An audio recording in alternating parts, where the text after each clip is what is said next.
5. He names the mystery. 1. Home to England, and the summer almost gone. August stars had fallen, and the leaves would follow very soon, riot and rot in speedy succession. You'll find the years pass more quickly as you get older, Marcello, the resident wise old queen from Buddy's in Boston had told him an age ago. Will hadn't believed it, of course. It wasn't until he was 31, maybe 32, that he'd realized there was truth in the observation. Time wasn't on his side, after all. It was gathering speed, season upon season, year upon year. 35 was upon him in a heartbeat, and 40 close on its heels. The marathon he'd thought he was running in his youth mysteriously became a 100-yard dash. Determined to achieve something of significance before the race was done, he'd turned every minute of his life over to the making of pictures. But they were of small comfort. The books were published, the reviews were clipped and filed, and the animals he had witnessed in their final days went into the hands of taxidermists. Life was not a reversible commodity. Things passed away, never to return. Species, hopes, years. And yet he could still blithely wish hours of his life away when he was bored. Sitting in first class on the 11-hour flight, he wished 100 times it was over. He'd brought a bag full of books, including the volume of poems Lewis had been distributing at Patrick's party. But nothing held his attention for more than a page or two. One of Lewis's short lyrics intrigued him mainly because he wondered who the hell it was about. Now, with our fierce brotherhood annulled, I see as if by lightning all the perfect pains we might have made had our love's fiction lived another day. It certainly had the authentic ring of Lewis's voice about it. All his favorite subjects, pain, brotherhood, and the impossibility of love, in 4 lines. It was noon when he arrived, a muggy, breathless day, its oppressiveness doing nothing for his stupefied state. He claimed his baggage and picked up a rental car without any problem, but once he got onto the highway, he regretted not also hiring a driver. After 2 nights of less than satisfactory sleep, he was aching and short-tempered. Within the first hour of the 4-hour trek north, he was several times perilously close to a collision, the fault always his. He stopped to pick up some coffee and some aspirin and to walk the stiffness out of his joints. The weight and heat of the day were beginning to lift. There was rain beyond Birmingham. He heard somebody say, and worse to come. It was fine by him, a good heavy downpour to cool the day still further. He got back into the car in an altogether brighter mood, and the next leg of the journey was uneventful. The traffic thinned, the rain came and went, and though the view from the motorway was seldom inspiring, on occasion it achieved a particularly English grace. Placid hills thumbed out of the clay, all velvety with grass, or patched with straggling woods. Harvesters raised ochre dust as they cut and threshed in the fields. And here and there, grander sights, a ridge of naked, sun-struck rock against the grimy sky, a rainbow leaping from a water meadow. He felt a remote reminder of those hours on Spruce Street, wandering 2 revelatory blocks to Bethlyn's house. There wasn't anything like the same level of distraction here, thank God, but he had the same sense that his gaze was cleansed, that he was seeing these sights, none of which were unfamiliar, more clearly than he had ever before. Would it be the same when he got to Burnt Yarley, he wondered. He certainly hoped so.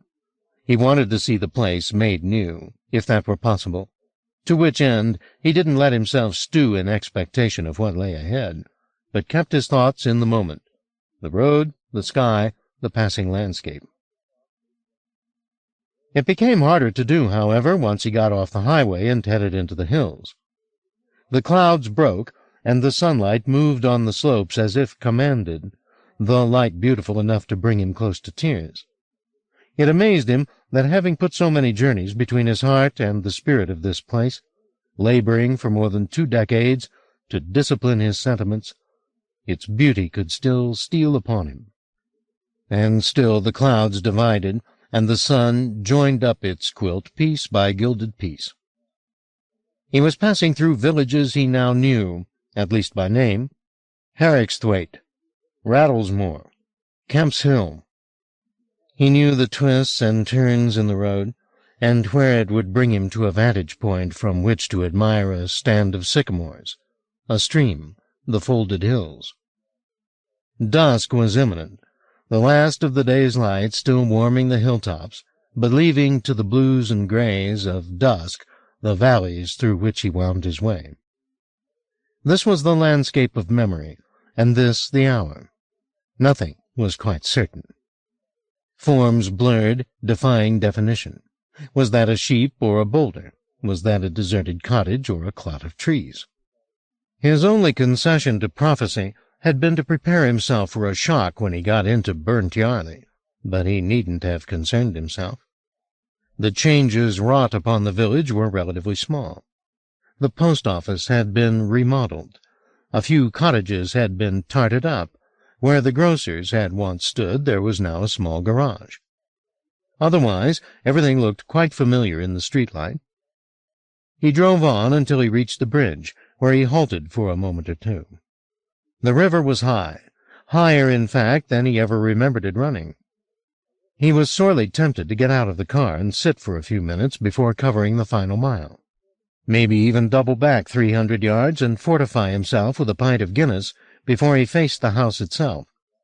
But he resisted his own cowardice, for that was what it was, and after a minute or two loitering beside the river, he drove home. 2. Home? No, never that.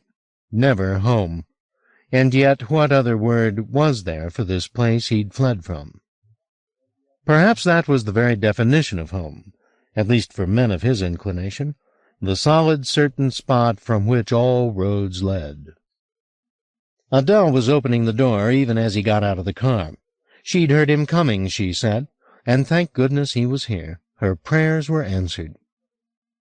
The way she said this, and repeated it, made him think she meant this literally, that she'd been praying for his safe and swift arrival. Now he was here, and she had good news. Hugo was no longer on the danger list. He was mending quite nicely, the doctors said, though he'd have to stay in hospital for at least a month. "He's a tough old bird," Adele said fondly as she puttered around the kitchen preparing Will a ham sandwich and tea. "And how are you bearing up?" Will asked her. "Oh, I've had a few sleepless nights," she admitted, almost guiltily, as though she had no right to sleeplessness. She certainly looked exhausted. She was no longer the formidable, no-nonsense Yorkshirewoman of 25 years before. Though he guessed her to be still shy of 70, she looked older, her movements about the kitchen hesitant, her words often halting. She hadn't told Hugo that Will was coming. "Just in case you changed your mind at the last minute," she explained. But she had told his doctor, who had agreed that they could go to the hospital to see him tonight, though it would be well past visiting hours. "He's been difficult," she said heavily, "even though he's not fully with us. But he knows how to rub people up the wrong way, whether he's sick or well. He takes pleasure in it." "I'm sorry you've had to deal with this on your own. I know how difficult he can be." "Well, if he wasn't difficult," she said with gentle indulgence, "he wouldn't be who he is, and I wouldn't care for him. So I get on with it. That's all we can really do, isn't it?" It was simple enough wisdom. There were flaws in any arrangement, but if you cared, you just got on with it. Adele insisted she drive to the hospital. She knew the way, she said, so it would be quicker. Of course she drove at a snail's pace, and by the time they got there, it was almost 9:30. Relatively early by the standards of the outside world, of course, but hospitals were discrete kingdoms with their own time zones, and it might as well have been 2 in the morning. The corridors were hushed and deserted. the wards in darkness. The nurse who escorted Will and Adele to Hugo's room was chatty, however, her voice a little too loud for the subdued surroundings. "He was awake last time I popped my head in, but he may have gone back to sleep. The painkillers are making him a little groggy." "Are you his son, then?" "I am." "Ah," she said with an almost coy little smile. "He's been talking about you on and off. Well, rambling, really, but he's obviously been wanting to see you. It's Nathaniel, right?" She didn't wait for confirmation, but whittered on blithely. Something about how they moved him to a shared room, and now the man he'd been put in with had been discharged, so he had the room to himself, which was lucky, wasn't it? Will murmured that, yes, it was lucky. "Here we are." The door was ajar. "You want to just go in and surprise him?" the nurse said. "Not particularly," Will said. The nurse looked confounded, then decided she'd misheard, and with an asinine smile breezed off down the corridor. "I'll wait out here," Adele said. "You should have this moment alone, just the two of you." Will nodded, and after 21 years stepped back into his father's presence. 2. There was a meager lamp burning beside Hugo's bed, its sallow light throwing a monumental shadow of the man upon the wall. He was semi-recumbent amid a Himalayan mass of pillows, his eyes closed. He'd grown a beard, and nurtured it to a formidable size, a solid 10 inches long, trimmed and waxed in emulation of the beards of great dead men, Kant, Nietzsche, Tolstoy, the minds by which Hugo had always judged contemporary thought and art, and found it wanting. The beard was more gray than black, with streams of white running in it from the corners of his mouth, as though he'd dribbled cream into it.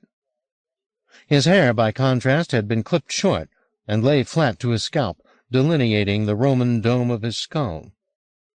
Will watched him for 15 or 20 seconds, thinking how magisterial he looked. Then Hugo's lips parted, and very quietly he said, "So, you came back." Now his eyes opened and found Will. Though there was a pair of spectacles at the bedside table, he stared at his visitor as though he had Will in perfect focus, his stare as unrelenting as ever, and as judgmental. "Hello, Dad," Will said. "Into the light," Hugo said, beckoning for Will to approach the bed. "Let me see you." Will duly stepped into the light of the lamp to be scrutinized. "The years are showing on you," he said. "It's the sun. If you have to tramp the world, at least wear a hat." "I'll remember." "Where were you lurking this time?" "I wasn't lurking, Dad. I thought you'd deserted me. Where's Adele? Is she here?" He reached out to pluck his glasses off the nightstand. In his haste, he instead knocked them to the ground. "Damn things." "They're not broken," Will said, picking them up. Hugo put them on one-handed. Will knew better than to help. "Where is she?" "Waiting outside. She wanted us to have a little quality time together." Now, paradoxically, he didn't look at Will, but studied the folds in the bed-cover and his hands, his manner perfectly detached. "Quality time?" he said. "Is that an Americanism?" "Probably." "What does it mean, exactly?" "Oh," Will sighed. "Are we reduced to that already?" "No, I'm just interested," Hugo said. "Quality time." He pursed his lips. "It's a stupid turn of phrase," Will conceded. "I don't know why I used it." Stymied, Hugo looked at the ceiling. Then, "Maybe you could just ask Adele to come in. I need a few toiletry items brought." "Who did it?" "Just some toothpaste and some—" "Dad, who did it?" The man paused, his mouth working as though he were chewing a piece of gristle. "Why do you assume I know?" he said.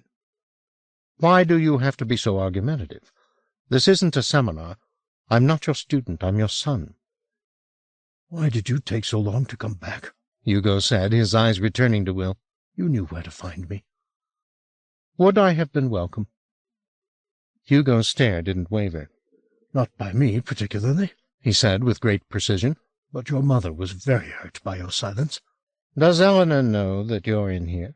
I certainly haven't told her, and I doubt Adele has. They hated one another. Shouldn't she be told? Why? Because she'll be concerned. Then why tell her? Hugo said neatly. I don't want her here. There's no love lost between us. She's got her life, I've got mine. The only thing we have in common is you. You make that sound like an accusation. No, you simply hear it that way. Some children are palliatives in a troubled marriage. You weren't. I don't blame you for that. So, can we get back to the subject? Which was? Who did this? Hugo returned his gaze to the ceiling. I read a piece you wrote in the Times about 18 months ago. What the hell has... Something about elephants. You did write it. It had my name on it. I thought perhaps you'd had some amanuensis write it for you. I dare say you thought you were waxing poetic, but, Christ, how could you put your name to that kind of indulgence? I was describing what I felt. There you are, then, Hugo said, his tone one of weary resignation. If you feel it, then it must be true. How I disappoint you, Will said. No, no. I never hoped, so how could I be disappointed? There was such a profundity of bitterness in this, it took Will's breath away. None of it means a damn thing anyway. It's all shite in the end. Is it? Christ, yes. He looked at Will with feigned surprise. Isn't that what you've been shrieking about all these years? I don't shriek. Put it this way. It's a little shrill for most people's ears. Maybe that's why it's not having any effect. Maybe that's why your beloved Mother Earth— Fuck Mother Earth. No. You first. I insist. Will raised his hands in surrender. Okay, you win, he said. I don't have the appetite for this, so— Oh, come now. I'll fetch Adele, he said, turning from the bed. Wait. What for? I didn't come here to be sniped at. If you don't want a peaceful conversation, then we won't have any conversation. He was almost at the door. I said wait, Hugo demanded. Will halted but didn't turn. It was him, Hugo said very softly. Now Will glanced over his shoulder. His father had taken off his spectacles and was staring into middle distance. Who? Don't be so dense, Hugo said, his voice a monotone. You know who. Will heard his heart quicken. Steep, he said. Hugo didn't reply. Will turned back to face the bed. Steep did this to you? Silence, and then very quietly, almost reverentially. This is your revenge. So enjoy it. Why? Because you won't get another like it. No, why did he do this to you? Oh, to get to you. For some reason that's important to him. He did state his devotion. Make what you will of that. Why didn't you tell the police? Again Hugo kept his counsel, until Will came back to the bedside. You should have told them. What would I tell them? I don't want any part of this connection between you and these creatures. There's nothing sexual, if that's what you think. Oh, I don't give a damn about your bedroom habits. Humani nilla me alienum puto. Terence. I know the quote, Dad, Will said wearily. Nothing human is alien to me. But that doesn't apply here, does it? Hugo narrowed his puffy eyes. This is the moment you've been waiting for, isn't it? He said, his lip curling. You feel quite the master of ceremonies. You came in here pretending you wanted to make peace, but what you really want is revenge. Will opened his mouth to deny the charge, then thought better of it, and instead told the truth. Maybe a little. So, you have your moment, Hugo said, staring up at the ceiling. You're right, Terence does not apply. These creatures are not human. There, I've said it. I've thought a lot about what that means while I've been lying here. And? It doesn't mean very much in the end. I think you're wrong. Well, you would, wouldn't you? There's something extraordinary in all of this. Waiting at the end. Speaking as a man who is waiting at the end, I see nothing here but the same tiresome cruelties and the same stale old pain. Whatever they are, they're not angels. They're not going to show you anything miraculous. They're going to break your bones the way they broke mine. Maybe they don't know what they really are, Will replied, realizing as he spoke that this was indeed at the heart of what he believed. Oh, Jesus, he murmured almost to himself. Yes, they don't know what they are any more than we do. Is this some kind of revelation? Hugo said in his driest tone. Will didn't dignify his cynicism with a reply. Well, he insisted, is it? Because if you know something about them I don't, I want to hear it. Why should you care, if none of it means anything anyway? Because I have a better chance of surviving another meeting with them if I know what I'm dealing with. You won't see them again, Will said. You sound very certain of that. You said Steep wants me, Will replied. I'll make it simple for him. I'll go to him. A look of unfeigned alarm crossed Hugo's face. He'll kill you. It's not that simple for him. You don't know what he's like. Yes, I do. Believe me, I do. We've spent the last 30 years together. He touched his temple. He's been in my head, and I've been in his, like a couple of Russian dolls. Hugo looked at him with fresh dismay. How did I get you? He said, looking at Will as though he were something venomous. I assumed it was fucking, Dad. God knows. God knows I tried to put you on the right track, but I never stood a chance. I see that now. You were queer and crazy and sick to your sorry little heart from the beginning. I was queer in the womb, Will said calmly. Don't sound so damn proud of it. Oh, that's the worst, isn't it? Will countered. I'm queer, and I like it. I'm crazy, and it suits me, and I'm sick to my sorry little heart because I'm dying into something new. You don't get that yet, and you probably never will, but that's what's happening. Hugo stared at him, his mouth so tightly closed it seemed he would never utter another word, certainly not to Will. Nor did he need to, at least for now, because at that moment there was a light tapping at the door. "Can I interrupt?" Adele said, putting her head around the door. "Come on in," Will said, then glaring back at Hugo. "The reunion's pretty much over." Adele came directly to the bed and kissed Hugo on the cheek. He received the kiss without comment or reciprocation, which didn't seem to bother Adele. How many kisses had she bestowed this way, Will wondered, Hugo taking them as his right? "I brought you your toothpaste," she said, digging in her handbag and depositing the tube on the bedside table. Will saw the glint of fury in his father's eye, to have been seen addle-headed, asking for something he'd already requested. Adele was happily unaware of this. She fairly bubbled in Hugo's presence, Will saw, sweetly content to be coddling him, straightening his sheets, plumping up his pillow, though he gave her no thanks for her efforts. "I'm going to leave you two to talk," Will said. "I need a cigarette. I'll see you out by the car, Adele." "Fine," she said, all her focus upon the object of her affections. "I won't be long." "Goodbye, Dad," Will said. He didn't expect a reply, and he didn't get one. Hugo was staring up at the ceiling again, with the glassy-eyed gaze of a man who has more important things on his mind than a child he would rather had never been born. 3. Leaving the man was like departing a battlefield. The engagement had ended inconclusively, but painful as the conversation had been, it had obliged him to put into words an idea that would have made little or no sense before the events of the last few days. Jacob and Rosa, despite their extraordinary particularities, were strangers to themselves. They did not know what or who they were, the selves to whom their deeds were attributed, fictions. This, he began to believe, was the conundrum at the heart of his agonized relationship with Steep.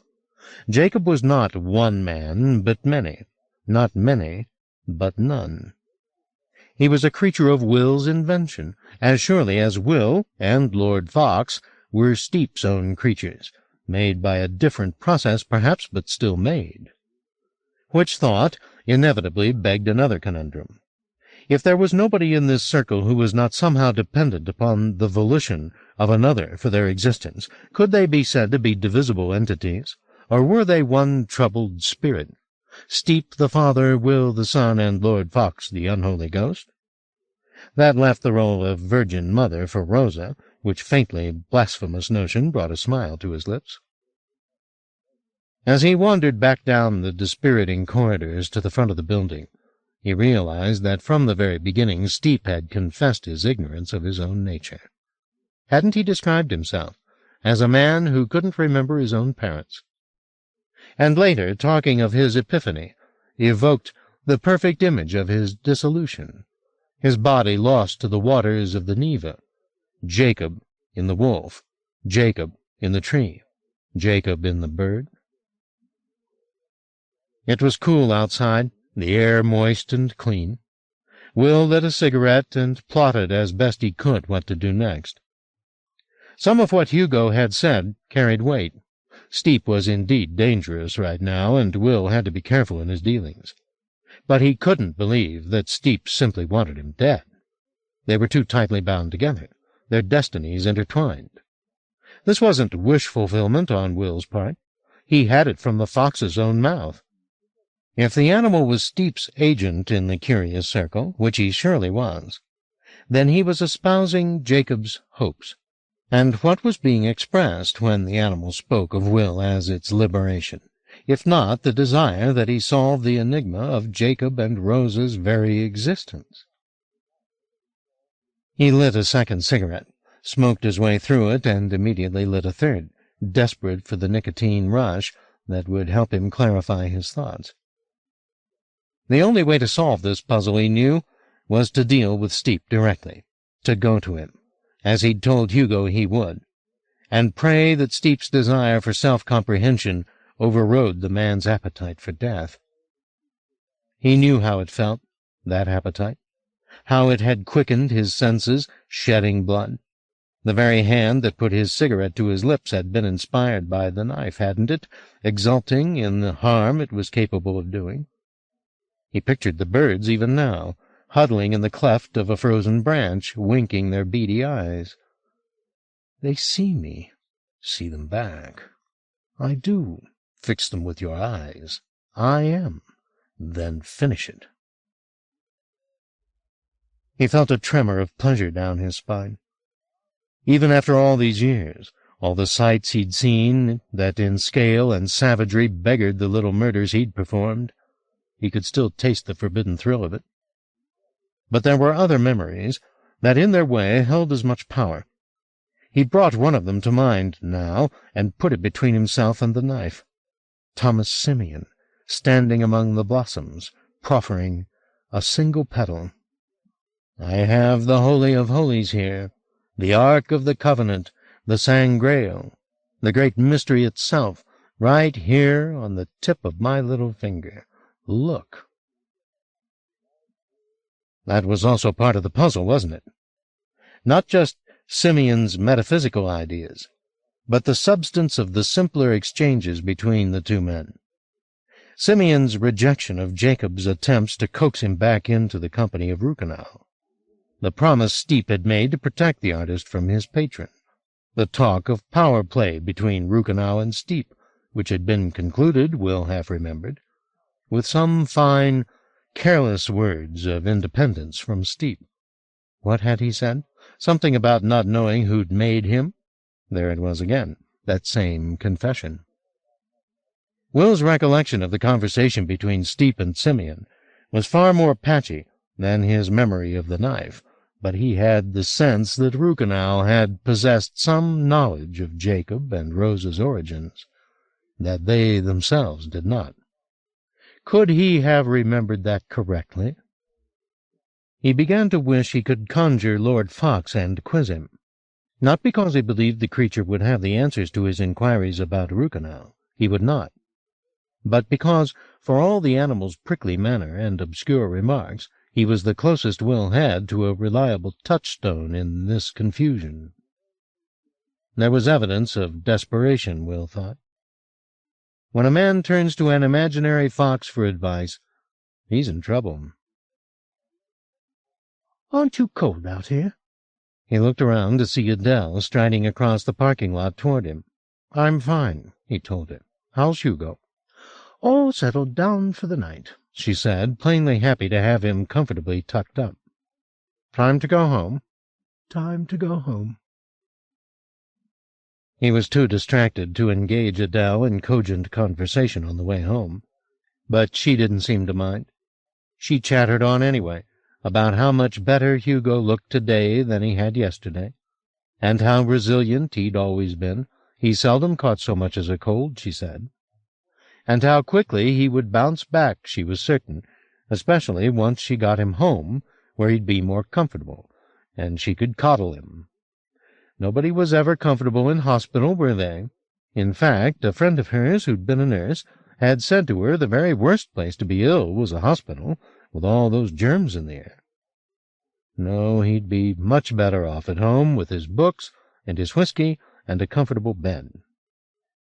The homeward track took them over Hallard's Back, where for a distance of perhaps 2 miles the road ran straight across bare moorland.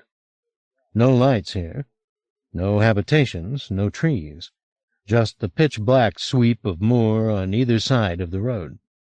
While Adele chatted on about Hugo, Will gazed out at the darkness, wondering, with a little chill of guilty pleasure, how close Jacob and Rosa were.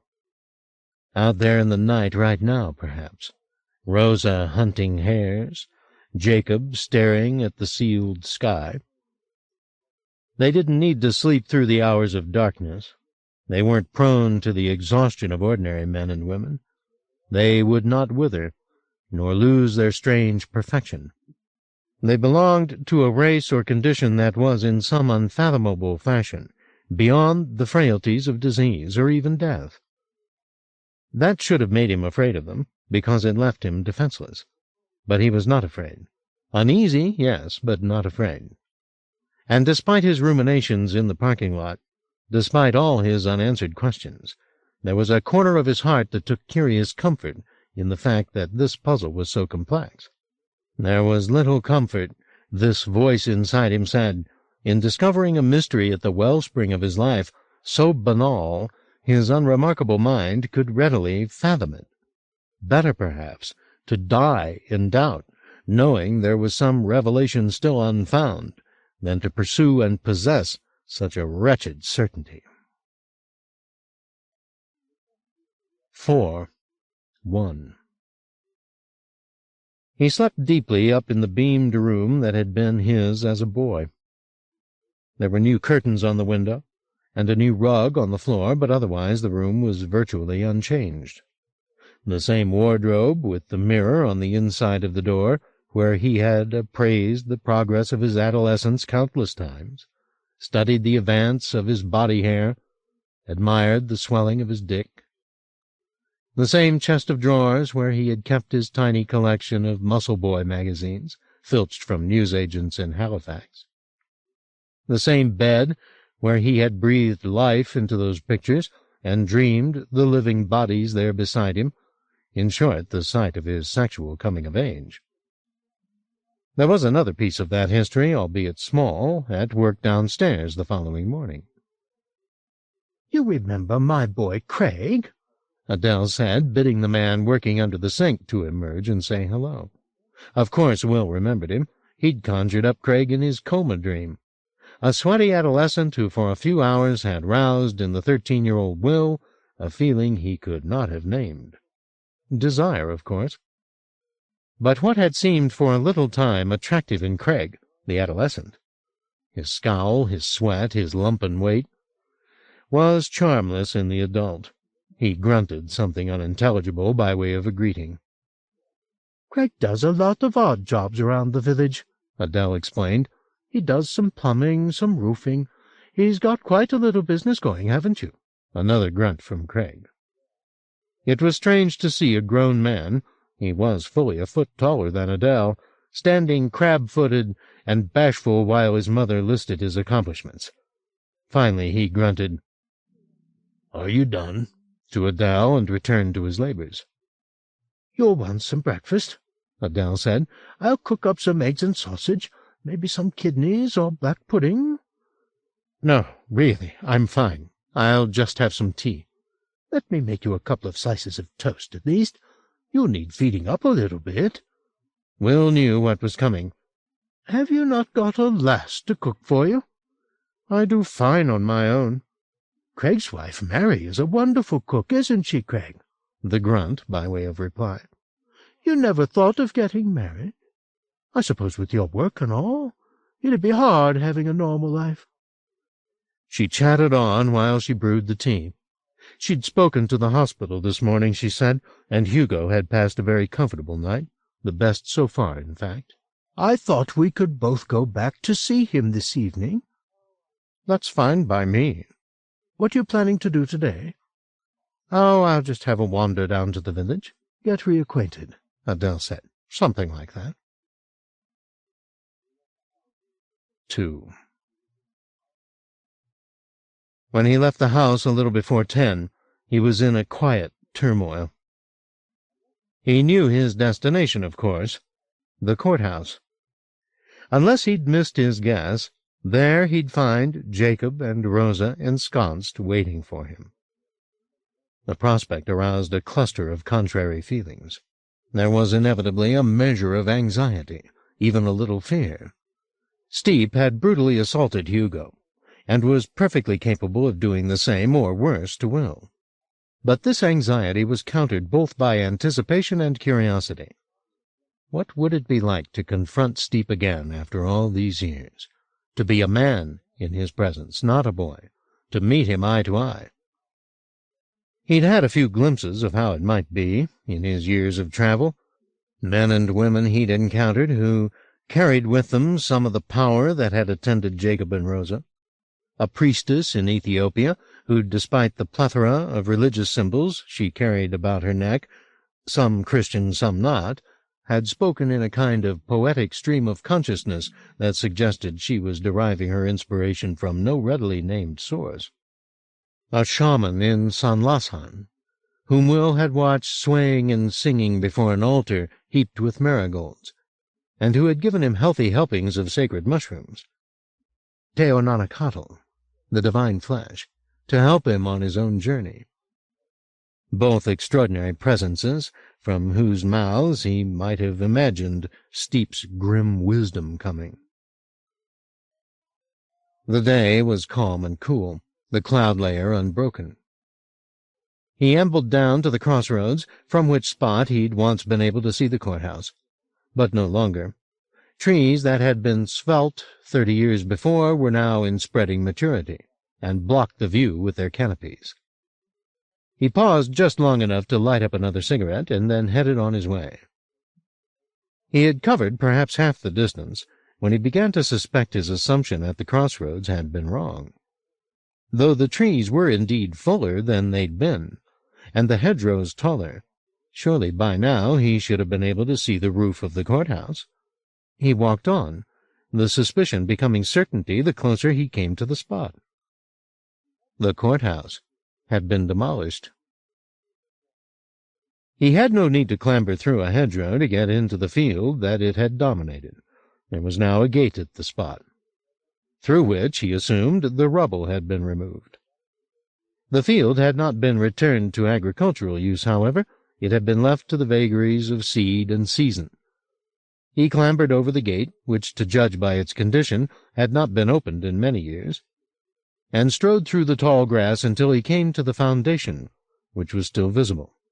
Grass and wild flowers sprouted between the stones, but he was able to trace the geography of the building by walking it. Here was the passage that had led to the courtroom. Here was the place where he'd found the trapped sheep. Here was the judge's chair, and here, oh, here, was the place where Jacob had set his table. Living and dying. Oh, God help him. God help them both. We feed the fire.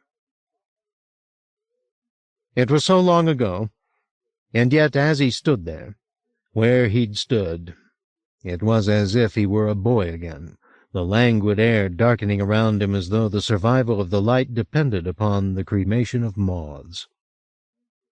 Tears came into his eyes, of sorrow for the act, and for himself that he was still in his heart unredeemed. The grass and stone ground dissolved beneath his feet. He knew if he let himself weep he'd not be able to govern himself. "Don't do this," he said, pinching the tears from his eyes. He could not afford to indulge his grief today. Tomorrow, maybe, when he'd met with Steep and played out whatever grim game lay ahead, then he could take the time to be weak, but not now, in an open field, where his frailty might be witnessed. He looked up and scanned the hills and hedgerows. Perhaps it was too late. Perhaps Steep was watching him even now, like some carrion bird assessing the condition of a wounded animal, waiting, as Will had waited so many times, for the moment of truth, the moment when, in tears or desperation, the subject of study revealed its final face. Searching for a title for his second collection, he had made a list of words relating to the business of death, and had lived with the alternatives for a month or more, turning them over in his head so often he had them by rote. They were in his head now, coming unbidden.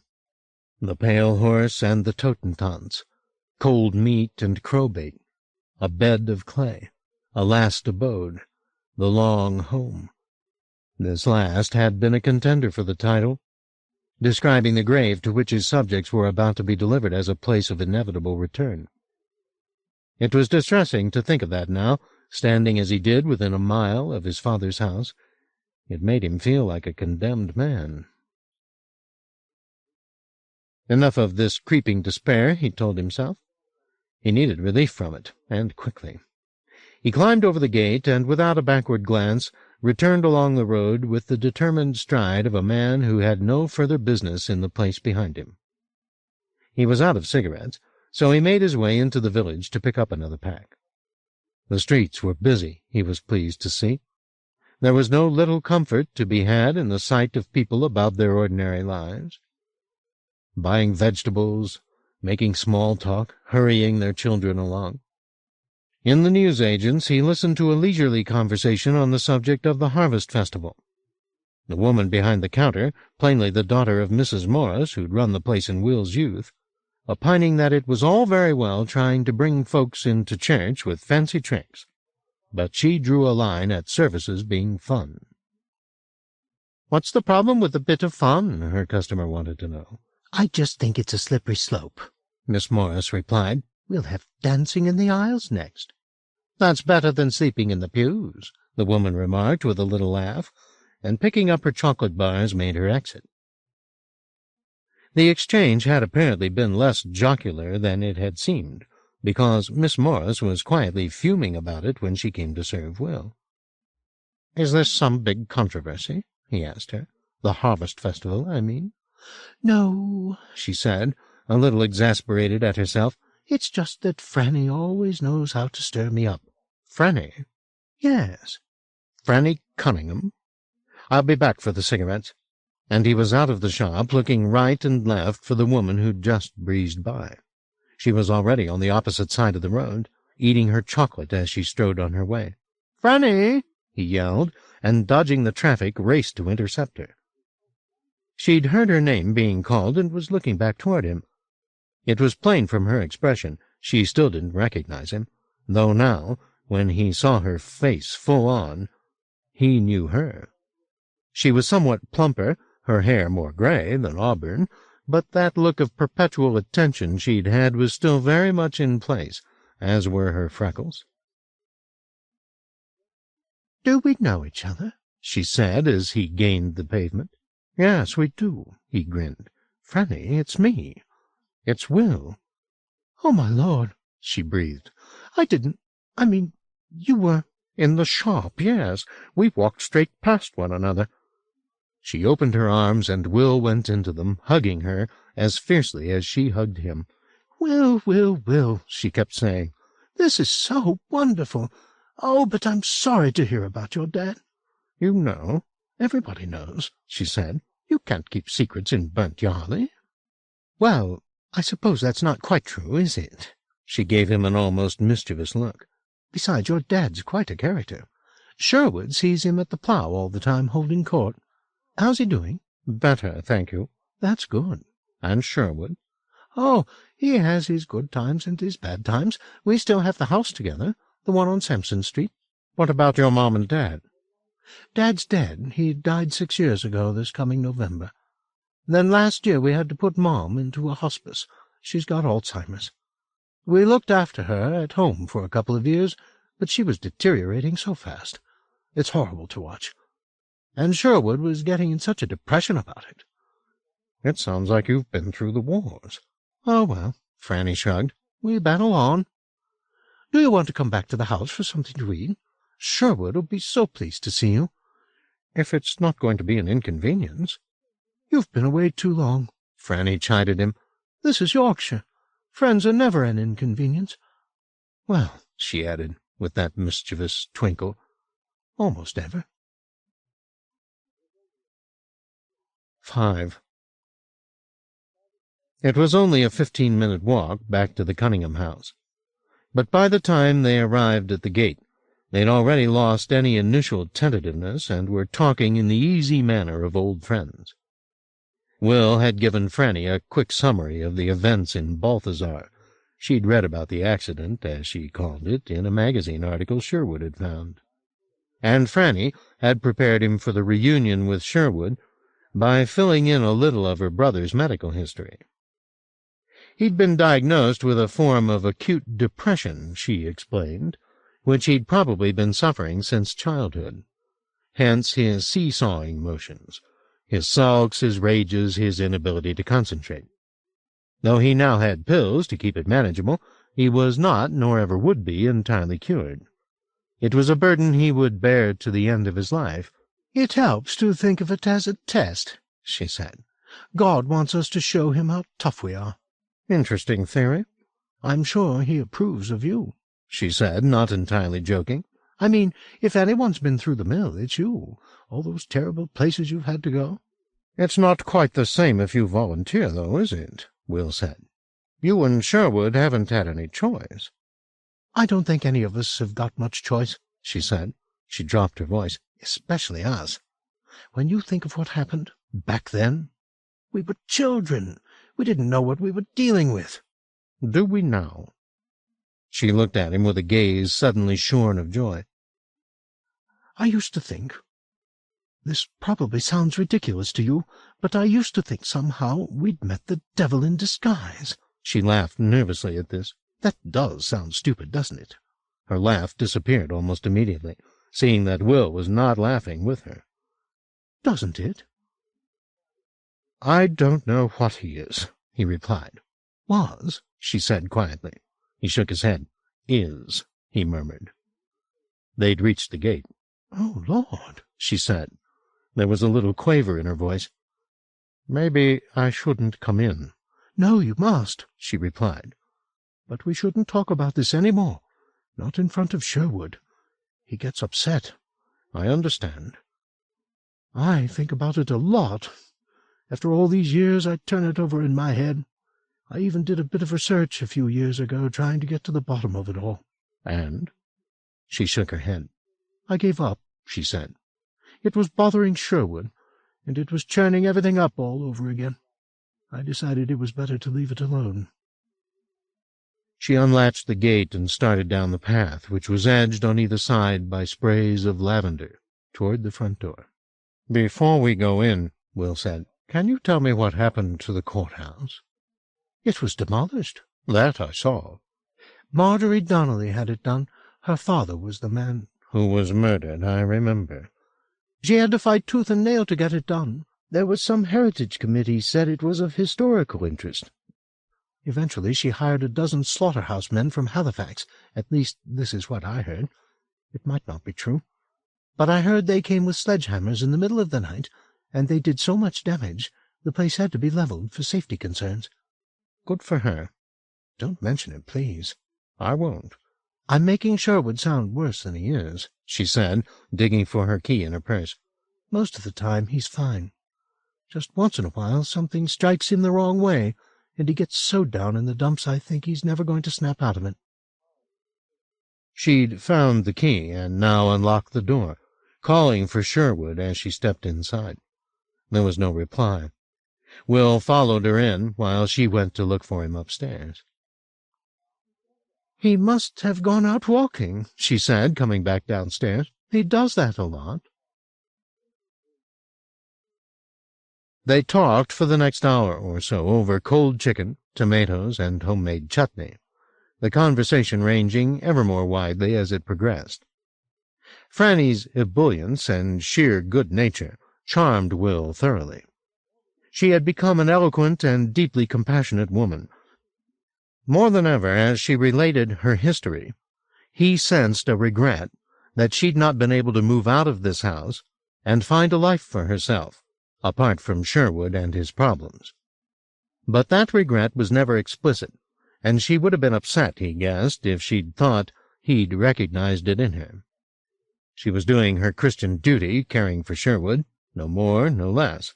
If it indeed was a test, as she'd said at the gate, then she was passing it with flying colors. Not all the talk was of events in Burnt Yarley, however. She ferreted after the details of Will's life and loves with no little gusto.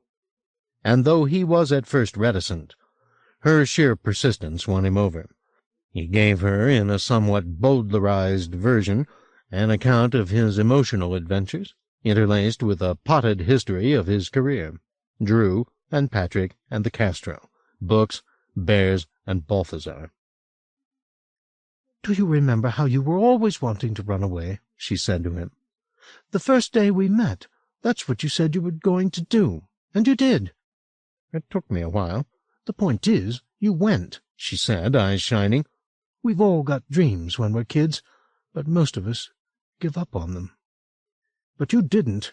You went to see the world, the way you said you would." "Do you get away at all?" "Not really. Sherwood hates to travel. It makes him nervous.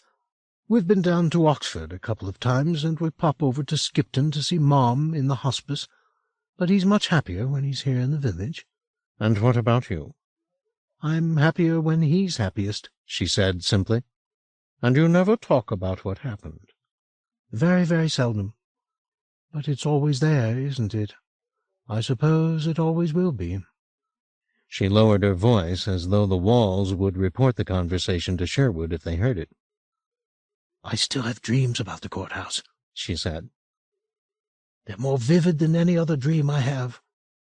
Sometimes I'm there, on my own, and I'm looking for his journal. Just going from room to room, knowing he's coming back, and I've got to be quick." The expression on his face must have been the perfect mirror of his thoughts at that moment, because she said, "It is just a dream, isn't it?" "No," he said softly. "I don't think it is." She put her hand to her mouth. "Oh, Lord," she breathed. "It isn't your problem," he said. "You two can stay out of it and be perfectly—" "Is he here?" "Yes." "You're sure?" "Yes." "How do you know?" "He's the reason Hugo's in hospital. Steep beat him senseless." "But why?" "He wanted to get a message to me. He wanted me back here to finish what we started." "He's got his bloody journal," Franny said. "What more does he want?" "Separation," Will said. "From what?" "From me." "I don't understand." "It's hard to explain. We're connected, him and me. I know it sounds ludicrous when we're sitting here talking and drinking tea, but he never quite let go of me." Then, more quietly, "And maybe I never quite let go of him." "Is that why you went to the courthouse? To find him?" "Yes." "Lord, Will, he could kill you." "I think we're too close for that," he said. Franny took a little time to absorb this remark. "Too close?" she said. "If he touches me, he may end up seeing more than he wants to see." "There's always Rosa to do the harm for him." "True," he said. This was an option he hadn't really considered. But of course it was perfectly plausible. Rosa had proved her skills as a murderer a half-mile from here. If Steep wanted to keep his distance from Will, he could simply set the woman on Will's neck and be done with him that way. "Rosa made quite an impression on Sherwood, you know," Franny went on. "He had nightmares about her for years after. I never got him to talk about what happened, but she made her mark." "And you?" Will said. "What about me?" "I've had Steep. Sherwood had Rosa." "Oh. Well, I had the journal to obsess over." "And did you?" She nodded, looking through him, as though in her mind's eye she was picturing the thing she'd lost. "I never solved it, and that bothered me for years. Did you ever see what it contained?" "No." "It was beautiful." "Really?" "Oh, yes," she said, breathing with admiration. "He'd made all these drawings of animals. Perfect they were. And on the opposite page to the drawing—" She was miming the act of opening the book now, staring down at its contents. "There was line after line of writing." "What did it say?" "It wasn't in English. It wasn't in any language I've ever been able to find. It wasn't Greek. It wasn't Sanskrit. It wasn't hieroglyphics. I copied a few of the characters down, but I never deciphered any of it." "Maybe it was nonsense, something he'd just made up." "No," she said. "It was a language." "How do you know?" "Because I found it in one other place." "Where?" "Well, it was strange. About 6 years ago, just after Dad died, I started to take night classes in Halifax, just to get out of the rut I was in. I took courses in French and Italian, of all things. I think because of the journal, really. I was still looking for a way to decipher it deep down. Anyway, I met this chap there, and we got on quite well. He was in his 50s, and very attentive, I suppose you'd say. And we'd talk for hours after the classes. His name was Nicholas. His great passion was the 18th century, which I've never really had any interest in, but he invited me to his house, which was extraordinary. Like stepping back in time 250 years. Lamps, wallpaper, pictures, everything was, you know, of the period. I suppose he was a little crazy, but in a very gentle kind of way. He used to say he'd been born in the wrong century." She laughed at the folly of all this. "Anyway, I went to his house 3 or 4 times, and I was browsing in his library. He had a collection of books and pamphlets and magazines, all about the 1700s. And I found this little book with a picture in it, and there, in the picture, were some of the hieroglyphics from Steep's journal." "With an explanation?" "Not really," she said, the brightness in her voice dulling. "It was frustrating, really. He gave me the book as a gift. He'd got it in a job lot from an auction, and he didn't care for the pictures very much, so he said to take it." "Do you still have it?" "Yes, it's upstairs." "I'd like to see it." "I'm warning you, it's very disappointing," she said, getting up from the table. "I pored over it for hours." She headed on into the hall. "But I ended up wishing I'd never seen the bloody thing. I won't be a minute." She headed up the stairs, leaving Will to wander through to the living room. Unlike the kitchen, which was newly painted, the room might have been left as a shrine to the departed parents. The furniture was plain, eschewing any hint of hedonism. The plant life, geraniums on the window-sill, potted hyacinths on the table, well tended. The designs of hearth-rug, wallpaper, and curtains, a calamity of fuss and mismatched color. On the mantelpiece, to either side of the solid clock, were framed photographs of the whole family, smiling out from a distant summer. Tucked into the frame of one, a yellowed prayer card, on it 2 verses. "One with the earth below, Lord, one with the sky above, one with the seed I sow, Lord, one with the hearts I love. Make earth of my dust, Lord, make air of my breath, make love of my lust, Lord, and life out of my death." There was something comforting about the prayer's simplicity, the hope it expressed for unity and transformation. It moved him in its way. He was setting the picture back down on the mantelpiece when he heard the front door open, and then quietly close.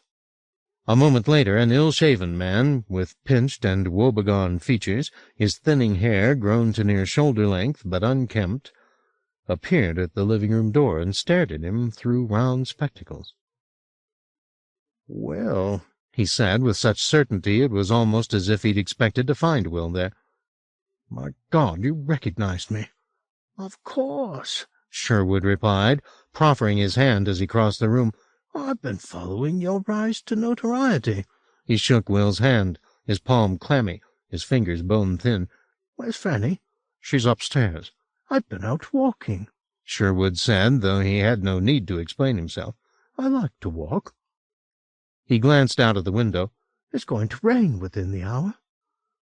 He went to the barometer beside the living-room door and tapped it. "Maybe a downpour," he said, peering at the glass over his spectacles. He had the manner of a man 20 or 30 years his senior, Will thought. He'd moved from an adolescent to an old man without a middle age. "Are you here for long?" "That depends on my dad's health." "How is he?" "Getting stronger." "Good. I see him at the pub once in a while. He knows how to start an argument, your dad. He gave me one of his books to read, but I couldn't get through it. I told him, too. I said, 'It's beyond me, all this philosophy.' And he said, 'Well, then there's hope for you yet.' Imagine that, there's hope for you yet. I said I'd give it him back, but he told me to throw it out. So I did." He grinned. "I told him next time I saw him. I said, 'I threw out your book.' He bought me a drink. Now, if I did that, they'd call me daft, wouldn't they? Not that they don't, anyway. Here comes Daft Cunningham." He chuckled. "Suits me." "Does it?" "Oh, it's safer that way, isn't it? I mean, people let you alone if they think you're 3 sheets to the wind. Anyhow, I'll be seeing you later on, eh? I've got to go soak me feet." As he turned to go, Franny appeared behind him. "Isn't this wonderful?" she said to Sherwood. "Seeing Will again after all this time."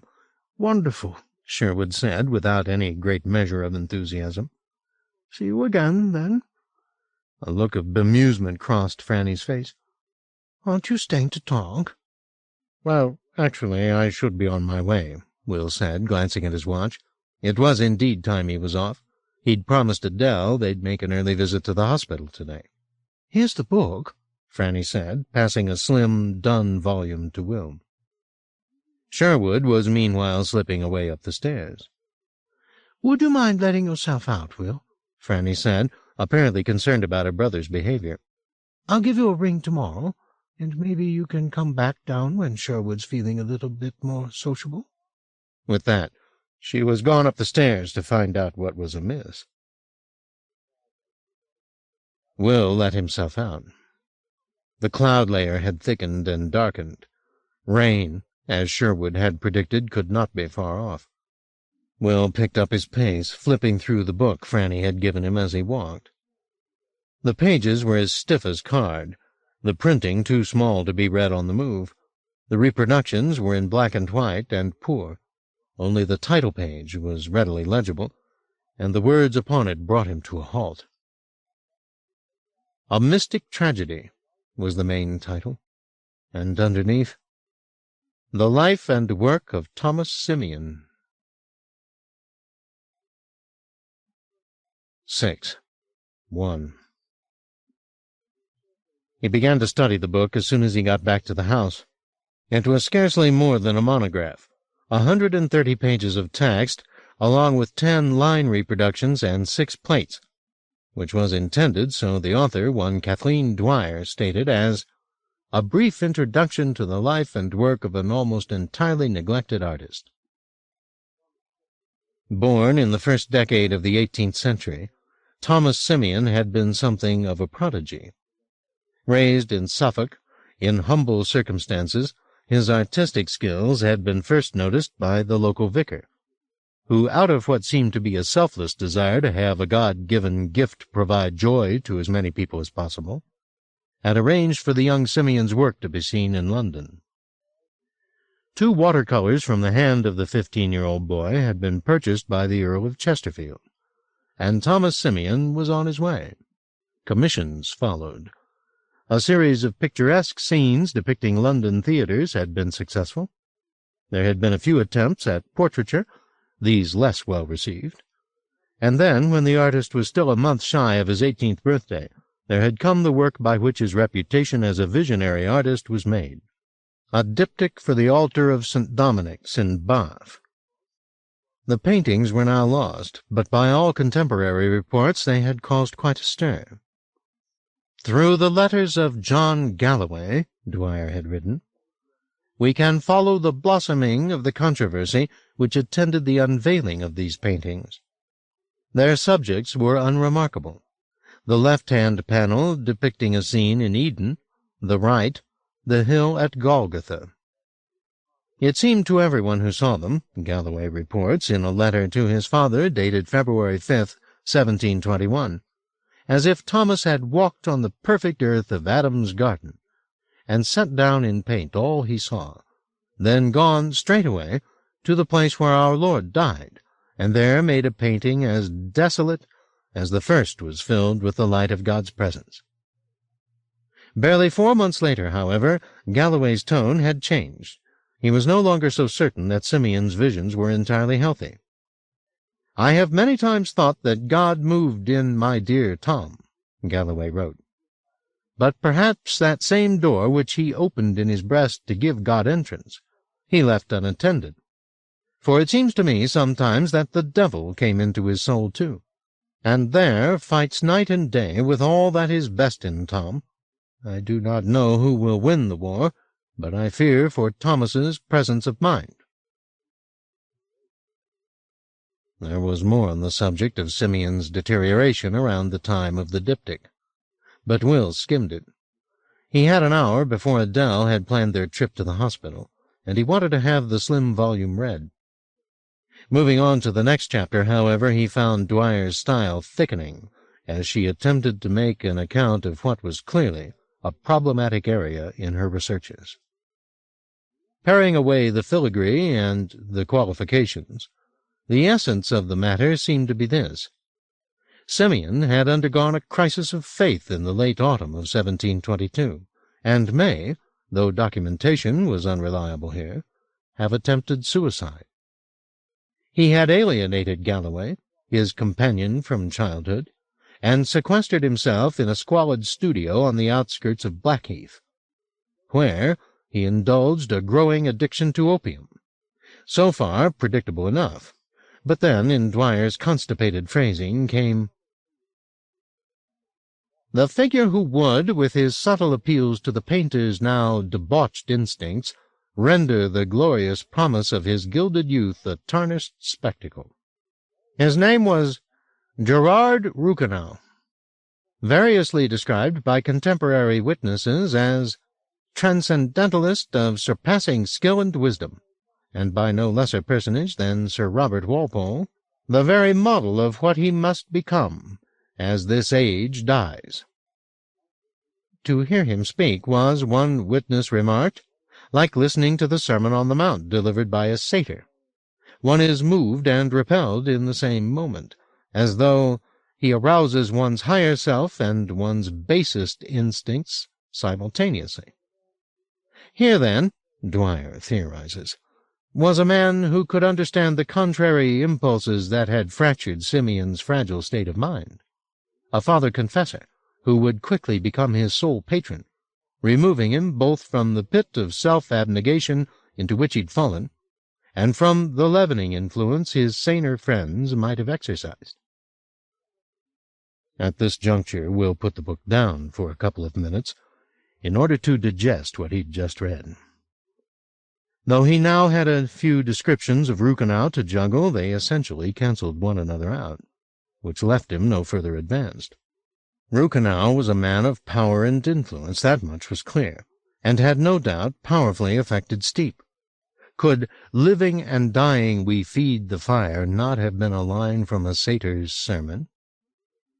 But as to what the source of his power might be, or the nature of his influence, there was little clue. He returned to the text, sprinting through a few paragraphs that attempted to put Simeon's work in some kind of aesthetic context, in order to pick up the thread of Ruchenau's involvement with the painter's life. He didn't have to go far. Ruchenau, it seems, had a plan for Simeon's wayward genius, and it soon showed itself. He wanted the painter to make a series of pictures evoking, according to Dwyer, Ruchenau's transcendentalist vision of humanity's relationship to creation, in the form of 14 pictures chronicling the building, by an entity known only as the Nilotic, of the Mundi Domus, literally the house of the world.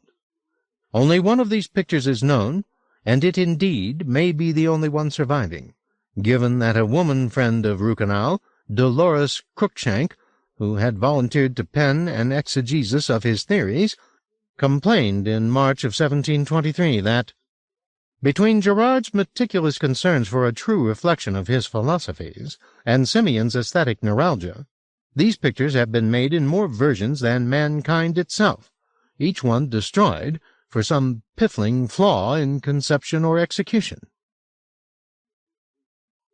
The one extant painting had been reproduced in the book, albeit poorly. The picture was in black and white and washed out, but there was enough detail to intrigue Will.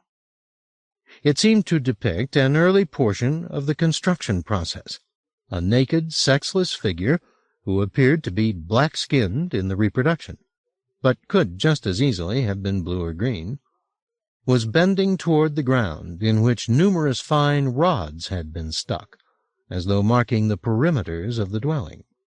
The landscape behind the figure was a wasteland, the dirt infertile, the sky deserted. In 3 spots, fires burned in a crack in the earth, sending up a plain of dark smoke, but that only seemed to emphasize the desolation. As for the hieroglyphics that Franny had described, they were carved on stones, scattered throughout the wilderness, as though they'd been tossed out of the sky as clues for the lone mason. "What are we to make of this peculiar image?" the text asked. "Its hermeticism frustrates us. We long for explanation and find none." Not even from Dwyer, it appeared. She flailed around for a couple of paragraphs, attempting to make parallels with illustrations to be found in alchemical treatises. But Will sensed that she was out of her depth. He flipped to the next chapter, leaving the rest of Dwyer's amateur occultism unread, and was halfway through the first page when he heard Adele summoning him. He was reluctant to put the book down, and even more reluctant to go and visit Hugo a second time. But the sooner the duty was done, he reasoned, the sooner he'd be back in Thomas Simeon's troubled world. So he set the book on the chair and headed downstairs to join Adele. 2. Hugo was feeling sluggish. He'd had some pain after lunch, nothing unusual, the nurse reassured Adele, but enough to warrant a dessert of painkillers. They had subdued him considerably, and throughout the 3/4-hour visit his speech was slow and slurred, his focus far from sharp. Most of the time, in fact, he was barely aware that Will was in the room, which suited Will just fine. Only toward the end of the visit did his gaze flutter in his son's direction. "And what did you do today?" he asked, as though he were addressing a 9-year-old. "I saw Franny and Sherwood." "Come a little closer," Hugo said, feebly beckoning Will to the bedside. "I'm not going to strike you." "I didn't imagine you were," Will said. "I've never struck you, have I?" "There was a policeman here. Said I had." "There's no policeman, Dad." "There was. Right here. Rude bugger. Said I beat you. I never beat you."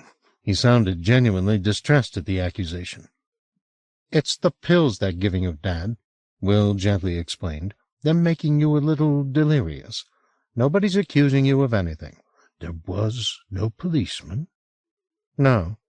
I could have sworn, he said, scanning the room anxiously. Where's Adele? She's gone to get some fresh water for your flowers. Are we alone? Yes. He leaned up out of the pillow. Am I making a fool of myself? In what way? Saying things that don't make sense. No, Dad, you're not. You'd tell me, wouldn't you? He said. Yes, you would. You'd tell me because it'd hurt, and you'd like that. That's not true. You like watching people squirm. You get that from me. Will shrugged. You can believe what you like, Dad. I'm not going to argue. No, because you know you'd lose. He tapped his skull. See, I'm not that delirious. I can see your game. You only came back when I'm weak and confused, because you think you'll get the upper hand. Well, you won't.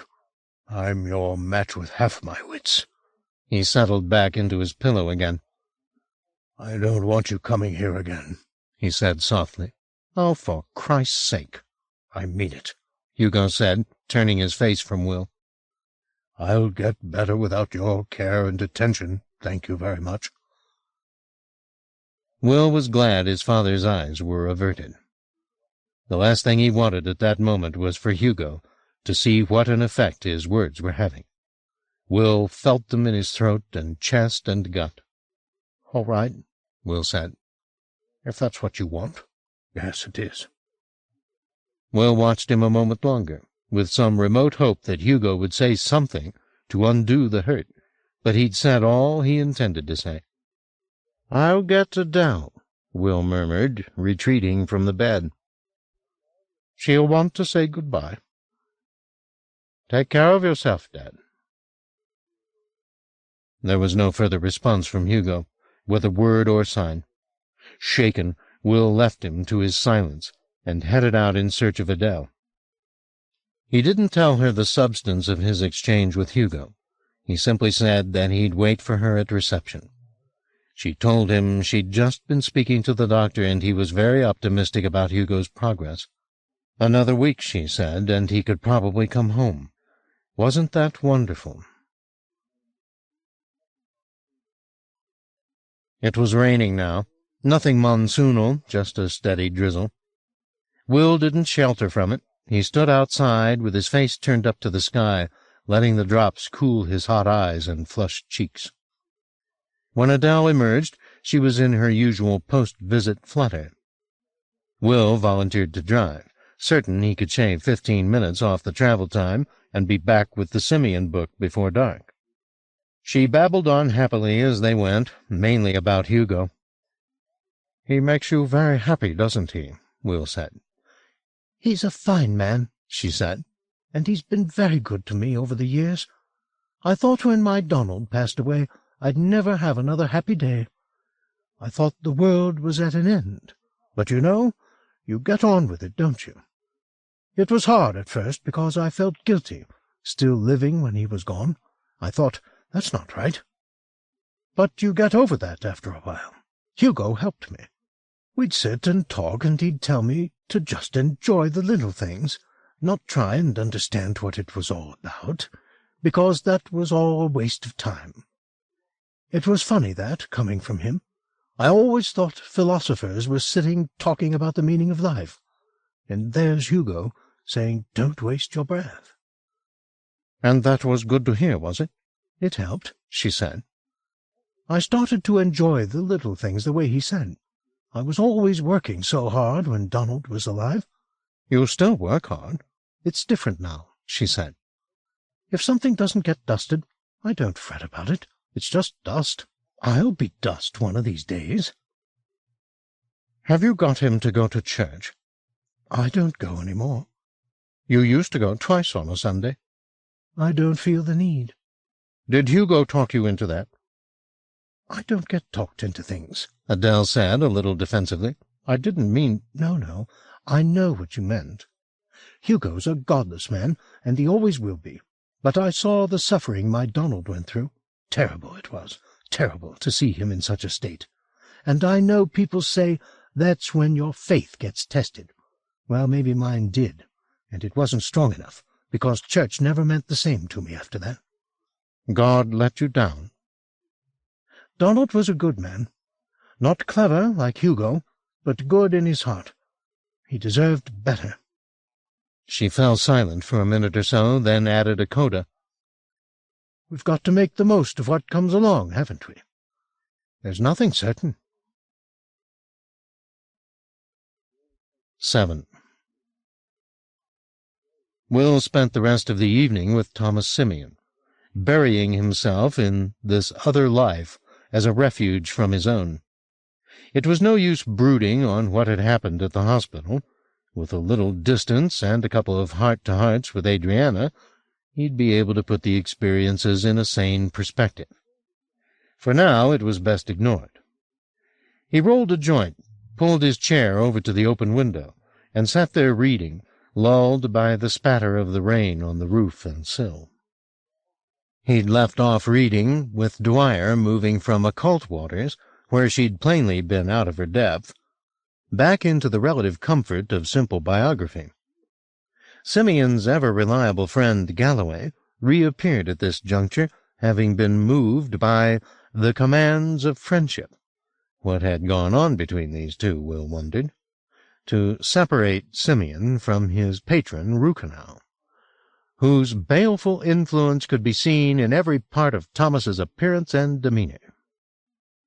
Galloway, it seems, had conspired to save Simeon's soul from Rukenau's clutches, an attempt that, by Dwyer's description, amounted to a physical abduction. Aided by two accomplices, Piers Varty and Edmund Maupertius, the latter a disenchanted and much embittered acolyte of Rukenau, Galloway plotted Simeon's liberation, as he was later to describe it, with the kind of precision that befitted his military upbringing. It went without incident, apparently. Simeon was discovered in one of the upper rooms of Rukenau's mansion in Ludlow, where, according to Galloway, we found him in a piteous state, his once radiant form much wasted. He would not be persuaded to leave, however, saying that the work he and Rukenau were doing together was too important to be left unfinished. I asked him what work this was, and he told us that the age of the Domus Mundi was coming to pass, and that he would be its witness and its chronicler, setting down its glories in paint, that popes and kings might know how petty their business was, and putting aside their wars and machinations, make an everlasting peace. How will this be, I asked him, and he told me to look to his painting, for it was there all made plain. Only one of these paintings was to be found, however, and it appears that Galloway took it with him when he and his fellow conspirators left. How they persuaded Simeon to leave with them is not reported, but it is evident that Rukenau made some attempt to get Simeon back, and that Galloway made accusations against him that drove him into hiding. Whatever happened, Rukenau now disappears from this story, and Simeon's life, which has less than 3 years to run, takes one last extraordinary turn. Will took advantage of the chapter break to go downstairs and raid the fridge, but his mind remained in the strange world from which he'd just stepped. Nothing in the here and now, not the brewing of tea nor the making of a sandwich, not the din of raucous laughter from the television next door, or the shrill delivery of the comedian who was earning it, could distract him from the images circling in his head. It helped that he'd seen Simeon with his own eyes, living and dead. He'd seen the desperate beauty of the man, which had so fixated Galloway that he'd ventured, where his rational mind had little grasp, to pluck his friend from perdition. There was something sweetly romantic about the man's devotion to Simeon, who was plainly of another order of mind entirely. Galloway did not understand him, nor ever could, but that didn't matter. The bond between them was nothing to do with intellectual compatibility, nor, all smutty suspicions aside, was this some unspoken homosexual romance. Galloway was Simeon's friend, and he would not see harm done to one he loved. It was as simple and as moving as that. Will returned to the book with his sustenance, unnoticed by Adele, and settling back beside the window, having first closed it, the night air was chilly, he picked up the tale where he'd left off. He knew, or at least thought he knew, how this story ended, with a body in a wood, pecked and chewed. But how did it arrive there? That was the substance of the 30 remaining pages. Dwyer had kept the text relatively free of personal judgments so far, preferring to use other voices to comment on Rukenau, for instance, and even then scrupulously quoting both supporters and detractors. But now she showed her hand, and it was no stranger to the communion rail. "It is in these last years," she wrote, "recovering from the unholy influence of Gerard Rukenau, that we see the redemptive power of Simeon's vision at work. Chastened by his encounter with madness, he returned to his labors with his ambition curbed, only to discover that with all craving for a grand thaumaturgical scheme sated, his imagination flowered. In his later works, all of which were landscapes, the hand of the artist is in service of a greater creation. The painting entitled The Fertile Acre, though at first glance a melancholy night pastoral, reveals a pageant of living forms when studied closely." Will flipped the page to the reproduction of the painting in question. It was far less strange than the Rukenau piece, at least at first glance. A sloping field with rows of moon-sculpted sheaves receding from sight. But even in the much degraded reproduction, Simeon's sly skills were in evidence. He'd secreted animals everywhere, in the sheaves and the shadow of the sheaves, in the foliage on the oak tree, in the cloak of the harvesters sleeping beneath the tree. Even in the speckled sky there were forms hidden, curled up like the sleeping children of the stars. "Here," Dwyer wrote, "is a mellower Simeon, painting with almost childlike pleasure the secret life of the world, drawing us in to peer at his half-hidden bestiary." But there was more to the picture, Will sensed, than a visual game. There was an eerie air of expectation about the image, every living thing it contained, except for the exhausted harvester, in hiding, holding its breath as if in terror of some imminent deed. Will returned to Dwyer's text for a moment, but she had taken her critique off on a hunt for painterly antecedents, and after a few sentences he gave up and returned to the reproduction for further study. What was it about the picture that so intrigued him? It would not have been remotely to his taste if he'd simply happened upon it, knowing nothing of the painter. It was far too coy, with its prettified animals peering out from their bolt-holes in the paint. Coy and unnaturally neat, the corn in military array, the leaves in spiral bouquets. Nature wasn't like that.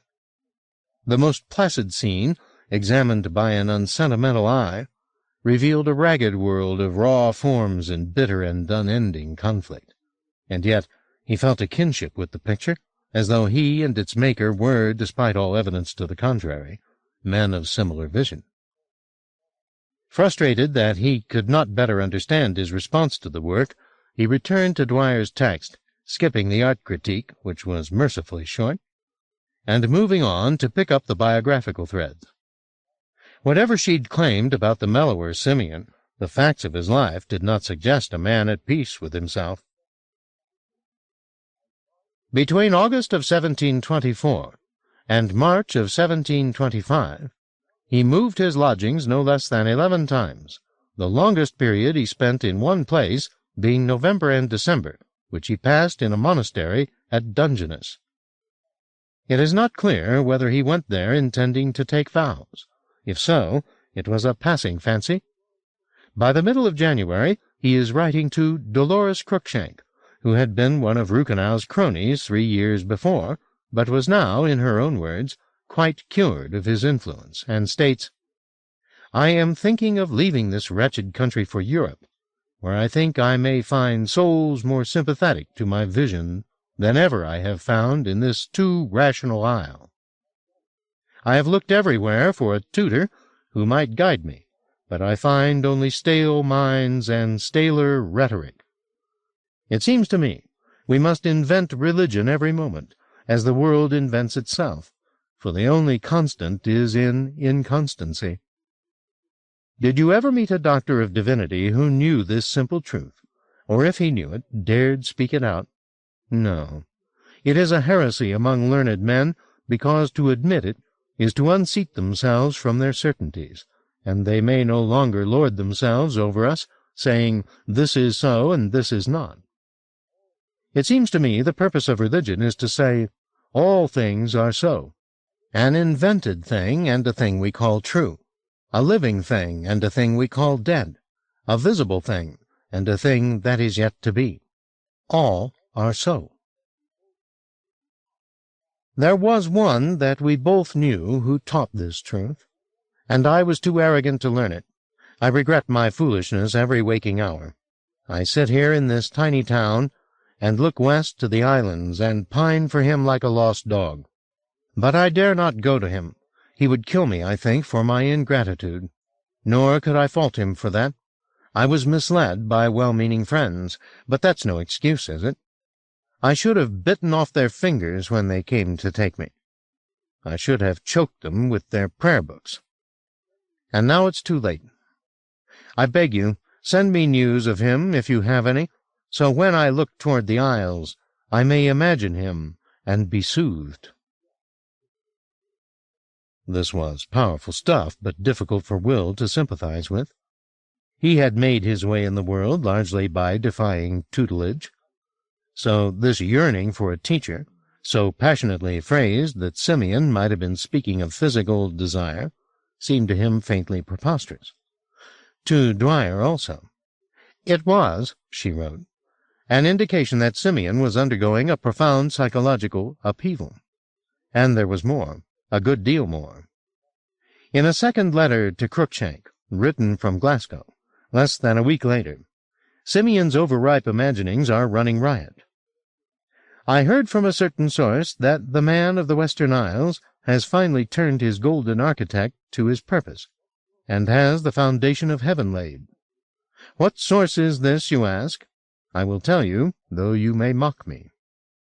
The wind, that is my messenger. I have inklings from other sources, it's true, but none I trust as much as the wind, which brought me nightly such reports of all our certain one has done, that I began to sicken for want of sleep, and have retreated to this foul Caledonian town, where the wind does not come with such fresh news. But what use is it to sleep, if I wake in the same state that I lay down my head? I must mend my courage and go to him. At least that is what I think this hour. The next I may be of another opinion entirely. You see how it is with me. I have contrary thoughts on every matter now, as though I were divided as surely as his architect. That was the trick by which he turned the creature to his purpose, and I wonder if he sowed the same division in my soul as punishment for my betrayal. I think he would do that. I think he would take pleasure in it, knowing I would come after him at last, and that the closer I came, the more set against myself I would become. Here, Dwyer wrote, is the first mention of suicidal thoughts. There is no record of any reply from the pen of Mrs. Cruikshank, so we must assume she judged Simeon so far gone he was beyond her help. Once only, in the last of the 4 letters he wrote to her during his Scottish sojourn, does he refer to his art. Today I have conceived a plan as to how I may play the prodigal. I will make a portrait of my certain one upon his island. I have heard it called the granary, so I will make the painting surrounding him with grain. Then I will take it to him, and pray that my gift assuages his rage. If it does, then I will be received into his house, and will gladly do his bidding until I die. If it does not, then you may assume I am dead by his hand. Whichever is the case, you will not hear from me after this. This pitiful letter, Dwyer here remarked, was the last he ever wrote. It is not the last we hear of him, however. He survives for another 7 months, traveling to Bath, to Lincoln, and to Oxfordshire, relying on the charity of friends. He even paints pictures, 3 of which survive.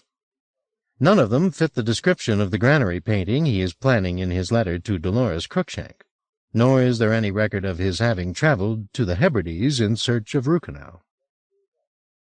It seems most likely that he gave up on the endeavor entirely, and went south from Glasgow in search of more comfortable lodgings. At some point in the travels, John Galloway tracks him down, and commissions him to paint the house he and his new wife, he had married in September of 1725, now occupied.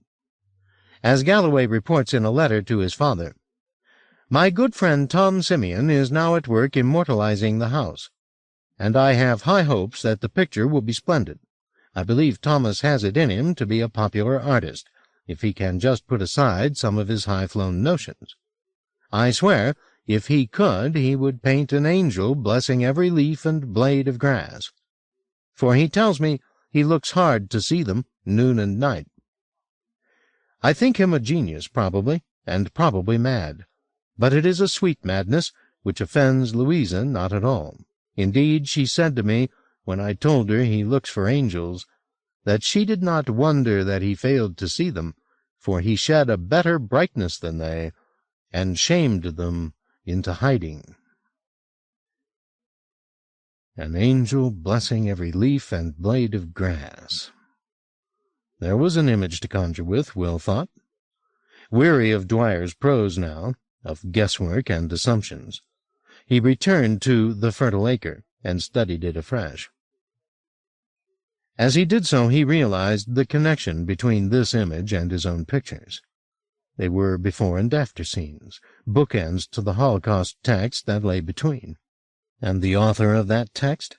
Jacob Steep, of course. Simeon had painted the moment before Steep appeared, all life in terror at Jacob's imminence. Will had caught the moment after, life in extremis, the fertile acre become a field of desolation. They were companion creators in their way. That was why his eye came back and back to this picture. It was painted by a brother, in all but blood. There was a light tapping at the door, and Adele appeared, telling him she was off to bed. He glanced at his watch. It was 10:40, to his astonishment. "Good night, then," he said to her. "Sleep well." "I will," she said. "You do the same." Then she was gone, leaving him to the last 3 or 4 pages of Simeon's life. There was little of any consequence in the remaining paragraphs. Dwyer's researches ran out of steam 2 months or so before Simeon's passing. "He died on or about July 18th, 1730, she wrote, having reportedly swallowed enough of his own paints to poison himself. This, at least, is what is widely assumed to be the truth. There are, in fact, contradictory voices in this matter. An anonymous obituary in the Review, for instance, published 4 months after Simeon's death, hints darkly that the artist had less reason to die than others did to silence him.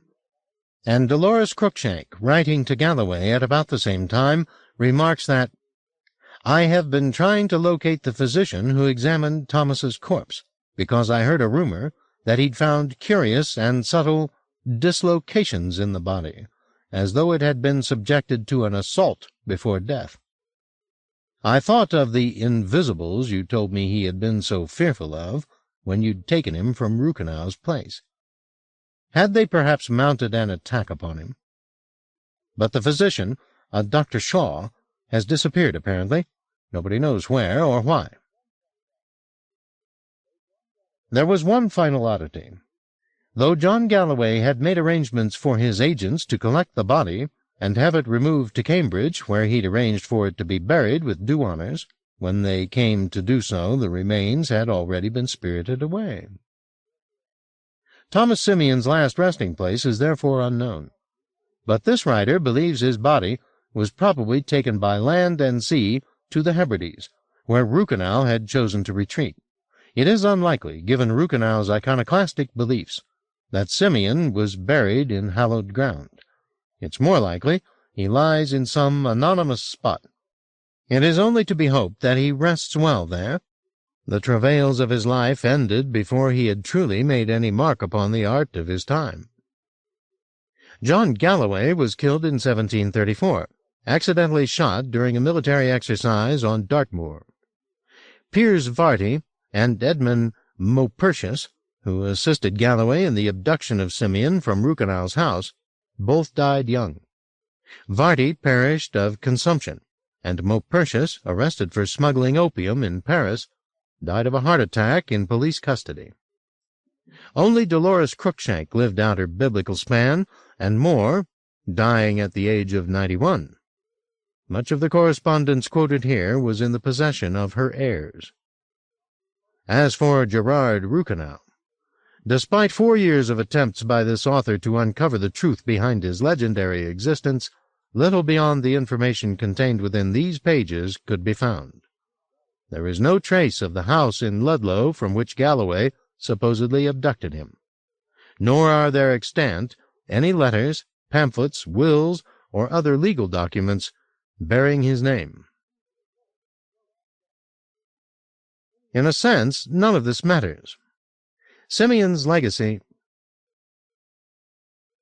Will's concentration drifted here, as Dwyer again tried to fit Simeon's work into an aesthetic context. Simeon the prophetic surrealist, Simeon the metaphysical symbolist, Simeon the nature painter. Then the text just petered out, as though she could not find a personal sentiment that suited her, and had simply let the text come to a halt. He put the book down and looked at his watch. It was 1:15. He didn't feel particularly tired, despite all that the day had brought. He wandered downstairs and went to search the kitchen for something to eat. Finding a bowl of rice pudding, which had been one of Adele's coups as a cook, he retired to the living room with bowl and spoon to indulge himself. Her recipe hadn't changed in the intervening years. The pudding was as rich and creamy as he remembered it. Patrick would go crazy for this, he thought, and so thinking, picked up the phone and called him. It wasn't Patrick who answered, but Jack. "Hey, Will," he said. "How are you doing?" "I'm okay." "You called at the right time. We've got a little meeting going on here." "About what?" "Oh, you know, stuff. Adriana's here. Do you want to talk to her?" He got off the line with curious haste and put Adriana on. She sounded less than her best. "Are you okay?" he said. "Sure. We're just having some serious conversations here. How are you doing? Have you made peace with your dad?" "Nope, and it's not going to happen. He told me point blank he doesn't want me visiting him any more." "So are you going to come home?" "Not yet. I'll give you plenty of notice, don't worry, so you can lay on a big welcome home party." "I think you've partied enough," she said. "Uh-oh. Who have you been talking to?" "Guess." "Drew." "Yep." "What's he saying?" "He thinks you're crazy." "You defended me, of course." "You can do that for yourself. Do you want to speak to Pat?" "Yeah. Is he around?" "He is, but he's not doing too well right now." "Sick?" "No, just a little emotional. We've been having a heavy conversation, and he's not in great shape. I mean, I'll get him for you if it's urgent." No, I'll call back tomorrow. Just send him my love, will you?" "Do I get some, too?" "Always." "We miss you." "Good." "See you soon." When he put the phone down, he felt a pang of separation, so sharp it caught his breath. He imagined them now, Patrick and Adriana, Jack and Raphael, even Drew, going about their business while the fog crept over the hill and ships boomed in the bay. It would be so easy to pack up and creep away, leaving Hugo to heal and Adele to dote. In a day he'd be back amongst his clan where he was loved. But there would be no safety there. He might forget the hurt of this place for a few days. He might party himself into a stupor and put the memories out of his head. But how long could that forgetfulness last? A week? A month? And then he'd be taking a shower or looking at the moth on the window, and the story he had left unfinished would come back to haunt him. He was enthralled to it. That was the unpalatable truth. His intellect and emotions were too thoroughly engaged in this mystery for him to leave. Perhaps at the beginning he'd been merely a conduit, as Jacob had dubbed him, an unwitting sensitive through which Steep's memories had flowed. But he had made himself more than that over the years. He'd become Simeon's echo, a maker of pictures that showed the spoiler's hand at work. There was no escaping that role, no pretending he was just a common man. He had laid claim to vision, and with it came responsibility. If so, so. He would watch, as he had always watched, until the story's end. If he survived, he would bear witness as no one had ever done before. He would tell a tale of near extinction from the survivor's side. If not, if he was dispatched into an unnatural grave by the very hand that had made him the witness he was, then he would at least go knowing the nature of his dispatcher, and lie perhaps more quietly for the knowledge. 8. The painkillers Hugo had been administered denied him easy slumber. He lay as though upon a catafalque in the dimly lit room, while memories came to pay their respects. Some were vague, no more than murmurs and flutterings, but most were crystalline, more real to his heavy-lidded eyes than the idiot nurses who now and then came to check on his state. Happy visitations, most of them, memories of the halcyon years after the war, when his star had been in the ascendant. There had been a period of 3 or 4 years following the publication of his first book, The Fallacy of Thought, in 1949, when he had been the idol of every iconoclast in English philosophical circles. At the tender age of 24, he had published a book that not only challenged the tenets of logical positivism, all metaphysical investigation is invalid because it can never be verified, but also existentialism. The chief imperatives of philosophical study are being and freedom. He was later to repudiate much that he'd written in that first book, but that didn't matter now. He forgot his doubts and remembered only the fine high times, debating at the Sorbonne with Sartre.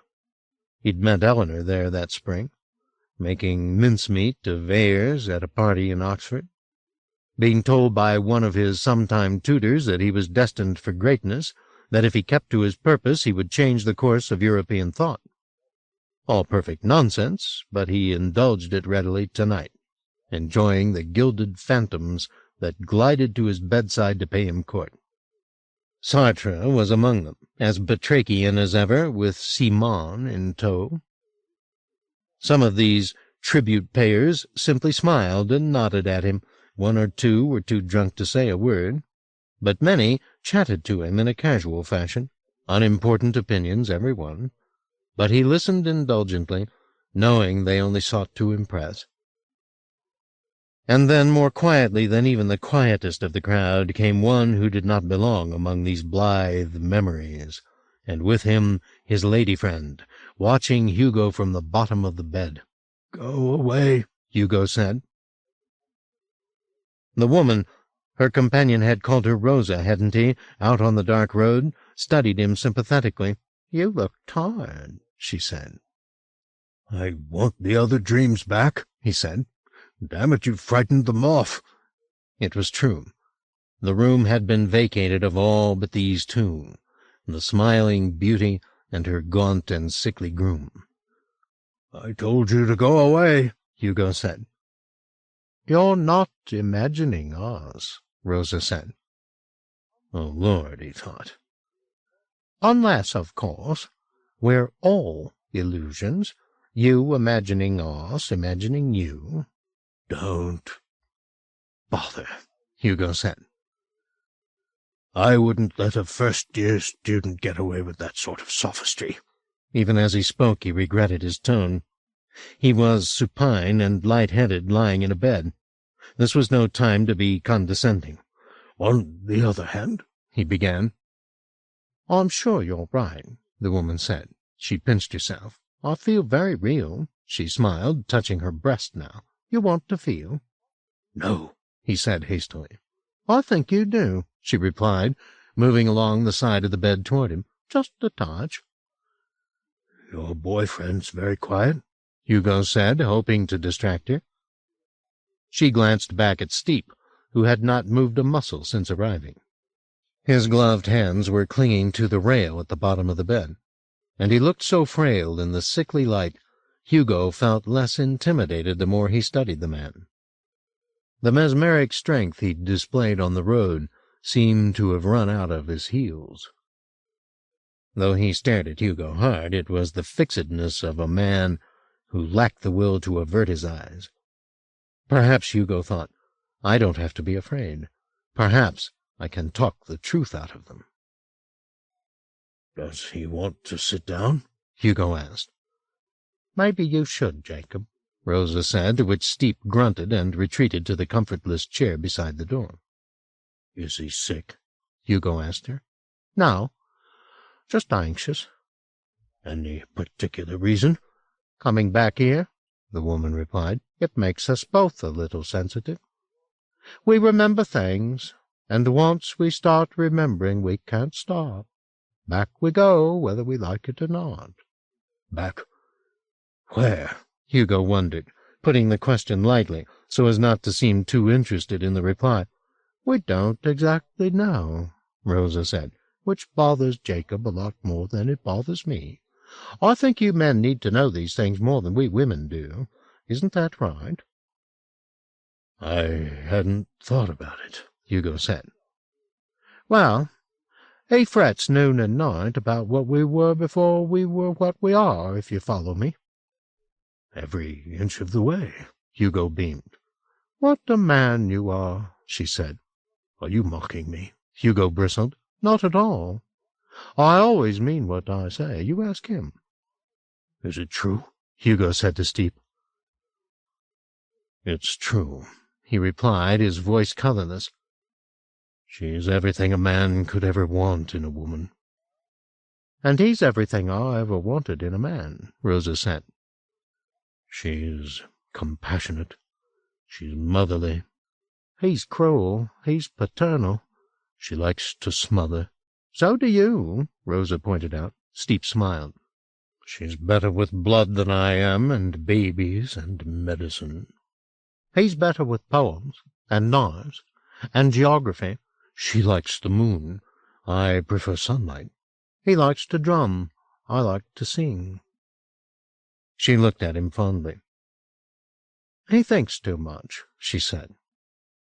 "She feels more than she should," he replied, looking back at her. They fell silent now, their gazes locked. And watching them, Hugo felt something very like envy. He'd never known anyone the way these two knew one another, nor opened his heart to be known in his turn. In fact, he'd prided himself on how undiscovered he was, how secret, how remote. What a fool he'd been. "You see how it is?" Rosa said finally. "He's impossible." She feigned exasperation, but she smiled indulgently at her beloved while she did so. "All he ever wants is answers, and I say to him, just go with the flow a little, enjoy the ride a little, but no, he has to get to the truth of things. What are we here for, Rosa? Why were we born?" She glanced at Hugo. "More sophistry, eh?" "No," Steep said, clucking at her. "I won't have you say that." He pulled himself to his feet, turning his gaze on Hugo. "You may not admit it, but the question runs in your head, too. Don't tell me it doesn't. It vexes every living thing." "Now, that I doubt," Hugo replied.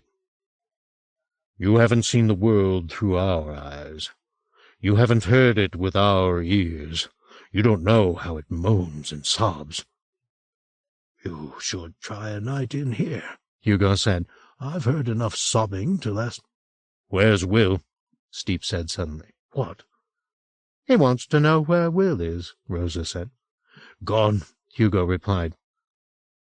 "He came to see you?" "Yes, he came. But I couldn't abide his being here, so I told him to go away." "Why do you hate him so much?" Rosa said. "I don't hate him," Hugo replied. "I just don't have any interest in him, that's all.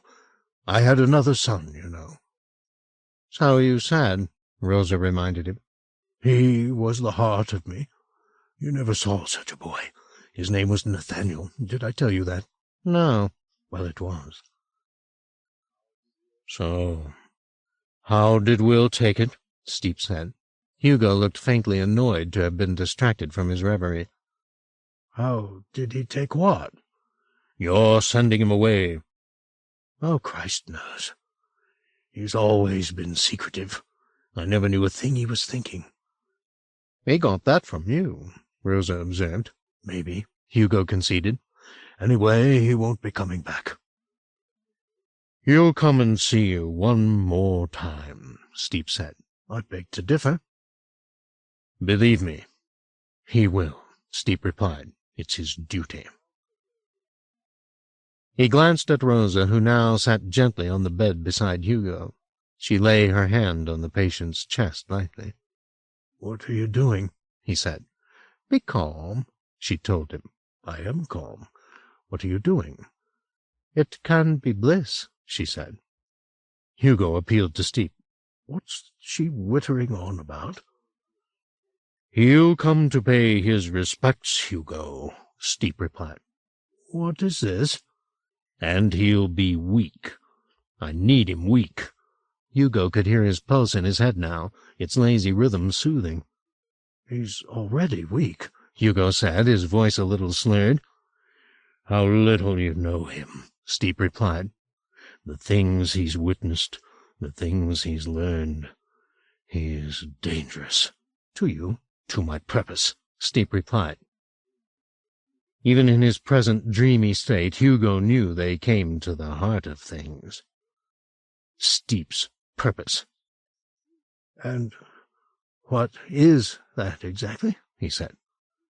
"To know God," Steep replied. "When I know God, I will know why we were born, she and I. We'll be gathered into eternity and gone." "And Will's in your way?" "He distracts me," Steep said. "He puts it about that I'm the devil." Now, Rosa said as if to soothe him. "You're getting paranoid again." "He does," Steep said with a sudden fury. "What are those damnable books of his if they're not accusations? Every picture, every word, like a knife, here." He slammed his fist against his chest. "And I would have loved him, wouldn't I?" "You would," said Rosa. "I would have treasured him, made him my perfect child." Steep rose from his chair now, and approaching the bed, he gazed down at Hugo. "You never saw him, that's the pity of it. For him, for you. You were so blinded by the dead you never knew what lived there, right under your nose. So fine a man, so brave a man, that I have to kill him before he undoes me utterly." Steep looked up to Rosa. "Oh, be done with it," he said. "He's not worth the breath." "Be done?" Hugo said. "Hush," Rosa said. "Clear your mind, it's easier." "For you, maybe," he replied, trying to sit up, but the light pressure she had upon his chest was all she needed to keep him in his place, and the thump of his heart was getting louder, and the weight of his lids heavier. "Shush," she said, as though to a troubled child. "Be still." She leaned a little closer to him, and her warmth and her breath made him want to curl up in her arms. "I told you," Steep said softly. "He'll see you one last time. But you won't see him, Hugo." "Oh, God, no!" "You won't see him Again he tried to rise up out of the bed, and this time she let him come a little way, far enough for her to slip her arm around his body and draw him closer. She had started to sing, a soft and lilting lullaby. "Don't listen to it," he told himself. Don't succumb. But it was such a gentle sound, so calm and reassuring, that he wanted to fold himself into the woman's arms and forget the brittleness of his bones, the hardness of his heart, wanted to sigh and suckle. No. That was death. He had to resist her. There wasn't strength enough in his limbs to free himself. All he could hope to do was put some important thought between his life and the song she was singing, anything to stop him dissolving in her arms. A book. Yes, he would think of a book he might write when he'd escaped her, something that would touch and change people. A confessional, perhaps, told with all the vitriol he could muster, something sharp and bracing. As far from this saccharine song as possible, he'd tell the truth about Sartre, about Eleanor, about Nathaniel. No, not Nathaniel. I don't want to think about Nathaniel. It was too late. The boy's image appeared in his head, and with it the lullaby, full of sweet melancholy. He couldn't fully understand the words, but he got the gist. They were words of reassurance, telling him to close his eyes and sink away to the place beyond sleep, where all the good children of the world went to play. His eyelids were so heavy now he was looking through slits, but he could see Steep watching him from the bottom of the bed, waiting. I will not give you the satisfaction of dying, Hugo thought, and so thinking turned his gaze toward Steep's mistress. He couldn't see her face, but he felt the fullness of her breasts beside his head, and dared think there was hope for him yet. He would fuck her in his imagination. Yes, that's what he would do. Put his erection between himself and death. He would strip her naked in his mind's eye and pin her down, make her sob with his assault till her throat was too raw for lullabies. He started to move his hips against the coverlet. She stopped singing. "Oh, now," she murmured, "what are you doing?" She pulled her blouse aside to indulge him, and his undisciplined mouth sought out her nipple, found it, and sucked. Her hand went down under the sheet, under the band of his pajamas, and touched him tenderly. He shuddered. This wasn't what he'd planned. Not at all. He was still a child, despite what she was stroking, still a baby, melting in her embrace like grey butter. Some other story. Quickly, he had to think of some high and adult thought to speed the beat of his heart, or it would all be over. Ethics? No. Holocausts? No. Democracy, justice, the fall of civilization? No. Nothing was grim or great enough to save him from the breast, from the stroke, from the ease of lying here and letting sleep take him into darkness. He heard his heart booming in his head like syrup on a timpani. He felt the blood in his veins thicken and slow. He could do nothing, nor now did he want to. His eyelids flickered closed, his lips lost their hold upon the nipple, and down he went, down and down, until there was no further left to fall. 9. Will was awakened by the sound of the telephone ringing, but by the time he cleared the surface of sleep it had stopped. He sat up in bed, fumbling for his watch. It was a little after 4, cold, dark, and still.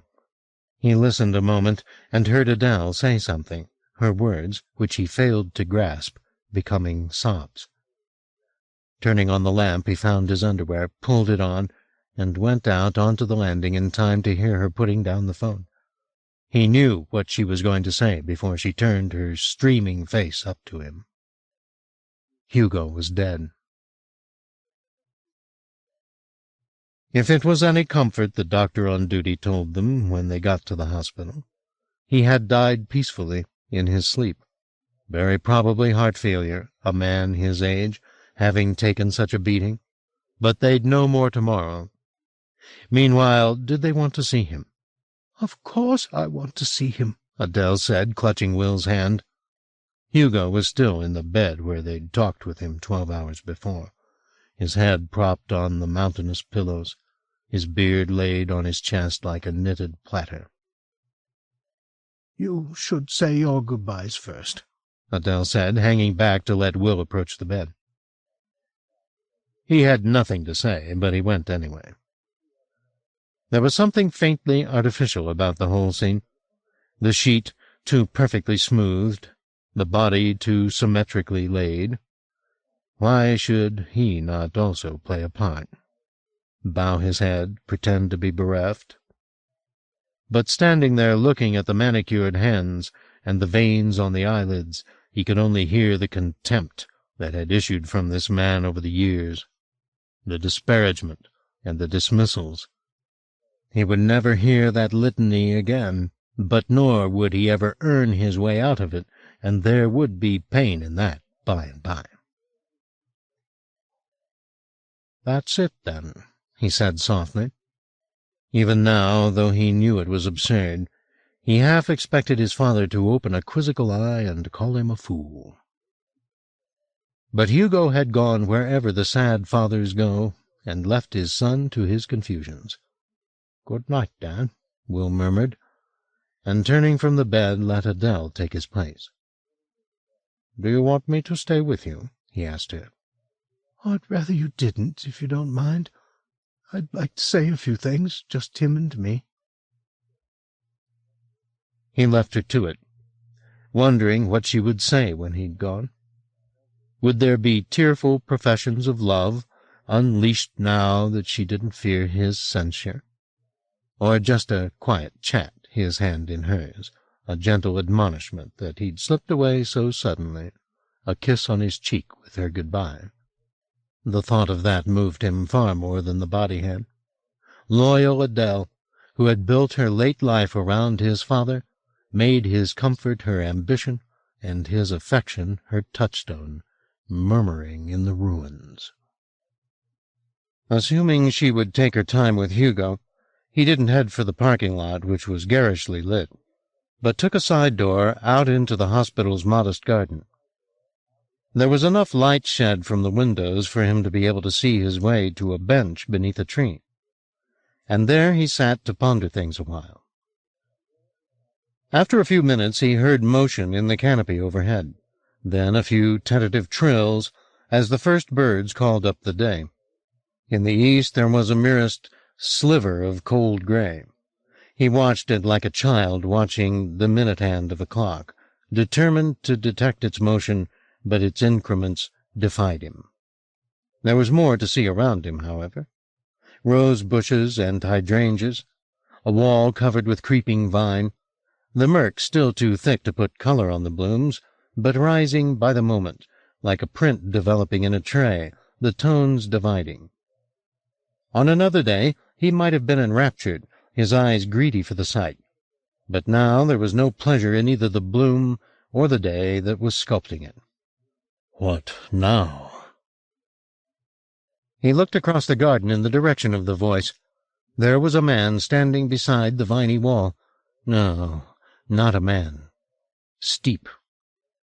"He's dead, and you'll never make your peace with him," Steep said. "I know you deserved better. He should have loved you, but he couldn't find it in his heart." Will didn't move. He sat and watched Steep wander in his direction, some part of him in fear, some part in bliss. This was what he'd come home for, wasn't it?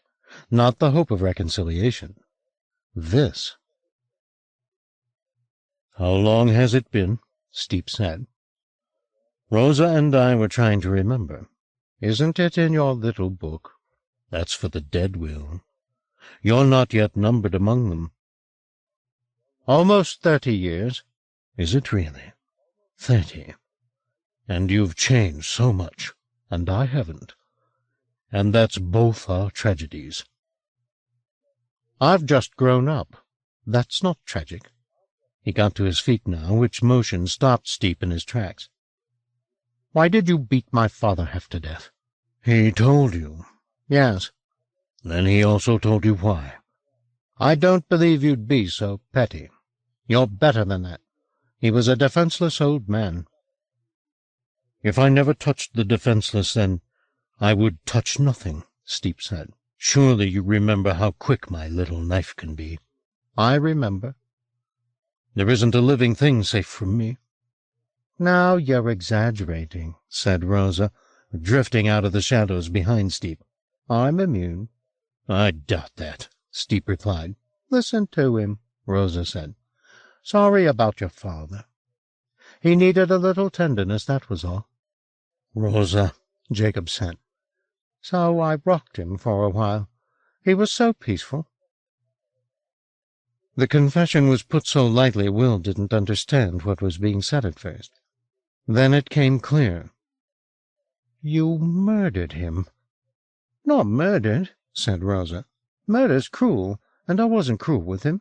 She smiled, her face radiant even in the murk. You saw how he looked, she said. How content he was at the end. I won't be going so easily, Will said, if that's what you've got in mind. Rosa shrugged.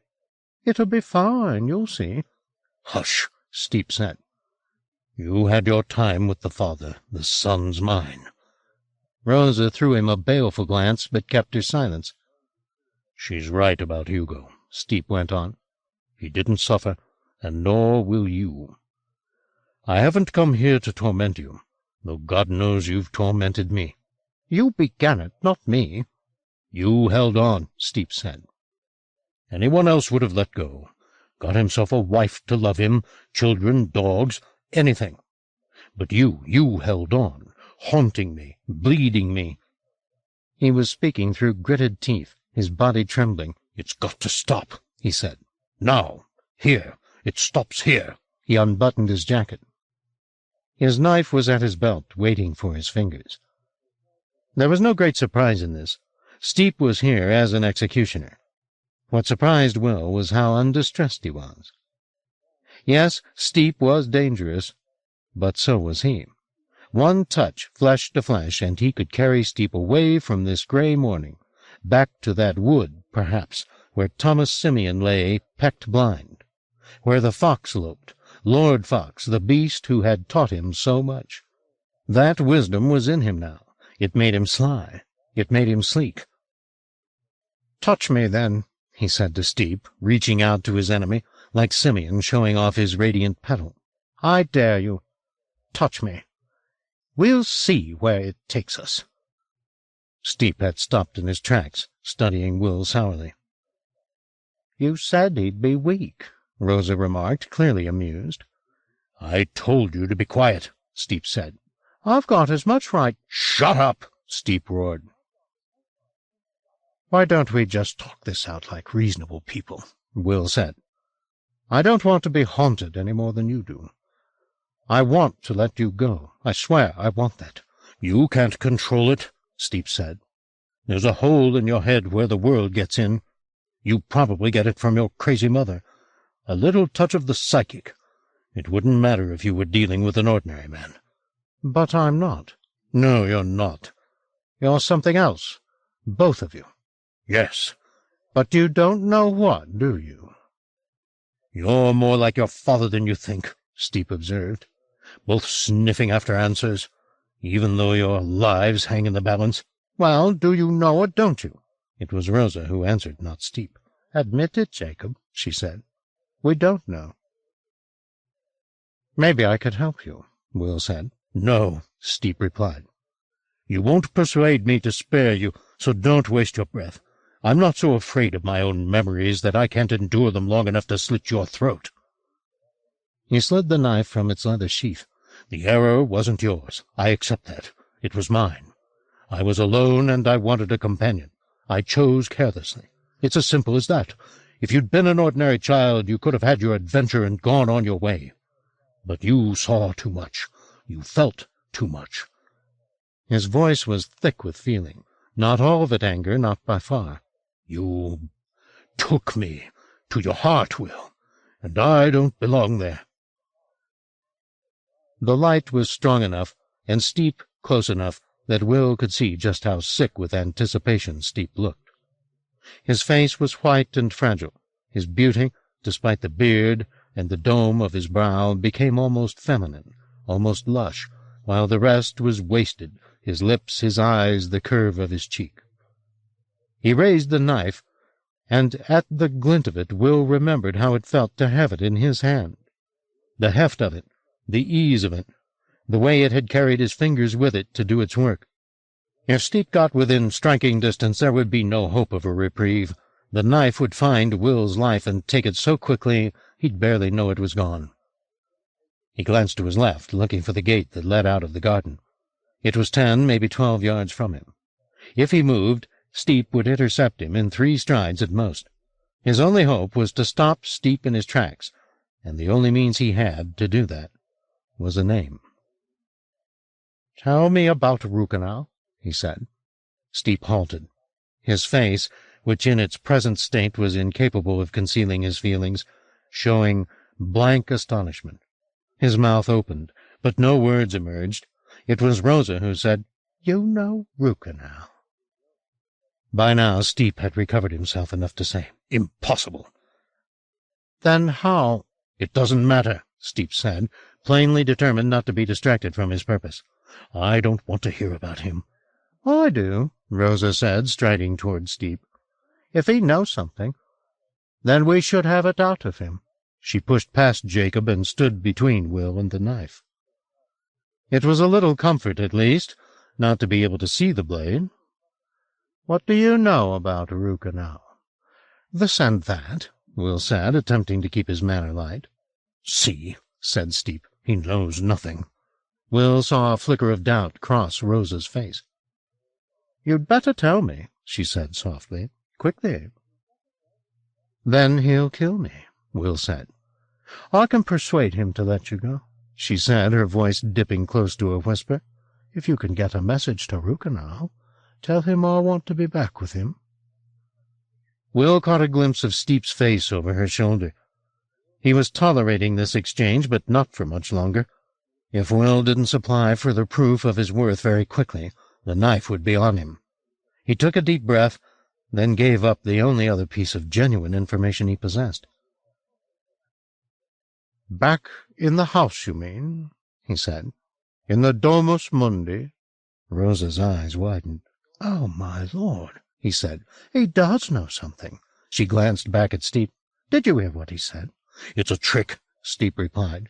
"It's something he found in my head." "You never let me see that far," Will countered. Rosa's eyes were back on Will, blazing. "I want to be back there," she said. "I want to see—" She didn't have time to finish. Steep caught hold of her arm and pulled her away from Will.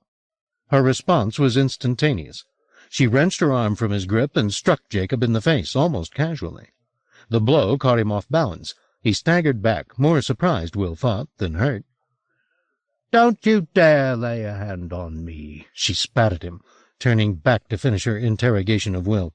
"Tell me quickly what you know," she said. "You help me, I'll help you, I swear it." She was genuine in this, Will saw. "I told you, I'm not cruel," she went on. "Jacob wanted your father dead, not me. He wanted you, weak with grief." Behind her, Steep let out a growling din. She ignored it and kept talking. "We don't have to be enemies. We both want the same thing." "And what's that?" "Healing," she said. And then Steep took hold of her again, more roughly this time, hauling her out of his path. This time she didn't strike him, but turned, loosing a curse at him. What happened next? It was so quick it was hard to tell. Will glimpsed the knife between them, moving as it had in the copse, like lethal lightning. Then it was gone, eclipsed by Rosa as she turned, its blade sinking into her chest. He heard her expel a breath, which turned into a sob, saw her turn her face to Steep, who in that same moment dropped his gaze to the place where the knife had gone. Drawing a second sobbing breath, Rosa pushed her assassin from her. He went empty-handed, and she teetered for a few seconds, raising her hands to snatch at the blade, which was still buried in her to the hilt. Her fingers found it, and with a cry that surely woke every patient sleeping in the hospital, pulled it out of her flesh and cast it to the ground.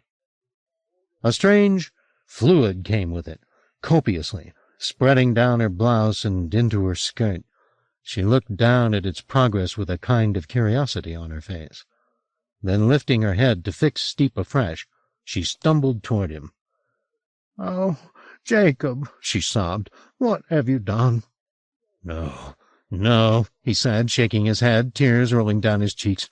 "That wasn't my doing." "Hold me," she said, opening her arms and swooning toward him.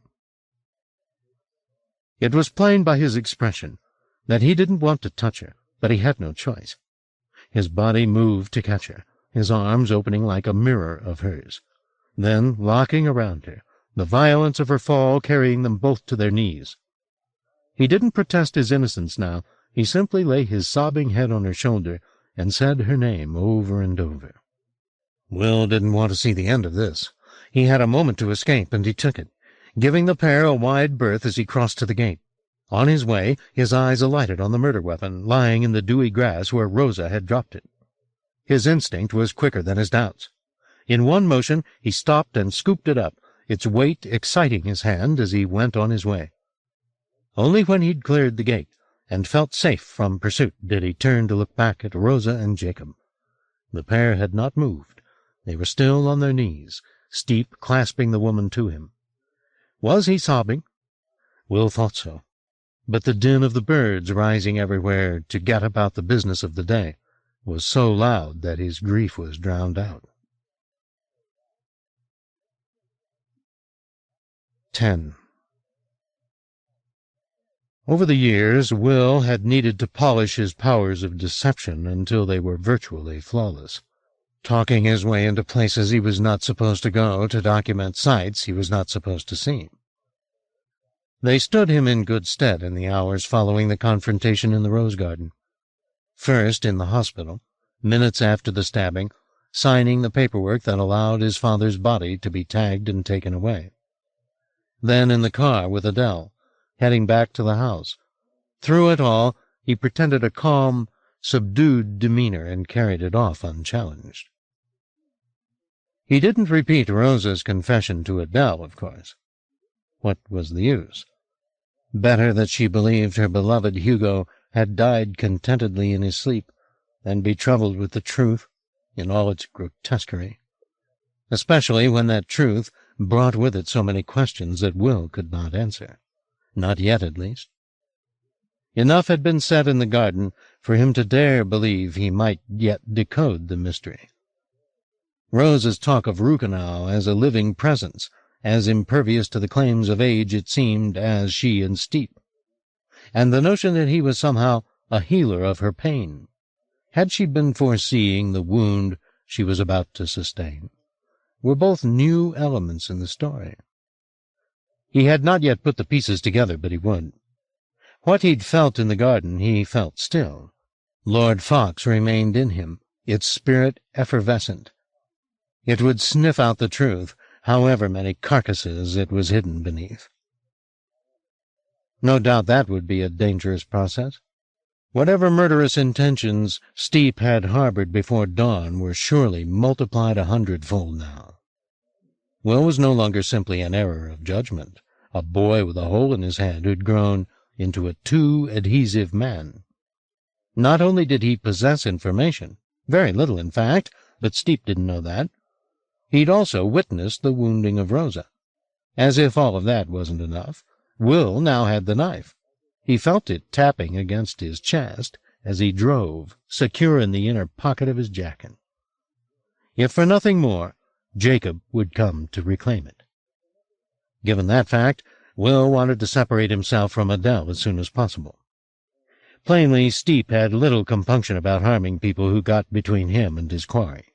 Adele's life would surely be forfeit if she was in his path. Luckily, she was already in her pragmatic mode, her tears all dried, at least for now, as she listed all the things she needed to do. There was the funeral director to contact and a coffin to choose, and the vicar at St. Luke's had to be told so that a service could be arranged. She and Hugo had found a nice plot, she told Will, near the west wall of the churchyard. Strange, Will thought, for a man who had scowled at any profession of religious belief to eschew the clean ease of cremation in favor of burial among the God-fearing elders of the village.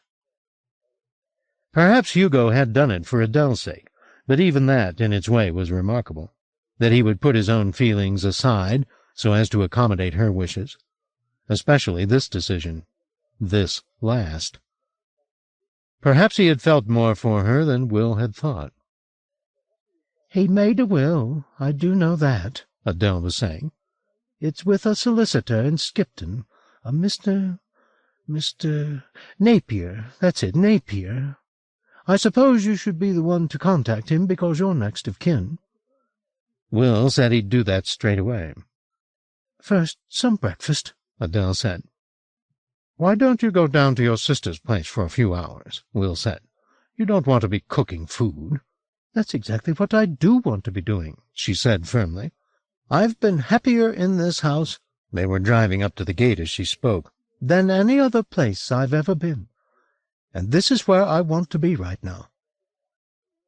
She was plainly not going to be moved on the subject, and Will remembered her stubbornness well enough to know that further pressure would only entrench her. Better to eat some breakfast and assess the situation when he'd filled his belly. He had a few hours of grace, he suspected, until Steep made another move. There was Rosa's body for Jacob to deal with, for one thing. That was assuming she was dead. If she wasn't, he'd presumably be tending to her. She'd sustained at the very least a grievous wound, delivered by a weapon that carried more than its share of fatal capacity. But she had outlived a human span by many decades. She'd been there on the banks of the Neva 250 years before, so she was clearly not as susceptible to death as an ordinary human being.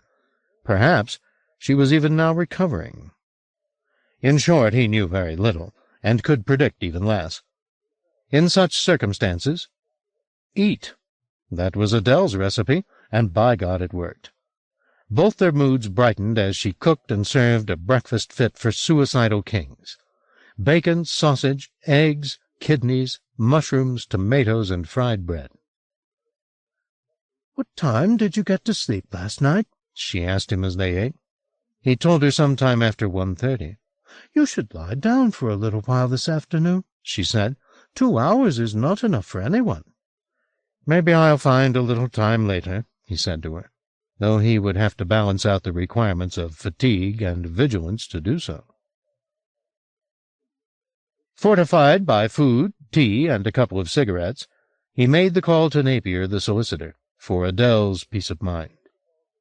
Napier expressed his condolences and confirmed that, yes, all the necessary paperwork had been completed 2 years before, and unless Will intended to contest his father's wishes, all of Hugo's money, and of course the house, would go to Adele Bottrell.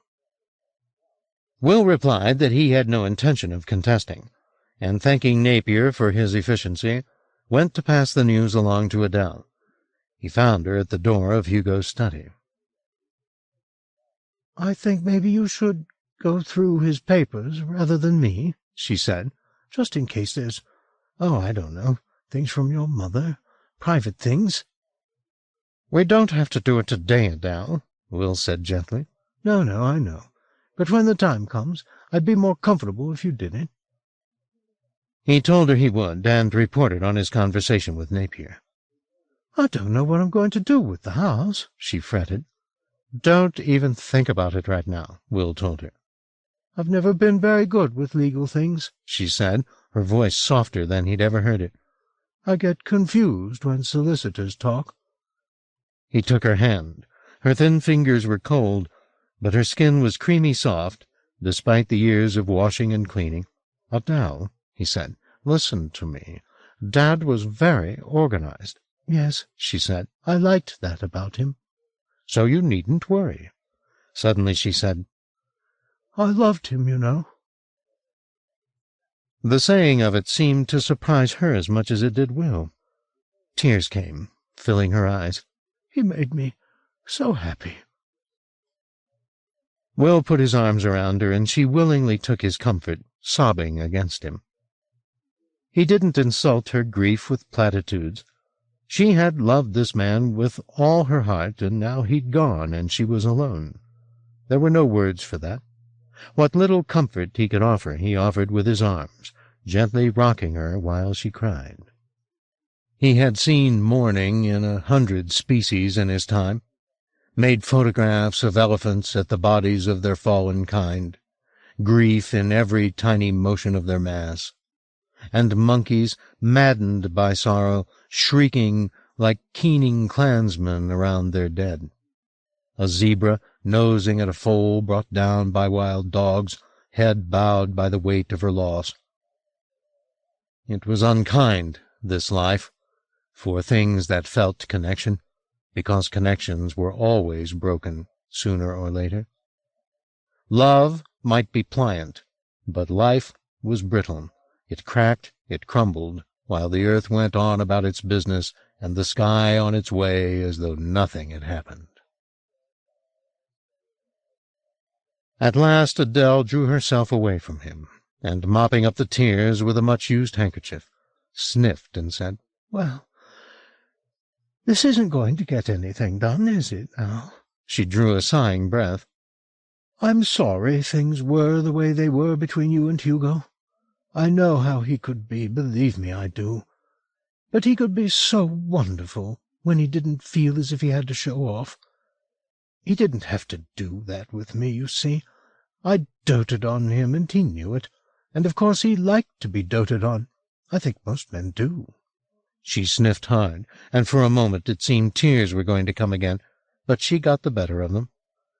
"I'm going to call the vicar," she said, tugging her mouth into a wan semblance of a smile. "We'll have to think of some hymns." When she'd gone, Will opened the study door and peered in. The curtains were partially drawn, a shaft of sunlight falling across the littered desk and onto the threadbare carpet. Will stepped into the room, breathing the scent of books and old cigarette smoke. This had been Hugo's fortress, a room of great men and great thoughts, he'd been fond of saying. The shelves, which covered 2 full walls from floor to ceiling, were crammed with books. All the usual suspects: Hegel, Kierkegaard, Hume, Wittgenstein, Heidegger, Kant. Will had peered into a couple of these volumes in his youth, a last forlorn attempt to find favor with Hugo. But the contents had been as incomprehensible to him as a page of mathematical equations. On the antique table to the left of the window, the second great collection this room boasted, a dozen or more bottles of malt whisky, all of them rare, and all savored when the study door was closed and Hugo was alone. He pictured his father now, sitting in the battered leather chair behind his desk, sipping and thinking.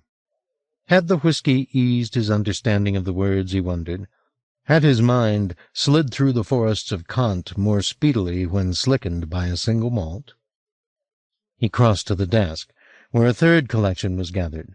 Hugo's brass paperweights, 7 or 8 of them, sat upon various piles of notes.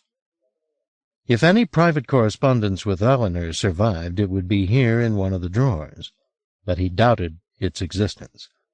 Even assuming his parents had once been so in love as to exchange passionate billets doux, he could not imagine Hugo preserving them after the separation.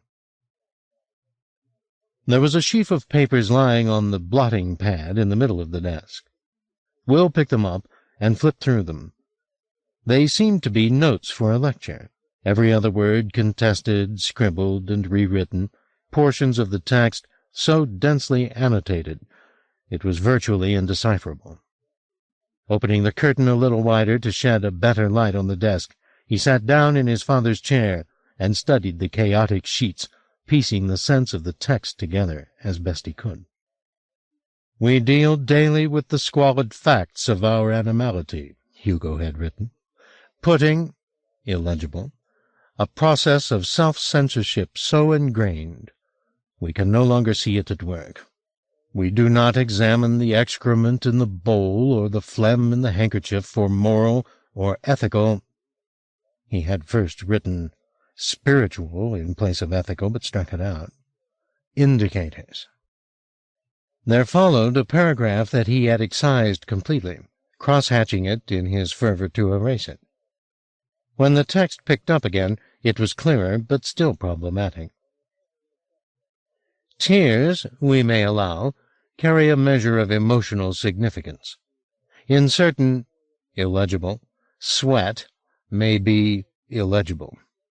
But as scientific methodologies become increasingly sophisticated, their tools charting and calibrating, was it, or calculating, one of the two, the nuances of the phenomenal world with an accuracy that would have been unthinkable a decade ago, we are obliged to reconfigure our assumptions.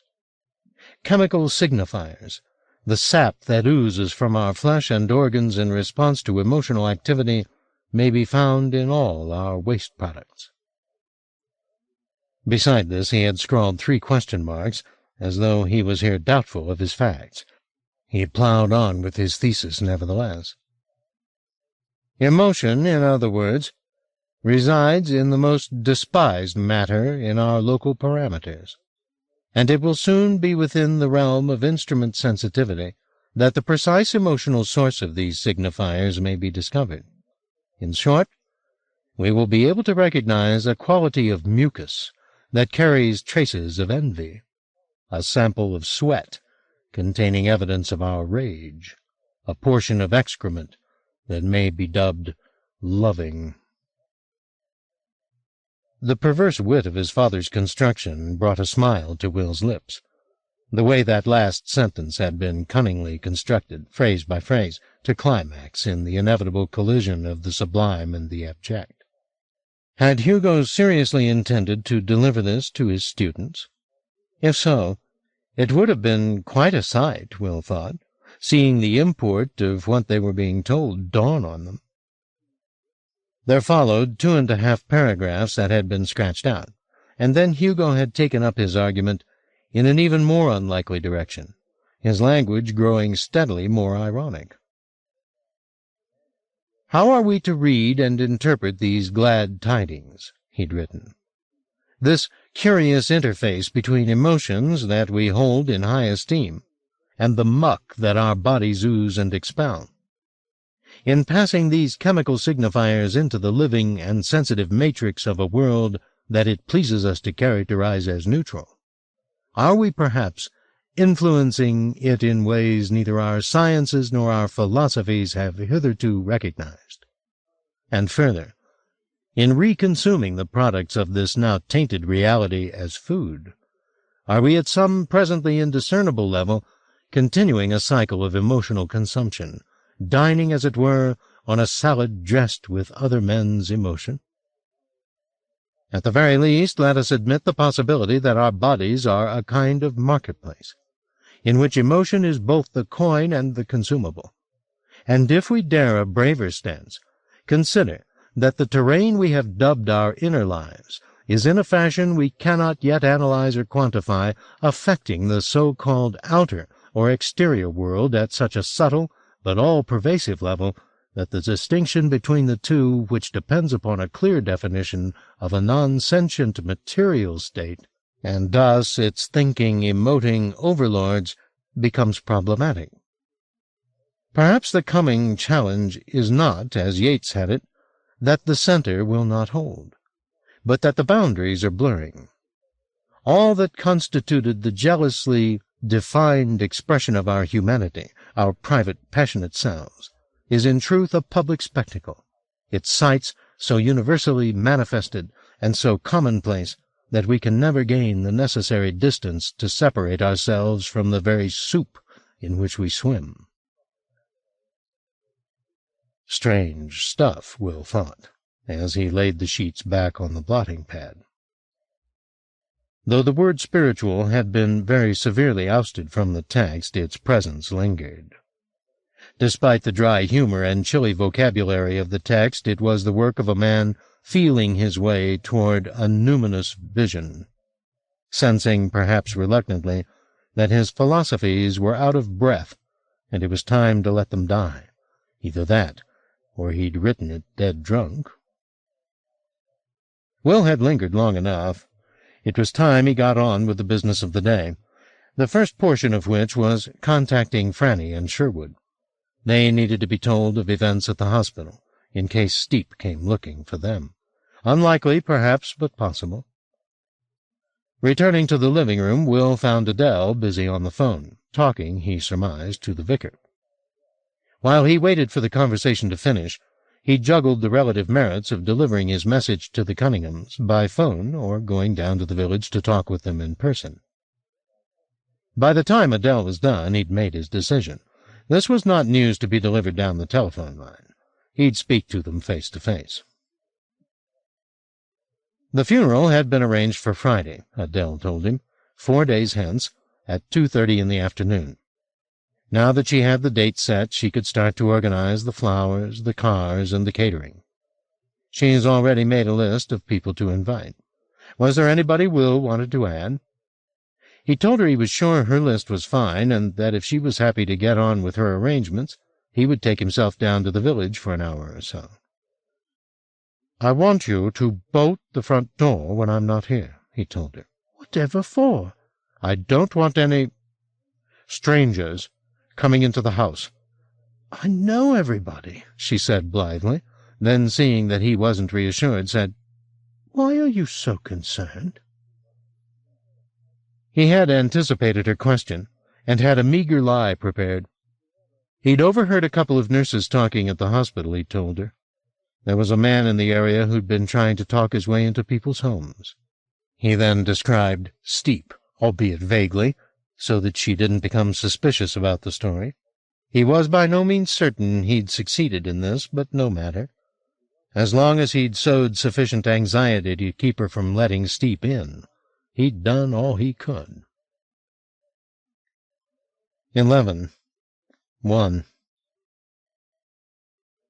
He didn't go straight to the Cunningham house, but stopped off at the newsagent's for a pack of cigarettes.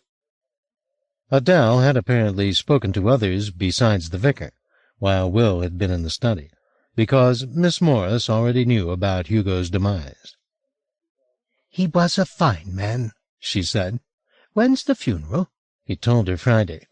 "I'll close up shop," she said. "I want to be there to pay my respects. He'll be missed, your father." Franny was at home, in the midst of housework, apron on, hair roughly pinned up, duster and polish in hand.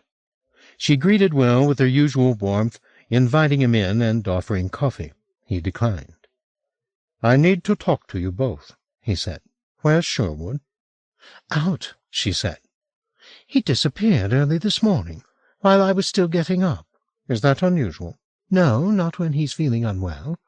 He goes up into the hills, sometimes stays out all day just walking. Why, what's happened?" "A great deal, I'm afraid. Do you want to sit down?" "That bad?" "I don't know if it's bad or good right now," he said. Franny untied her apron, and they sat in the armchairs either side of the cold hearth. "I'll keep this as short as I can," he said, and gave her a 5-minute summary of events at the hospital. She offered a few words of condolence regarding Hugo, but then kept her silence until he reported on the effect the name Rukenau had had upon Rosa and Jacob. "I remember that name," she said. "It's in the book, isn't it? Rukenau was the man who hired Thomas Simeon. But how does that all fit with the happy couple?" "They're not a happy couple any more," Will said, and went on to tell her the rest. Her expression grew more astonished by the moment. "He killed her?" she said. "I don't know if she's dead, but if she isn't, it's a miracle." "Oh, my Lord! So what happens now?" "Eventually, Steep's going to want to finish what he started. He may wait until dark. He may—" "Just come knocking." Will nodded. "You should pack up a few things and get ready to leave as soon as Sherwood comes home." "You think Steep will come here?" "He may. He's been here before." Franny glanced toward the front door. "Oh, yes," she said softly. "I still dream about it. Dad in the kitchen, Sher on the stairs, me with the book in my hand, not wanting to give it to him." She had visibly paled in the last few moments. "I have a horrible feeling, Will, about Sherwood." She got to her feet, wringing her hands. "What if he's with them?" "Why are you even thinking that?" "Because he never quite let go of Rosa. In fact, he thought about her all the time, I'm pretty sure. He only admitted to it once or twice, but she was never far from his mind. "All the more reason you should pack and be ready to go," Will said, getting to his feet. "I want us out of here the moment Sherwood comes back." She headed out into the hall, talking as she went. Will followed. "You said earlier you weren't sure whether the news was good or bad," she remarked. "Seems to me it's all bad." "Not for me it isn't," Will said. "I've been living in Steep's shadow for 30 years, and now I'm going to be free of him." "If he doesn't kill you," Franny said. "I'll still be free." She stared at him. "It's as desperate as that," she said. "It is what it is," he replied with a little shrug. "You know, I don't regret knowing him. He made me who I am, and how can I regret being me?" "I'm sure a lot of people do, being who they are, I mean." "Well, I'm not one of them," he said. "I've got a lot more out of my life than I ever thought I would." "And now?" "Now I've got to move on, and I can feel it happening, things moving in me." "I want you to tell me." "I don't think I've got the words," he said. He smiled. Then, seeing the quizzical look on her face, he said, "I'm excited. I know that sounds weird, but I am. I was afraid there wouldn't be closure to all of this. Now I'm going to have it one way or another." She broke her gaze and hurried upstairs, calling back down to him as she reached the landing. "Have you got any way of defending yourself against him?" "Yes, I have." "Are you going to tell me what?" "Just something," he said, reaching inside his jacket and touching the knife, which he had not done since picking it up. He felt the thrill of its history in his fingers, and knew he should let it go. But his flesh refused. His fingers tightened around the gummy hilt, instantly addicted to the rush it supplied. Oh, the harm this knife could do! It would not be hard to kill Steep, to slide the blade deep into his unhappy flesh and stop his heart. And if he had no heart to stop, then the knife would just go on cutting holes in him until he was a thing of scraps, with the life pouring out everywhere. "Will?" Franny was calling from upstairs. "Yes?" "Didn't you hear me? I've been yelling." Lost in the blade's brutalities, he hadn't heard a word. "Is there a problem?" he called back, opening his jacket as he did so. His hand was still clamped to the hilt of the knife, his knuckles white. "I'd just like a cup of tea," Franny yelled back. It was such an absurd contrast, the knife in his hand, filthy with Rosa's juices, and Franny's thirst for tea, that it snapped him from his reverie completely. He pulled his knife hand free and closed his jacket as though he were slamming Pandora's box. "I'll brew some," he said, and went through to the kitchen, his body aching as he moved. He could not at first understand why. It was only as he washed his hand clean under the cold tap that he realized it was the scars left by the bear that were troubling him, as though his system was punishing him for denying it the pleasure of the blade by awakening old pains. He would have to be careful, he realized. The knife was not to be treated lightly. If and when he wielded it, there could be consequences. His hand cleansed, he busied himself about the kitchen preparing the tea, hearing Franny thumping about above. He had brought the threat of calamity into her life, but her sanguine manner suggested she had vaguely expected it. Like him, she had been marked. So had Sherwood. Not as profoundly, perhaps, but then who was to say? If Sherwood had not fallen prey to Rosa, perhaps his mental state would have improved over the years, and Franny would have been freed of her responsibilities to him. Courted, perhaps, married, perhaps, lived a fuller, happier life than had been her lot. He was filling the enamel teapot with boiling water when he heard the front door open and close, and Franny calling from above. "Is that you, Sherwood?" Instead of declaring himself, Will hung back. Franny was coming downstairs now. "I was getting worried about you," she said. Sherwood mumbled something Will couldn't hear. "You look terrible," Franny said. "What on earth's happened?" "Nothing." "Sherwood?" "I'm just not feeling very well," he said. "I'm going up to bed." "You can't. We have to leave. I'm not going anywhere. Sherwood, we have to. Steep's come back. He won't touch us. It's Will. He stopped in mid-sentence and looked toward the kitchen door where Will had stepped into view. "Is Rosa still alive?" Will said. "I don't know what you're talking about," Sherwood said. "Franny, what's he talking about? We don't have to leave. Will's just here to cause trouble, as always." "Who told you that?" Franny said. "It's obvious," Sherwood replied, staring at the floor rather than his sister's face. "That's what he's always done." "Where is she, Sherwood?" Will said. "Did he bury her?" "No," Sherwood shouted. "She's my lady, and she's alive." "Where?" "I'm not telling you. You'll hurt her." "No, I won't," Will said, stepping out of the kitchen. The move alarmed Sherwood. He turned suddenly and bolted for the front door. "It's all right," Franny yelled. But he wasn't about to be persuaded. He was out of the door at a dash, with Will on his heels, down the path to the gate, which was open, through it and off to the left and left again, cannily avoiding the street, where traffic might slow him, to make for the open ground behind the house. Will pursued him up the dirt track, yelling vainly for him to stop, but Sherwood was too quick. If he made it out to the open field, Will knew, the chase was lost. Franny had outmaneuvered him, however.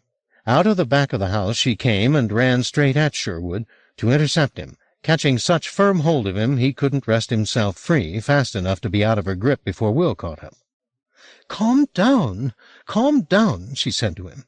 He ignored her and turned his ire on Will. "Why did you have to come back?" he yelled. "You spoiled everything. "Now you hush yourself," Franny snapped. "I want you to take a deep breath and calm down before you hurt somebody. Now, I suggest we all go back into the house and talk like civilized people. First, he has to take his hands off me," Sherwood demanded. "You're not going to run, are you?" Franny said. "No," Sherwood replied sourly. "Promise?" "I'm not a kid, Franny. I said I wouldn't run, and I won't." Will unhanded him, and Franny did the same. He didn't move. "Satisfied?" He sulked, and slouched back into the house. 2. Once inside, Will left Franny to ask the questions. Plainly he was the enemy as far as Sherwood was concerned, and there would be no answers forthcoming if he was doing the inquiring. She began by reciting a shortened version of what Will had told her. Sherwood was silent throughout, staring at the floor, but when she told him Hugo had been murdered by Steep and McGee, which fact she cleverly kept back, at first simply saying Hugo was dead, until almost the end of her monologue, Sherwood could not conceal the fact that he was shaken. He'd been fond of Hugo, according to his last conversation with Will, and became fidgety and then tearful, as Franny described Rosa's part in it. At last he said, "I only wanted to save her from Steep. She can't help herself." He looked up at his sister now, blisters of tears in his eyes. "Why would he hurt her if she wasn't trying to free herself? That's what she wants to do."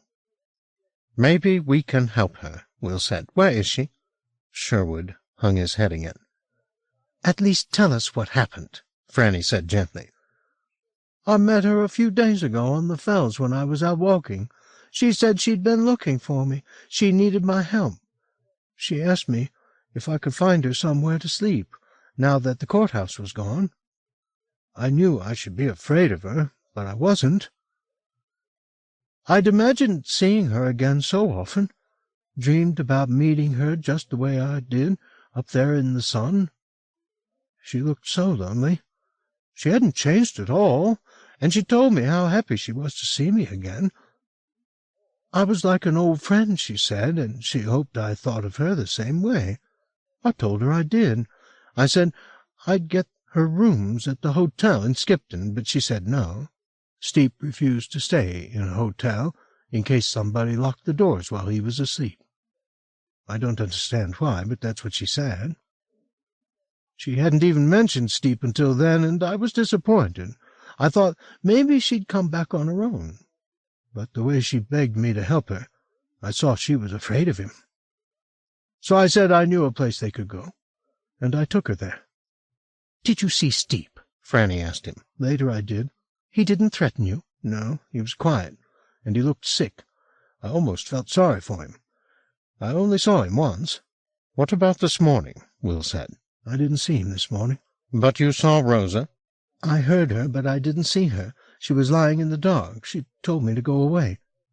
"How did she sound?" "Weak. But she didn't sound as if she was dying. She would have asked me to help her if she'd been dying. Wouldn't she?" "Not if she thought it was too late," Will said. "Don't say that," Sherwood snapped. "You said we could help her 2 minutes ago." "How can I be sure of anything until I see her?" Will replied. "Where is she, Sher?" Franny said. Sherwood was looking at the floor again. "Come on, for God's sake. We're not going to hurt her. What's the problem?" "I just don't want to share her," Sherwood said softly. "She was my little secret. I liked it that way." "So, she dies," Will said, exasperated. "But at least you haven't shared her. Is that what you want?" Sherwood shook his head. "No," he murmured. Then, even more quietly, "I'll take you to her." 12. Happiness had always sharpened Jacob's appetite for its contraries. Blithe from some successful slaughter, he would invariably make straight away for a cultured city where he could seek out a tragic play. Better still, an opera, even a great painting, that would stir up the rich mud of feelings he kept settled most of the time. Then he would indulge his passions like a reformed drunkard left among the brandy barrels, imbibing until he sickened on the stuff. Unlike happiness, however, despair only wanted its like. When he was in its thrall, as he was now, his nature drove him to discover more of the very feelings that pained him. Others sought out palliatives for their wounds. He looked only for a harsher grade of salt. Until now, he'd always had a cure for this sickness. When the despair became too much for him to bear, Rosa would be there to coax him from the brink of total collapse and restore his equilibrium. Sex had more often than not been her means. A little hide the sausage, as she'd been fond of calling it in her more bumptious moods. Today, however, Rosa was the cause of his despair, not its cure. Today she was dying, by his hand, her hurt too deep to be mended. He had laid her down in the murk of their shuttered house, and at her instruction left her there. "I don't want you anywhere near me," she'd said. "Just get out of my sight." So he'd gone, out of the village and up the slope of the fell, looking for a place where his despair might be amplified. His feet knew where to take him, to the wood, where the damnable child had shown him visions. He would find plenty of fuel for his wretchedness there, he knew. There was nowhere on the planet he regretted setting foot more than that arbor. In hindsight, he'd made his first error, offering the knife to Will. His second, not killing the boy as soon as he'd realized he was a conduit. What strange sympathy had been upon him that night, that he'd let the brat go, knowing that Will's mind was filled with filched memories. Even that stupidity might not have cost him so dearly if the boy had not grown up queer. But he had. And undisturbed by the call to fecundity, he'd become a far more powerful enemy. No, not enemy, something more elaborate than he would have been if he'd married and fathered children. Steep had never been comfortable in the company of queers, but he'd felt, almost against his will, a kind of empathy with their condition. Like him, they were obliged to be self-invented. Like him, they looked in at the rest of the tribe from its perimeters. But he would have gladly visited a holocaust on the entire clan if it would have kept this one, this Will, from crossing his path. 50 yards from the wood he halted, and looking up from his boots, surveyed the panorama. Autumn was close. He could smell its bruising touch in the air. It was a time of the year he'd often set out walking, taking a week or two off from his labors to explore the backwaters of England. Despite the calamities of commerce, the country still possessed its sacred places if a traveler looked hard and carefully enough. Communing with the ghosts of heretics and poets, he had strode the country from end to end over the years, walked the straight roads where the Behemists had gone, and heard them call the very earth the face of God, idled in the Malvern Hills where Langland had dreamed of Piers Plowman, strode the flanks of Barrows, where pagan lords lay in beds of dirt and bronze. Not all these sites had noble histories. Some were lamentable places, fields and copses where believers had died for their Christ. At Oldham Common, where Roland Taylor, the good rector of Hadley, had been burned at the stake, his fire fueled from the hedgerows that still grew green about the spot. And Colchester, where a dozen souls or more had been cremated in a single fire for a sin of prayer. Then to more obscure spots still, places he'd found only because he listened like a fly at a dying man's mouth. Places where unhallowed men and women had perished for love or faith or both. He envied the dead very often. Standing in a plowed field some September, crows cawing in the fleshless trees, he thought of the simplicity of those whose dust was churned in the dirt on his boots, and wished he had been born with a plainer heart. He would not visit these places again, not this autumn, nor ever. His life, which had been in its curious way a model of stability, was changing, by the day, by the hour. Though he would certainly silence Rabjohns, the deed would not repair the damage that had been done. Rosa would still die, and he would be left alone in his despair, spiraling down and down. Given that there would be nobody to check his descent, he would keep going until he could fall no further. Then he would perish, most likely by his own hand, and his vision of a naked earth would be left in other less honorable hands. No matter, he thought, as he resumed his trek toward the wood. There were plenty of men who were in unwitting service of the same ideal. He'd had the questionable pleasure of meeting a brace of them in his time, crazed military men in a few cases, many of these psychotics, a few who knew precisely the name of their evil and simply pleasure in it. But most, these the most interesting to speak with, men who were not personally inhumane, but who sat in their offices like bland accountants, orchestrating pogroms and ethnic cleansing for fiscal and political reasons. Whatever their natures, they were his allies to a man, as likely to wipe out a species as he in their pursuit of ambition. Some did so in the name of profit, some in the name of freedom, some simply because they could. The reasons didn't really matter to him. What mattered was the consequences. He wanted to see creation dwindle, family by family, tribe by tribe, from the vast to the infinitesimal. And he'd always needed the autocrats and the technocrats to help him achieve his goal. But whereas they were indiscriminate and crude, often unaware of the damage they'd done, he had always plotted against life with the greatest precision, researching his victims like an assassin, so as to be familiar with their habits and their hideaways. Once marked for death, few had escaped him. He knew of no finer feeling than to sit with one of the dead and record its details in his journal, knowing that when corruption had claimed the corpse, he and only he possessed a record of how and when this line had passed into history. This will not come again, nor this, nor this. He had reached the border of the wood now. A gust of wind moved through the trees, overturning the coins of sun on the ground. He stepped among them gingerly, while the wind came again, shaking down a few early leaves. He went directly to the place where the birds had sat that distant winter. A spring nest sat in the fork of the branches, forsaken now that it had served its function as a nursery, but still intact.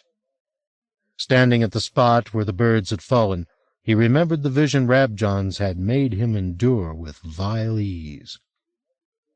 Simeon, in the sunlight, a day from death, refusing the call of his patron, eloquent even in his despair. And then the same scene a day and a moment later, Simeon dead, under the trees, his body already carrion. Steep let out a little moan, working the heels of his hands against his eyes to press the sight from his head. But it wouldn't go. It pulsed behind his lids, as though he were seeing it now for the first time in all its cruel particulars, the claw marks upon Thomas's cheek and brow, where the birds had skipped as they pecked out his eyes. The dung spattered on his thigh where some animal had voided itself, while sniffing around. The curl of hair at his groin, miraculously untouched, though the manhood that had nestled there had been ripped away and left the place all blood, but for this golden tuft. He did not imagine that killing the conduit would heal his deepening anguish. He was in its thrall now, and would be swallowed utterly. But when he finally succumbed to it, he would do so with his wits his own. There would be no trespasser among his thoughts, treading where his griefs lay tenderest. He would die alone, in the belly of his despair, and nobody would know what last thoughts visited him there. It was time to go. He had put off the moment long enough, fearful of his own weakness. He would have liked to have his knife in his hands as he strode down the hill. It knew the business of slaughter more intimately than even he, but no matter. Murder was an old art, older than the beating of blades. He would find some means by which to do the deed before the moment was upon him, a rope, a hammer, a pillow. And if all else failed, he had his hands. Yes, perhaps that was best. To do it with his hands. It was honest and simple, and like the error that would be connected with the deed, the work of flesh and flesh. The neatness of this pleased him, and in his present state a little pleasure, however it was won, was not to be despised. 13. There had been no butcher's shop in Burnt Yarley since the passing of Delbert Donnelly, and since the demolition of the courthouse, no Donnellys either. Donnelly's daughter, Marjorie, and her family had gone to live in Easdale, and his widow had departed for the high life in Lytham St. Anne's. The shop had passed through several hands. It had been a hairdresser's, a thrift shop, a greengrocer's, and was now once again a hairdresser's. The Donnellys' residence, however, had never been sold. There was no suspicious reason for this. Delbert was not reported to walk its bare boards, chomping on pork pies. It was simply an ugly, charmless house that had been overpriced for the market. For a buyer interested in privacy, it was an ideal purchase, however, surrounded as it was by a 7-foot privet hedge that had once been Delbert's pride and joy. Had he paid as much attention to his personal appearance as he had to his hedge, some had observed, he would have been the smartest man in Yorkshire. Well, Delbert was probably more unkempt than ever under St. Luke's sod, and his hedge had run riot. These days the Donnelly house could barely be seen from the road. "Whatever made you think of bringing Rosa here?" Franny asked Sherwood as he pushed open the gate. He gave her a guilty look.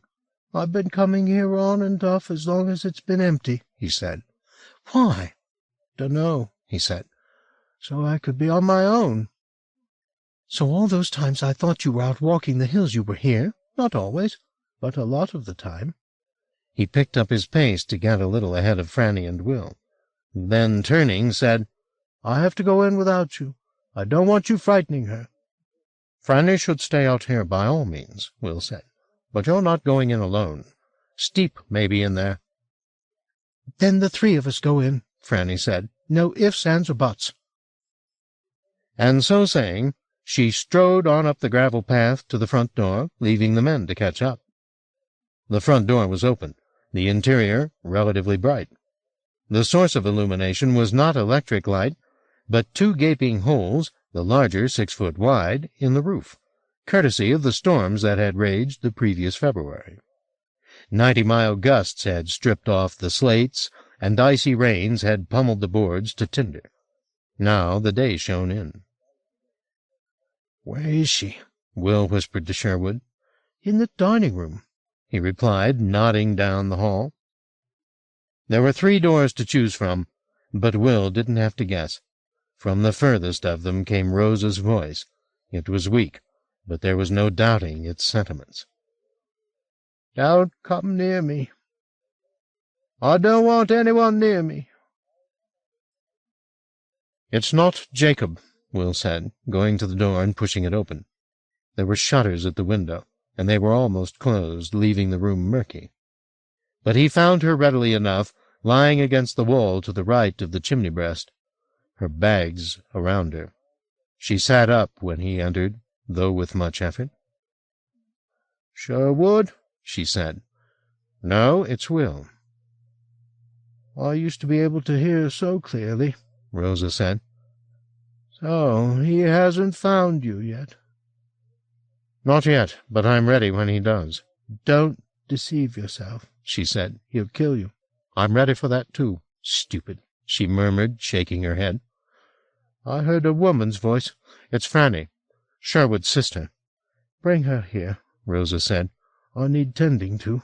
"I can do it." "You will not," she said. "I want a woman to do it." "Go on," she said. Will returned to the hallway. Sherwood was closer to the door, eager to be inside, but Will told him, "She wants Franny." "But "That's what she wants," Will replied. Then to Franny, "She says she needs tending to. I don't think she'll let us take her to a doctor, but try to persuade her." Franny looked more than a little doubtful, but after a moment's hesitation she slid past Sherwood and Will and entered. "Is she going to die?" Sherwood said very softly. "I don't know," Will told him. "She's lived a very long life. Maybe it's time." "I won't let her," Sherwood said. Franny was back at the door. "I need some gauze and some bandages," she said. "Go back to the house, Sherwood, and bring whatever you can find. Is there still running water in the house?" "Yes," said Sherwood. "You can't persuade her to let us take her to a doctor." "She won't go, and I don't think they'd be able to do much for her anyway." "It's that bad?" "It's not just that it's bad. It's strange. It's not like any wound I ever saw before." She shuddered. "I don't know if I can bring myself to touch her again." She glanced at Sherwood. "Will you go?" she said. He was like a dog being sent from the kitchen, glancing over his shoulder as he went, to be certain he wasn't missing a scrap. At last he made it to the front door and slipped away. "What do we do once she's bandaged up?" Franny wanted to know. "Let me speak to her," Will said. "She said she didn't want either of you in there." "She's going to have to put up with it," Will said. "Excuse me." Franny stood aside, and Will stepped back into the room. It was darker than it had been a few minutes before, and warmer, both changes, he guessed, brought about by Rosa's presence. He couldn't even see her at first. The shadows around the mantelpiece had become so dense. While he was trying to work out where in the darkness she was standing, she said, "Go away." Her voice gave him her whereabouts. She had moved 4 or 5 yards to the corner of the room farthest from the door. The shutters, which were to her left, remained open a little way, but the daylight fluttered at the sill, stopped from entering by the miasma she was giving off. "We need to talk," Will said. "About what?" "What you need from me," he said, attempting his most conciliatory tone. "I killed your father," she said softly, "and you want to help me. You'll forgive me if I'm suspicious." "You were under Steep's influence," Will said, taking a tentative step toward her. Even that stride was enough to thicken the atmosphere around him. Though he stared hard into the corner where she stood, the murk resembled a picture taken in too low a light level, a patch of granular gray. "Under Steep's influence? Me?" She laughed in the darkness. "Listen to you. He needs me a lot more than I need him." Really? Yes, really. He's going to go crazy without me, if he hasn't already. I was the one who kept his feet on the ground. Will had perhaps halved the distance between the door and the corner of the room while she spoke, but he was no closer to seeing Rosa.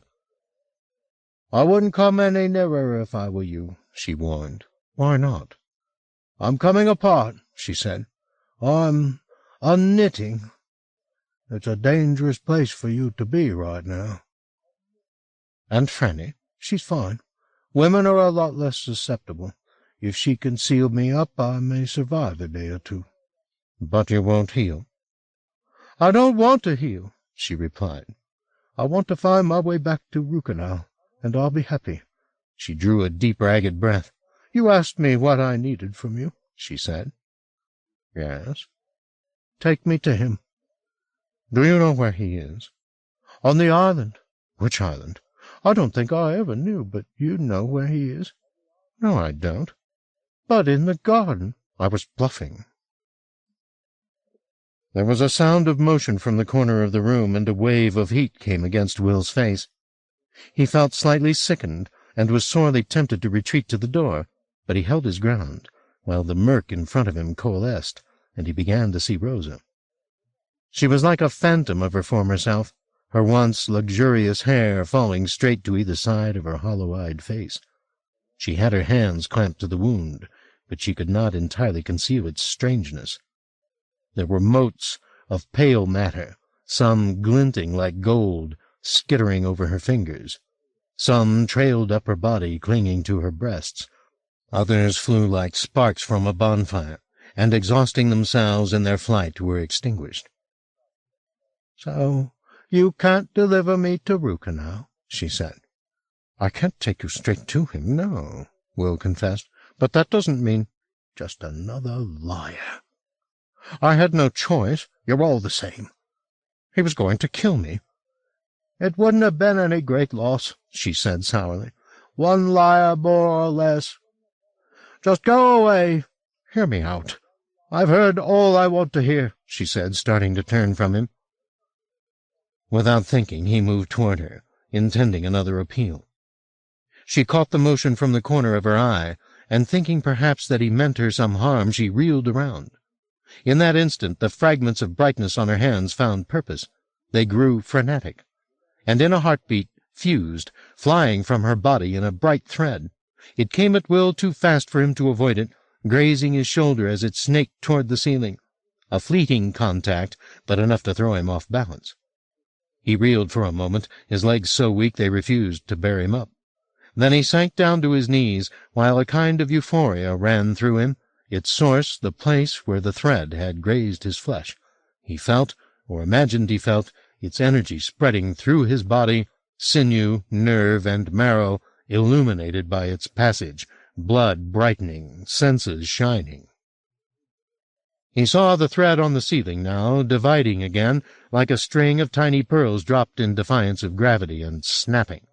They rolled away in every direction, the weaker ones going out on the instant, the stronger striking the walls before they ran out of light. Will watched them as he might have watched a meteor shower, head back, mouth wide. Only when every one had been extinguished did he look back at their source. Rosa had retreated to her corner, but Will's eyes had been lent an uncanny strength by the luminescence, and in the moments before it died in him he saw her as he had never seen before.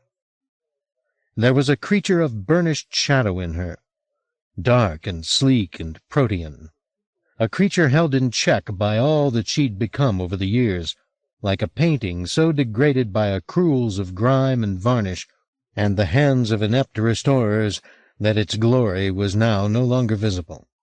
And just as surely as his revelatory gaze saw through to the core of her, so she, in her turn, saw something miraculous in him. "So tell me," she said, her voice low, "when did you become a fox?" "Me?" he said. "It moves in you," she replied, staring at him. "I can see it there plainly." He looked down at his body, half expecting the power that had emanated from her to have worked some physical change in him. Absurd, of course. It was still pale, sweaty flesh he was looking down at. More disappointing still, the last of the light was going out in him. He could feel its gift passing away and was already mourning it. "Sleep was right about you," she said. "You're quite a creature. To have a spirit move in you that way and not be driven crazy." "Who says I haven't been driven crazy?" he said, thinking of the troubled path that had brought him to his possession. "You know that I see something in you, don't you?" "If you do, then look away," she said. "I don't want to. It's beautiful." The burnished creature was still visible, but only just, its alien elegance receding into Rose's wounded substance. "Oh, Lord," he murmured, "I've just realized. I've seen this before, this body inside you." She didn't speak for a moment, as though she couldn't make up her mind whether to be drawn into this inquiry or not, but she could not resist. "Where?" she said. "In a painting," he said, "by Thomas Simeon. He called it the Nilotic." She shuddered at the syllables. "Nilotic," she said. "What is that?" "Somebody who lives on the Nile." "I was never—" She shook her head, began again. "I remember an island," she said, "but not a river. Not that river, at least. The Amazon, yes. I went with Steep to the Amazon to kill butterflies, but never the Nile." Her voice was fading as she spoke, and the last of her other self disappeared from sight. "Yet there's truth in what you say. Something moves in me as the fox moves in you." "And you want to know what it is?" "Only Rukenau knows that," she said. "Will you take me to Rukenau? You're a fox. You can sniff him out." "And you think he'll explain it?" "I think if he can't, then nobody can." He found Franny sitting at the bottom of the stairs, reading a yellow and well-trodden newspaper she'd found in one of the rooms. "How's she doing?" she asked. He clung to the doorframe, his limbs still weak. "She wants to find Rukenau. That's about the only thing in her mind right now." "And where's he?" "If he's anywhere, he's up in the Hebrides, where the book said he went. She doesn't know what island." "Do you want us to take her?" "Not us, me. If you can bandage her up, I'll take over from there."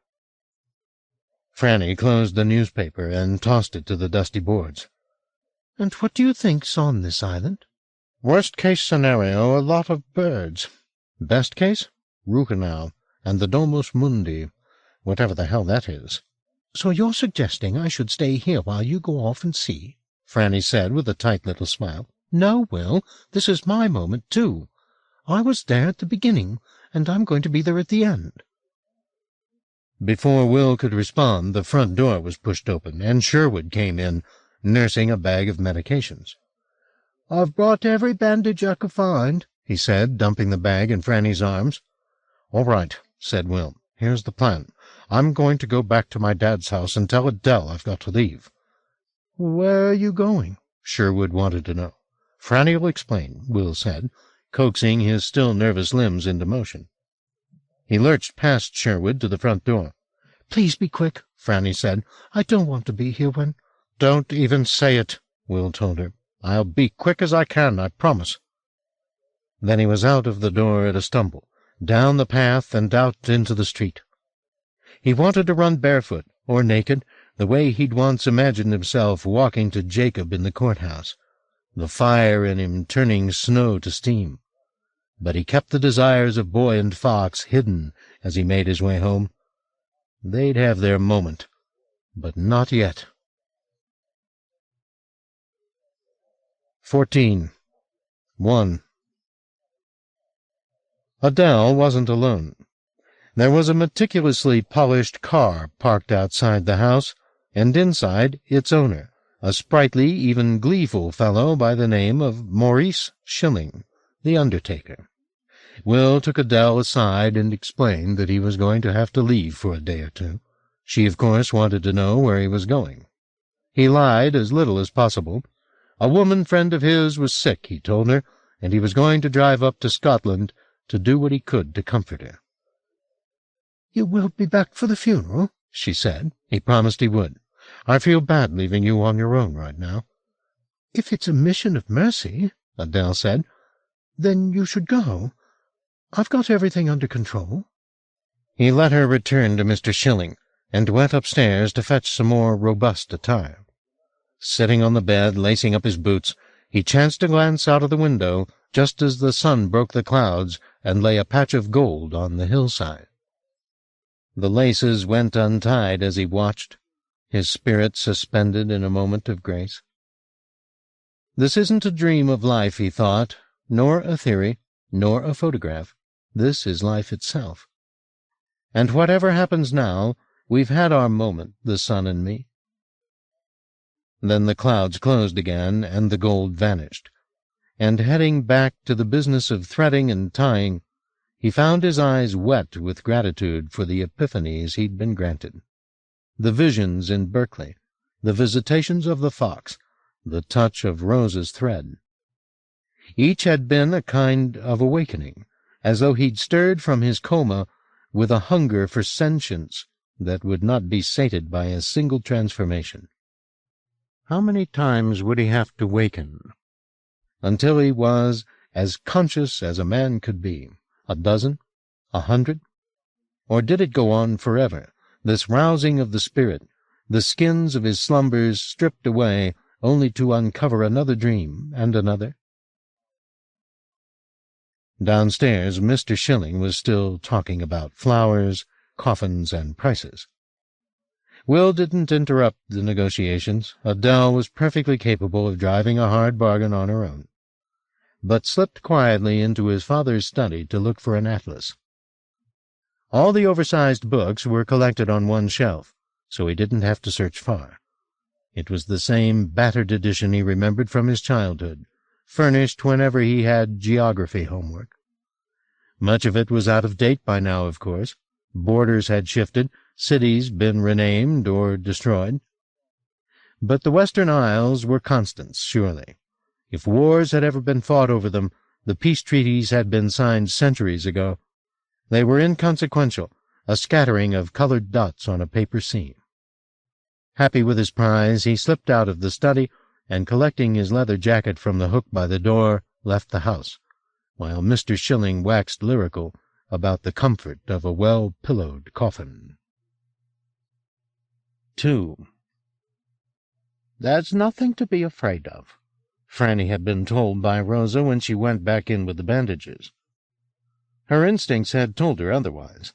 The cloying heat, the prickly air, the way the sound of Rosa's pain drummed upon the boards. They conspired to give the impression that an invisible thunderhead hung about the woman, and no words from Rosa were going to reassure Franny that she was safe in its proximity. Fear made her swift. Instructing Rosa to clamp her fingers around the wound to close it, she pressed a wad of gauze against it as though it were a perfectly natural wound, and then taped the gauze down with a half-dozen foot-long pieces of tape. To finish the job off, she wrapped a length of bandage around the woman's body, though this was, she knew even as she was doing it, absurdly overzealous.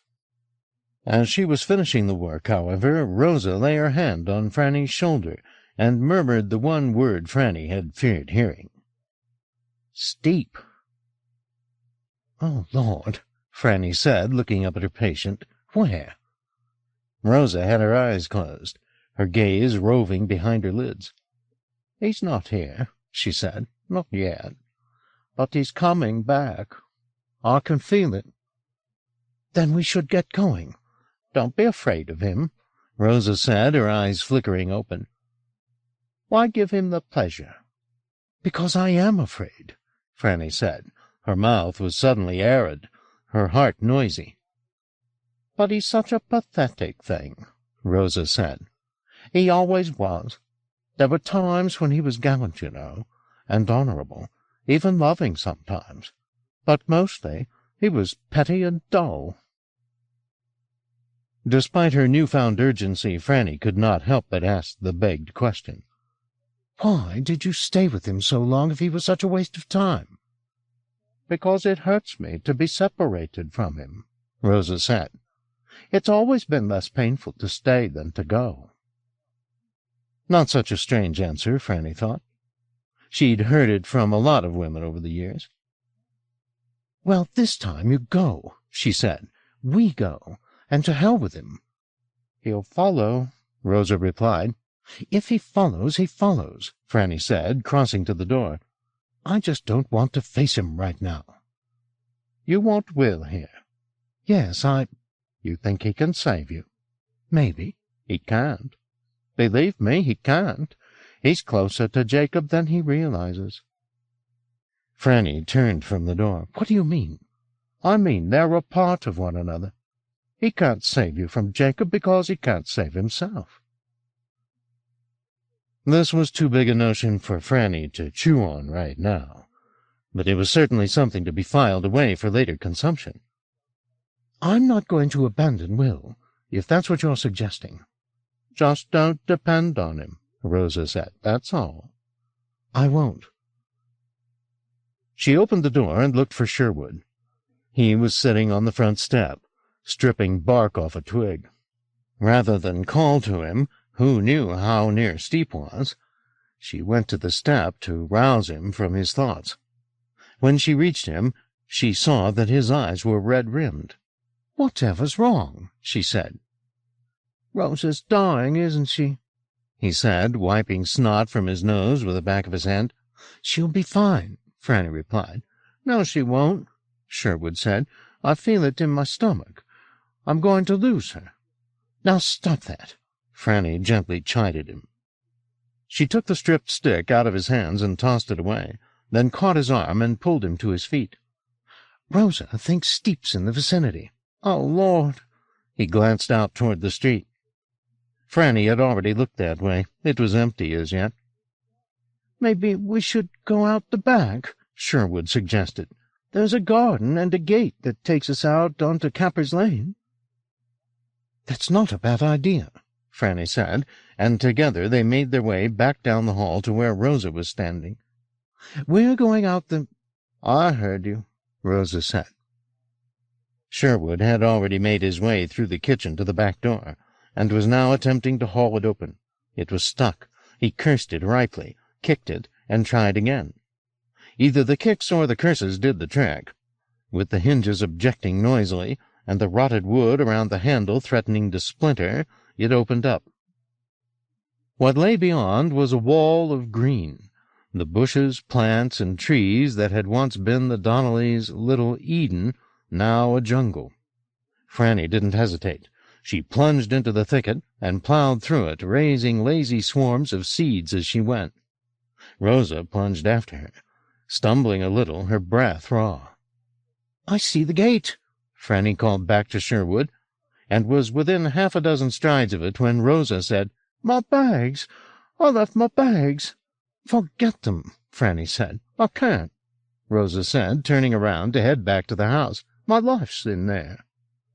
"I'll fetch them," Sherwood said, sweetly delighted to be of service, and darted back toward the house, with Franny telling him to be quick about it. There was a time of curious calm when he'd gone.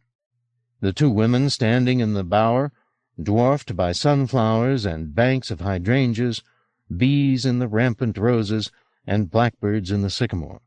It was, for a moment, a haven, and they felt quite safe from harm. "I wonder," Rosa said. Franny looked round at her. She was staring at the sun, unblinking.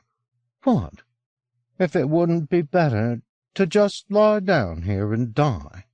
There was a smile on her face. "Better not to know. Better not to ask, even." Her hands had gone to the bandages and were pulling at them. "Better to flow," she said. "Don't," Franny said. "For goodness' sake." She pulled Rosa's hands away from the bandaging. "You mustn't do that." Rosa kept staring at the sun. "No," she said. "No," Franny replied. Rosa shrugged as though the notion had merely been a passing fancy, and let the bandaging alone. "Promise me you won't do that again," Franny said. Rosa nodded, the directness of her stare almost childlike. Lord, but she was a strange creature, Franny thought. One moment something to be feared, wrapped in thunder, then a bitter woman talking of the brotherhood of Jacob and Will, now this wide-eyed innocent, gently compliant when chastised. All of these were true Rosas, she suspected, in their way, all part of who the woman had been down the years, though perhaps the truest self lay under the bandages, aching to flow. Only now, with this minor crisis managed, did Franny's thoughts return to Sherwood. What the hell was he doing in there? Telling Rosa to stay put, she went back into the house, calling for Sherwood as she went. There was no reply. She crossed the kitchen and stepped into the hallway. The front door was still open. There was no sound from either above or below. And then he was there, in front of her, reeling out of Rosa's room with his eyes wide and his mouth wide, a low moan escaping him. And right behind him came Steep, his hand clasped to the nape of Sherwood's neck. They appeared so quickly, Franny stumbled backward in shock. "Let him go!" she screamed at Steep. At the shrill din she uttered, Jacob's glacial expression broke, and much to her astonishment he did as she demanded. Sherwood's moan stopped, and he fell forward, unable to bear himself up. She couldn't support him either. Down he went, sprawling, carrying her down to her knees beside him. Only now did Steep speak. "This isn't him," he said quietly. Franny looked up at him, guiltily thinking, even in the terror and confusion of this moment, that she'd misremembered him. He wasn't the forbidding fiend she'd pictured whenever she recalled handing over the journal. He was beautiful. "Who are you?" he said, staring down at brother and sister. "Will isn't here," Franny said. "He's gone." "Oh, Jesus," Steep murmured, retreating down the hall. He'd got maybe 3 yards when Rosa said, "Another mistake?" Franny didn't look around. She turned her attention to Sherwood, who was still gasping on the ground. Sliding her hand beneath his head, she lifted him up a little way. "How are you doing?" she said. He stared up at her, his mouth working to make a reply, but failing. He licked his lips over and over, then tried again. Still no sound emerged. "It's all right," she said. "You're going to be all right. We'll get you out into the fresh air." Even now she assumed he'd been saved by her intervention. There was no blood on him, no sign of assault. He simply needed to be taken out of this awful place, out among the sunflowers and the roses. Steep wouldn't stop them. He'd made an error in the shadowy room, thinking he'd caught Will. Now he'd realized his mistake, he'd let them go. "Come on," she told Sherwood. "Let's get you up." She unknitted her hand from her brother's, and put both her hands beneath him to help hoist him into a sitting position. But he just lay there, staring up at her face, licking his lips. "Sherwood," she said, trying again. This time she felt a tremor pass through his body, nothing significant, but at the same moment he simply stopped breathing. "Sherwood!" She began to shake him. "Don't do this!" She pulled her hands out from under his body and head and opened his mouth to apply the kiss of life. Rosa was saying something behind her, but she didn't hear what and didn't care right now. She breathed into his mouth, inflated his lungs, put pressure on his chest to expel the air, then breathed into him again. Repeated the procedure, and again, but there was no sign of life, not even a flicker. His poor body had simply ceased. "This can't be happening," she said, raising her head. Her eyes were stinging, but her tears weren't coming yet. She could still see Sherwood's killer perfectly clearly, standing in the hall on the spot to which he had retreated. If she'd had a gun in her hand, she would have shot him through the heart right there and then. "You bastard!" she said, her voice coming out like a growl. "You killed him! You killed him!" Steep didn't respond. He simply stared at her, blank-eyed, which only enraged her more. She started to step over Sherwood's body toward him, but before she could do so, Rosa caught hold of her arm. "Don't," she said, pulling her back toward the kitchen. "He killed him." "And he'll kill you," Rosa said. "Then you'll both be dead. And what will that prove?" Franny didn't want to hear reason right now. She tried to wrench herself free of Rosa's grip. But despite the woman's wound, she remained strong, and would not let Franny go. There was a moment of uncanny silence when nobody moved. Then came the sound of footsteps on the gravel path, and a moment later Will was at the doorstep. Steep looked round at him, his motion lazy. "Stay away!" Franny yelled to Will. "He's—" She could hardly get the words out. "Killed Sherwood." Will's gaze went from Steep's face down to Sherwood's body, then back up to Steep again. As he did so, he reached into his jacket and pulled the knife into view. "We're leaving," Rosa said to Franny very quietly. "We can't do anything here. Let's just leave it to the boys, shall we?" Franny didn't want to leave, not with Sherwood lying there on the dusty ground, glassy-eyed. She wanted to close his lids and put him somewhere comfortable, at very least cover him up. But she knew in her gut Rosa was right. She had no place in what was unfolding down the hall. Will had already made it plain to her how private his business with Steep was, even if it was fatal business. Reluctantly, she allowed Rosa to take her arm and coax her to the back door and out into the lush green. Of course, the bees were still droning in the overgrown flower beds. Of course, the blackbirds were still raising a sweet chorus in the sycamore. And of course, nothing was as it had been 3 minutes before, nor could ever be again. 15. It was very simple. Sherwood, poor Sherwood, was dead, sprawled there on the floor, and his murderer was standing here right in front of Will, and there was a knife in Will's hand, trembling to be put to its purpose. It didn't care that Steep had once been its owner. It only wanted to be used. Now, quickly. Never mind that the flesh it would be butchering belonged to the man who'd treated it like a holy relic. All that mattered was to glint and glitter in the deed, to rise and fall, and rise again red. "Have you come to give that back to me?" Steep said. Will could barely mumble a reply. His mind was so filled with the knife's advertisements for its skills. How it would lop off Steep's ears and nose, reduce his beauty to a wound. He sees you still, scoop out his eyes. His screams distress you, cut out his tongue.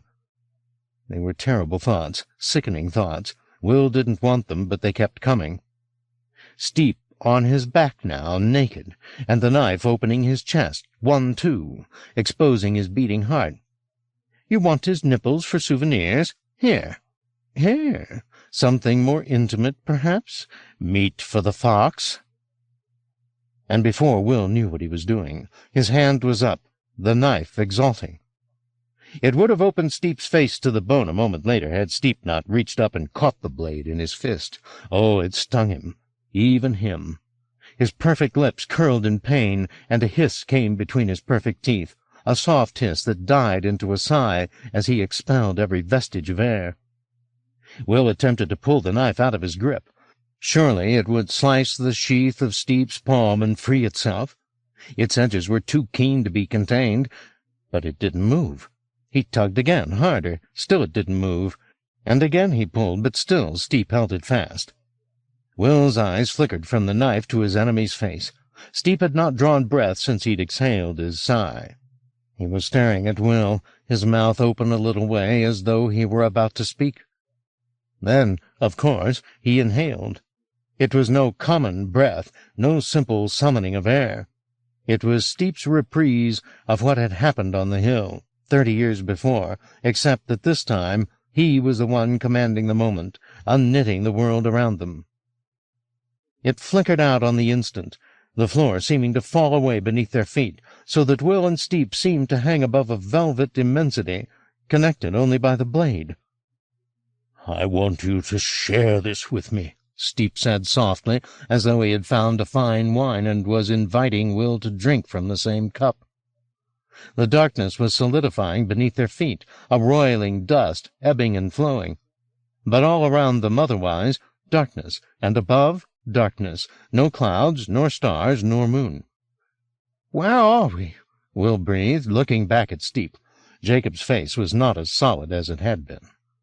The once smooth skin of his brow and cheek had become grainy, and the murk behind him seemed to be leaking through his eye. "Can you hear me?" Will wanted to know, but the face before him continued to lose coherence. And now, though Will knew this was just a vision, panic began to grow in him. Suppose Steep deserted him, here, in this emptiness? "Stay," he found himself saying, like a child afraid to be left alone in the dark. "Please, stay." "What are you frightened of?" Steep said. The darkness had almost claimed his face entirely. "You can tell me." "I don't want to get lost," Will replied. "There's no help for that," Steep said. "Not unless we know our way to God, and that's hard in this confusion. This sickening confusion." Though his image had almost disappeared completely now, his voice remained, soft and solicitous. "Listen to that din." "Don't go." "Listen," Steep told him. Will could hear the noise Steep was referring to. It wasn't a single sound, it was a thousand thousands, coming at him from every direction at once. It wasn't strident, nor was it sweet or musical. It was simply insistent, and its source? That was coming, too, from all directions. Tidal multitudes of pale, indistinguishable forms crawling toward him. No, not crawling. Being born.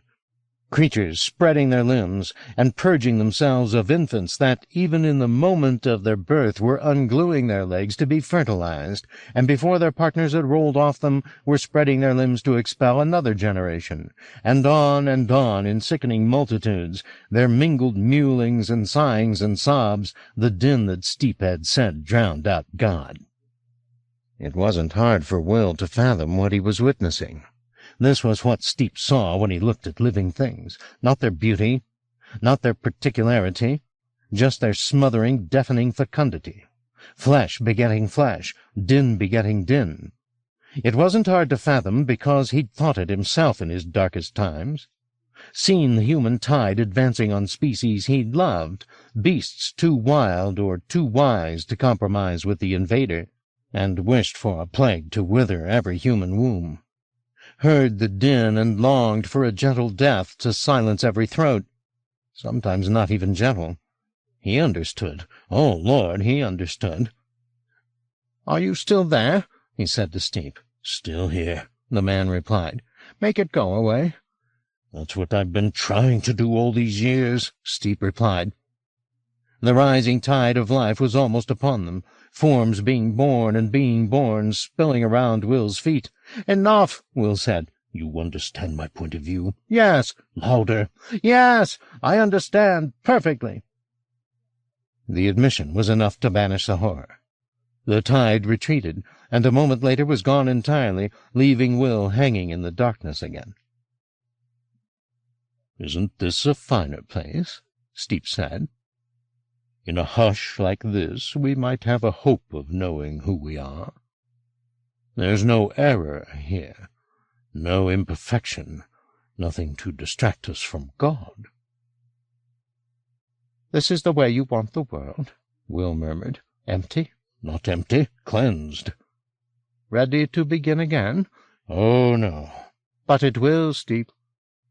You might drive things into hiding for a while, but there'll always be some mud-flat you missed, some rock you didn't lift, and life will come back. Maybe not human life, maybe something better. But life, Jacob. You can't kill the world." "I'll reduce it to a petal," Jacob replied lightly. Will could hear the smile in the man's voice as he spoke. "And God'll be there, plain. I'll see him plain, and I'll understand why I was made." His face was starting to congeal again. There was the wide, pale brow, sheltering that deep, troubled gaze, the fine nose, the finer mouth. "Suppose you're wrong," Will said. "Suppose God wanted the world to be filled. 10,000 kinds of buttercup, 1,000,000 kinds of beetle, no two of anything alike. Just suppose. Suppose you're the enemy of God, Jacob. Suppose you're the devil, and you don't know it." I'd know. Though I can't see him yet, God moves in me." "Well," said Will, "he moves in me, too." And the words, though he'd never thought he'd hear them from his own tongue, were true. God was in him now, always had been. Steep had the rage of some judgmental father in his eye. But the divinity Will had in him was no less a lord, though he talked through the mouth of a fox and loved life more than Will had supposed life could be loved. A lord who'd come before him in innumerable shapes over the years, some pitiful, to be sure, some triumphant. A blind polar bear on a garbage heap, 2 children in painted masks, Patrick sleeping, Patrick smiling, Patrick speaking love, camellias on a windowsill and the skies of Africa. His Lord was there, everywhere, inviting him to see the soul of things. Sensing the certainty moving in Will, Steep countered in the only way he knew how. "I put the hunger for death in you," he said. "That makes you mine. We might both regret it, but it's the truth." How could Will deny it while that knife was still in his hand?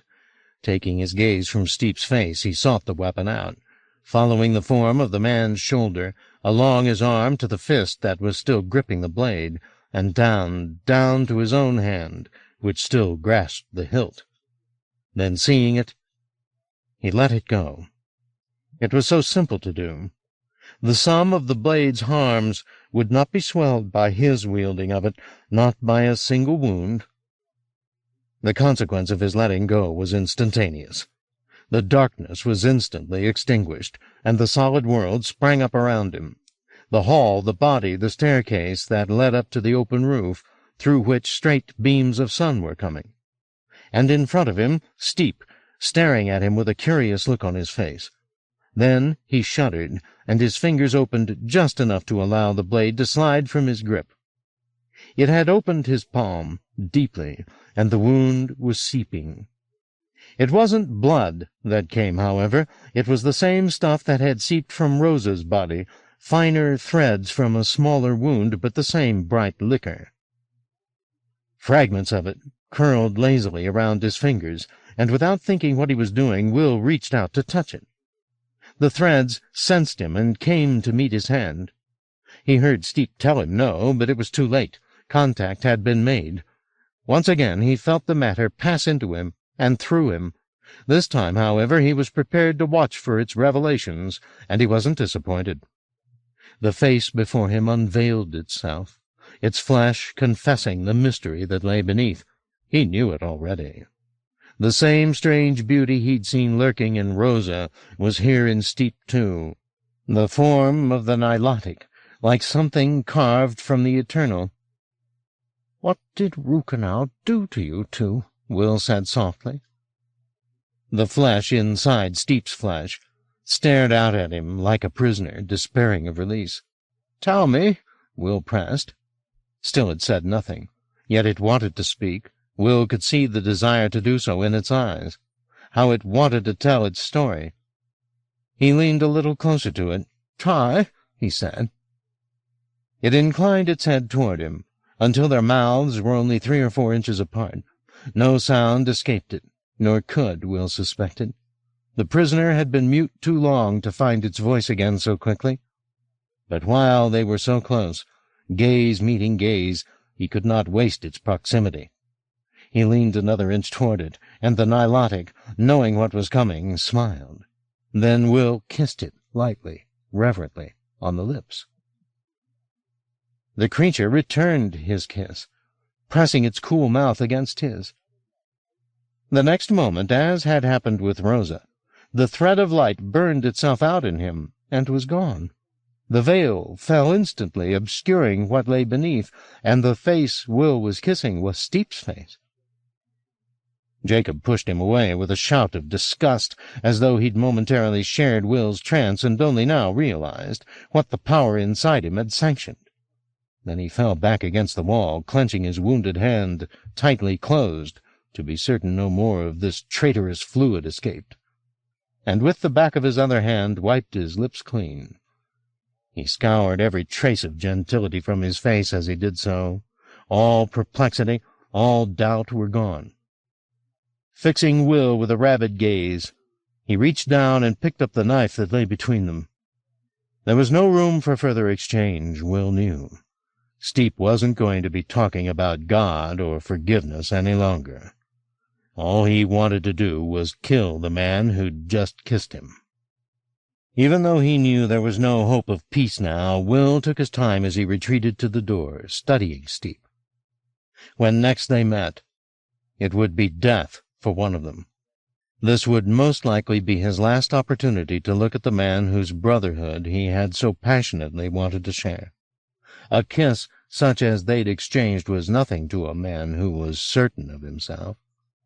But Steep was not certain, never had been. Like so many of the men Will had watched and wanted in his life, he lived in fear of his manhood being seen for what it was, a murderous figment, a trick of spit and swagger that concealed a far stranger spirit.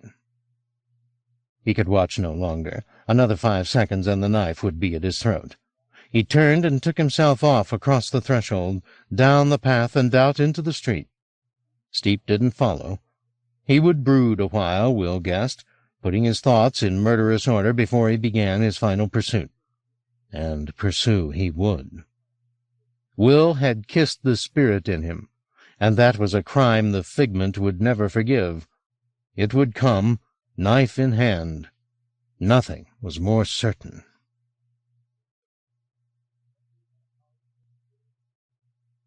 Six. He enters the house of the world. 1. Will emerged from the Donnelly house in a daze, and remained that way for the next hour or so. He was aware of getting into Franny's car, Rosa half lying across the seat behind him, and their taking off out of the village as though they had a horde of fallen angels on their heels. But he was monosyllabic in his responses to Franny's inquiries, resenting her attempts to snap him out of his fugue. Was he hurt, she wanted to know. He told her no. And Steep, what about Steep? Alive, he told her. Hurt? She asked. Yes, he told her. Badly enough to kill him, she asked. He told her no. Pity, she said. A little while later they stopped at a garage, and Franny got out to use the payphone. He didn't care why, but she told him anyway when she got back into the driver's seat. She'd called the police to tell them where to find Sherwood's body. She was stupid not to have done it earlier, she said. Maybe they would have caught Steep. Never, he said. They drove on again in silence. Rain began to spatter the windshield, fat drops slapping hard against the glass. He wound the window halfway down, and the rain came in against his face, and the smell of the rain, too, tangy, metallic. Slowly the chill began to rouse him from his trance. The numbness in his knife hand started to recede, and his fingers and palm began instead to ache. As the minutes passed, he began to pay some attention to the journey he was on, though there was nothing of any great significance to be noted. The roads they were traveling were neither jammed nor deserted. The weather neither foul nor fine. Sometimes the clouds would unleash a little rain, sometimes they would show the sliver of blue. It was all reassuringly mundane, and he took refuge from his memories of Steep's vision by making himself its witness. There to his left was a car carrying 2 nuns and a child. There was a woman putting on lipstick as she drove. There was a bridge being demolished and a train running parallel to the motorway for a little distance, with men and women rocking in its windows, staring out glassy-eyed. There was a sign pointing north to Glasgow, 180 miles. And then, without warning, Franny said, "I'm sorry. We have to stop," and bringing the vehicle over to the side of the highway, got out. It was all Will could do to stir himself from his seat, but at length he did so. The rain was coming on again. His scalp ached where the drops struck. "Are you sick?" he asked her. It was the first time he'd put a sentence together since they'd left the village, and it took effort. "No," Franny said, wiping rain from her eyes. Then what's wrong? "I have to go back," she said. "I can't—" She shook her head, plainly enraged at herself. "I shouldn't have left him. What was I thinking? He's my own brother." "He's dead," Will said. "You can't help him." She covered her mouth with her hand, still shaking her head. There were tears mingling with the rain running down her face. "If you want to go back," Will said, "we'll go back." Franny's hand slid from her face. "I don't know what I want," she said. Then what would Sherwood have wanted? Franny gazed forlornly at the bundled figure in the back of the car. "He would have done his damnedest to make Rosa happy. Lord knows why, but that's what he would have done." She looked at Will now, her expression close to utter despair. "You know, I've spent most of my adult life doing things to accommodate him," she said. "I suppose I may as well do this one last thing," she sighed. "But this is the last, damn it." Will took over the wheel for the next stage of the journey. "Where are we headed?" he wanted to know. "To Oban," Franny told him. "What's in Oban?" "It's where you catch the ferries for the islands." "How do you know?" "Because I almost went 5 or 6 years ago with a group from the church to see Iona, but I cancelled at the last minute." "Sherwood?" "Of course. He didn't want to be left alone, so I didn't go." "We still don't know which island we're heading for," Will said. "I got an old atlas from the house. Do you want to run through the names with Rosa to see if any of them ring a bell?" He glanced over his shoulder. "Are you awake?" "Always," Rosa said. Her voice was weak. "How are you feeling?" "Tired," she said. "How's the bandage holding up?" Franny asked her. "It's intact," Rosa said. "I'm not going to die on you, don't worry. I'll hold on till I see Brukenau." "Where's the atlas?" Franny wanted to know. "On the floor behind you," Will told her. She reached round and picked it up. "Have you considered that Brukenau may be dead?" Will said to Rosa. "He had no plans to die," Rosa replied. "He might have done it anyway." "Then I'll find his grave and lie down with him," she said, "and maybe his dust will forgive mine." Franny had found the Western Isles in the atlas, and now began to recite their names, starting with the Outer Hebrides.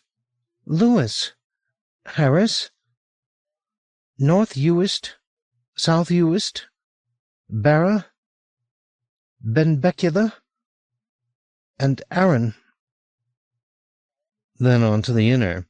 "Mull, Call, Tyree, Islay, Skye." Rosa knew none of them. There were some, Franny pointed out, that were too small to be named in the atlas. Maybe it was one of them.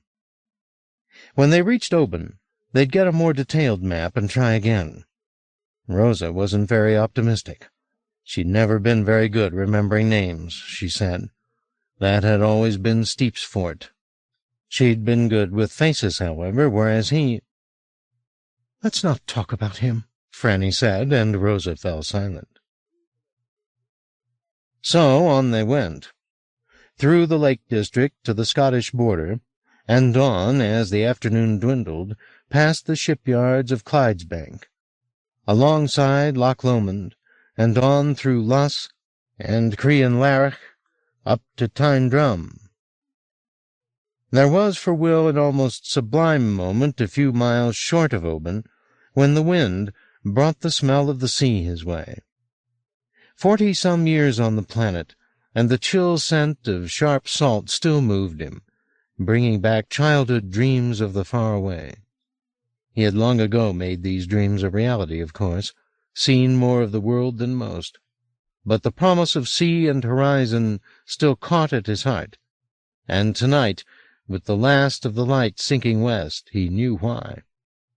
They were the masks of something far more profound, those dreams of perfect islands where perfect love might be found.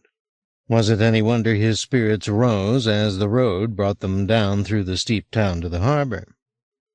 Here, for the first time, he felt as if the physical world was in step with its deeper significance, the forms of his yearning made concrete. Here was the busy quayside from which they would depart.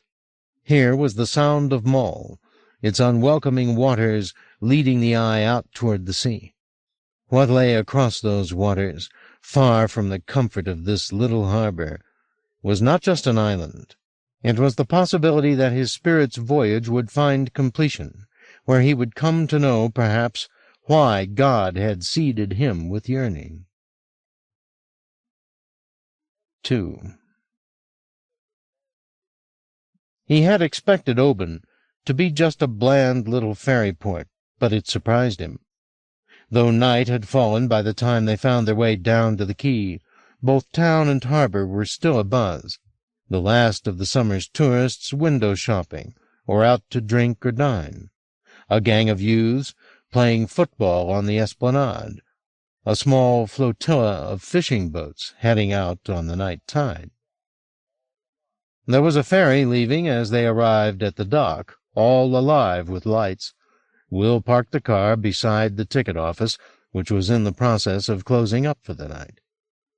A somewhat severe-looking woman told Will that the next sailing would be at 7 the following morning, and that no, he didn't need to book passage.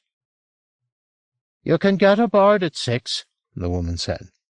"With the car?" "Aye. You can take your vehicle. But the morning boat's only for the inner islands. Which were you heading for?" Will told her he hadn't yet made up his mind. She gave him a small booklet of timetables and fares, and along with it a glossy brochure describing the various islands the Caledonian McBrain ferries visited. Then she said again that the first sailing was at 7 sharp the following morning, and pulled the ticket window shutter down. Will returned to the car with the brochures and the information, only to find the vehicle empty. Franny he discovered sitting on the harbor wall, watching the departing fishing boats. Rosa, she informed him, had taken herself off walking, refusing Franny's offer of accompaniment. "Where did she go?" Will asked. Franny pointed to the distant harbor wall, which jutted out into the Sound. "I suppose it's stupid to worry about her," Will said. "I mean, I'm sure she can look after herself. Still—" He returned his gaze to Franny, who was staring down into the dark waters lapping against the wall 7 or 8 feet below. "You look deep in thought," he remarked. "Not really," she said, almost coyly, as though she were a little embarrassed to admit the fact. "Tell me." "Well, I was just thinking about a sermon, of all things." "A sermon?" "Yes. We had a visiting vicar at St. Luke's 3 Sundays ago. He was pretty good, actually. He talked about, what was the phrase he had? Doing holy work in a secular world." She glanced up at Will. "That's what this trip feels like, at least to me. It's as though we were on a pilgrimage. Does that sound daft?" "You've sounded dafter." She smiled, still looking at the water. "I don't mind," she said. "I've been sensible for far too long." She looked at him again, her meditative mood passed. "You know what?" she said. "I'm starved. Should we try and check into a hotel?" "No," she said. "I vote we just eat and then sleep in the car. What time does the ferry depart?" 7 o'clock sharp, Will said. Then, with a fatalistic shrug, "Of course we're not sure if it's even going where we need it to go." "I say we go anyway," Franny said. "Go and never come back." "Don't pilgrims usually return home again?" "Only if there's something to go home for." They walked along the esplanade, looking for somewhere to eat, and as they walked, Franny said, "Rosa doesn't think you can be trusted." "Why the hell not?" "Because all you care about is steep. Or you and steep." "When did she say this?" "When I was bandaging her up." "She doesn't know what she's talking about," Will said. They walked in a silence for a little distance, past a couple of lovers who were leaning against the harbor wall, whispering and kissing. "Are you going to tell me what happened in the house?" Franny finally said. "Isn't it pretty obvious? I tried to kill him." "But you didn't do it?" "As I said, I tried. Then he grabbed hold of the knife, and I got a little glimpse of what I think he was before he became Jacob Steep." "And what's that?" "It's what Simeon painted. The thing that built the Domus Mundi for Rucinel. A Nilotic." "Do you think Rosa's one as well?" "Who knows? I'm just trying to put the pieces together. What do we know? Well, we know Rucinel was some kind of mystic, and I'm assuming he found these creatures." "On the Nile?" "That's all the word means, as far as I know. It doesn't have any mystical significance." "Then what? You think they literally built a house?" "Don't you?" "Not necessarily," Franny said. "A church can be stones and a spire, but it can also be the middle of a field, or the bank of a river. Any place people gather to worship God." It was plain she'd given the matter considerable thought, and Will liked her observations. "So the Domus Mundi could be—" He struggled for the words to catch the idea. "A place where the world gathers?" "It doesn't make much sense when you put it like that." "If nothing else," Will said, "it reminds me not to be so damn literal. What's all this about? It's not about walls and roofs. It's about—" Again he struggled for the words, but this time he had them. From Bethlehem, of all people. "Working change and inducing visions." "And you think that's what Steep's trying to do?" "In his screwed-up way, yes, I think it is." "Do you feel sorry for him?" "Is that what Rosa told you?" "No, I'm just trying to understand what's going on between you." "He murdered Sherwood. That makes him my enemy.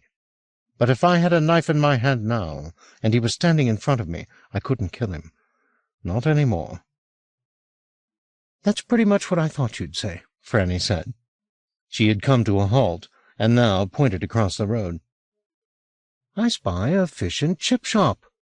"Before we get to the fish and chips, I want us to finish this conversation. It's important you feel you can trust me." "I do, I think. I suppose I'd prefer if you were ready to kill him on sight after what he did, but that wouldn't be very Christian of me. The thing is, we're just ordinary people." "No, we're not." "I am." "You wouldn't be here." "I am," she insisted. "Really, Will. I'm an ordinary person. When I think about what I'm doing here, it puts the fear of God into me. I'm not ready for this, not even a little. I go to church every Sunday, and I listen to the sermon, and do my best to be a good Christian woman for the next 6 days. That's the limit of my religious experience." "But that's what this is," Will said. "You know that, don't you?" She looked past him. "Yes, I know that's what this is," she said. "I just don't know if I'm ready for that." "If we were ready, it wouldn't be happening to us," Will said. "I think we have to be afraid. At least a little. We have to feel like we're out of our depth." "Oh, Lord," she said, expelling the words on a sigh. "Well, we are that." "I was hungry when we started this conversation," Will said. "Now I'm ravenous." "So we can eat?" "We can eat." There were delicious decisions to be made in the fish and chip shop. Fresh haddock or fresh scathe? A glutton's portion of chips, or one size larger? Bread and butter with that? And salt and vinegar? And perhaps the most significant choice of them all, whether to eat it on the premises. There was a row of plastic-topped tables along one wall, beneath a mirror decorated with painted fish, or to have it wrapped in yesterday's Scottish Times and devour it al fresco, sitting on the harbor wall. They decided on the former, for practicality's sake. It would be easier to study the brochures Will had been given if they were sitting at a table. But the brochures were neglected for the next 15 minutes while they ate. It wasn't until Will had subdued the ache in his belly that he started to flip through the guide to the islands. It wasn't very illuminating, just a predictably fulsome description of the glories of the Western Isles, their unspoiled beaches, their peerless fishing, their breathtaking scenery. There were thumbnail sketches of each of the islands, accompanied in several cases by a photograph. Skye was the island famed in song and legend. Bute boasted the most spectacular Victorian mansion house in Britain. Tiree, whose name means the granary of the islands, is a bird-watcher's paradise. "Anything interesting?" Franny asked him. "Just the usual patter," Will said. "You've got ketchup round your mouth."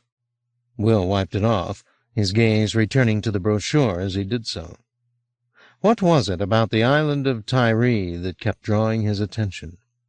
"Tiree is the most fertile of the Inner Hebrides," the brochure said, "the granary of the islands." "I'm so full," Franny said. "Look at this," Will said, turning the brochure in Franny's direction and pushing across the littered table. "Which part?" she said. "The piece about Tiree." She scanned it quickly. "Does it mean anything to you?" She shook her head. "No, I don't believe so.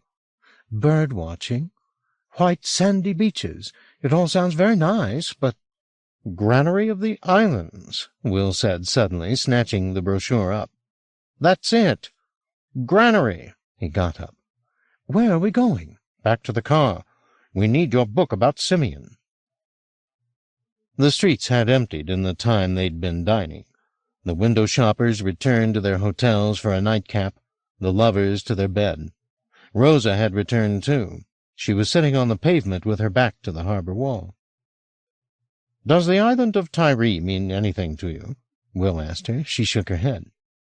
Franny had the book out of the car and was flipping through it.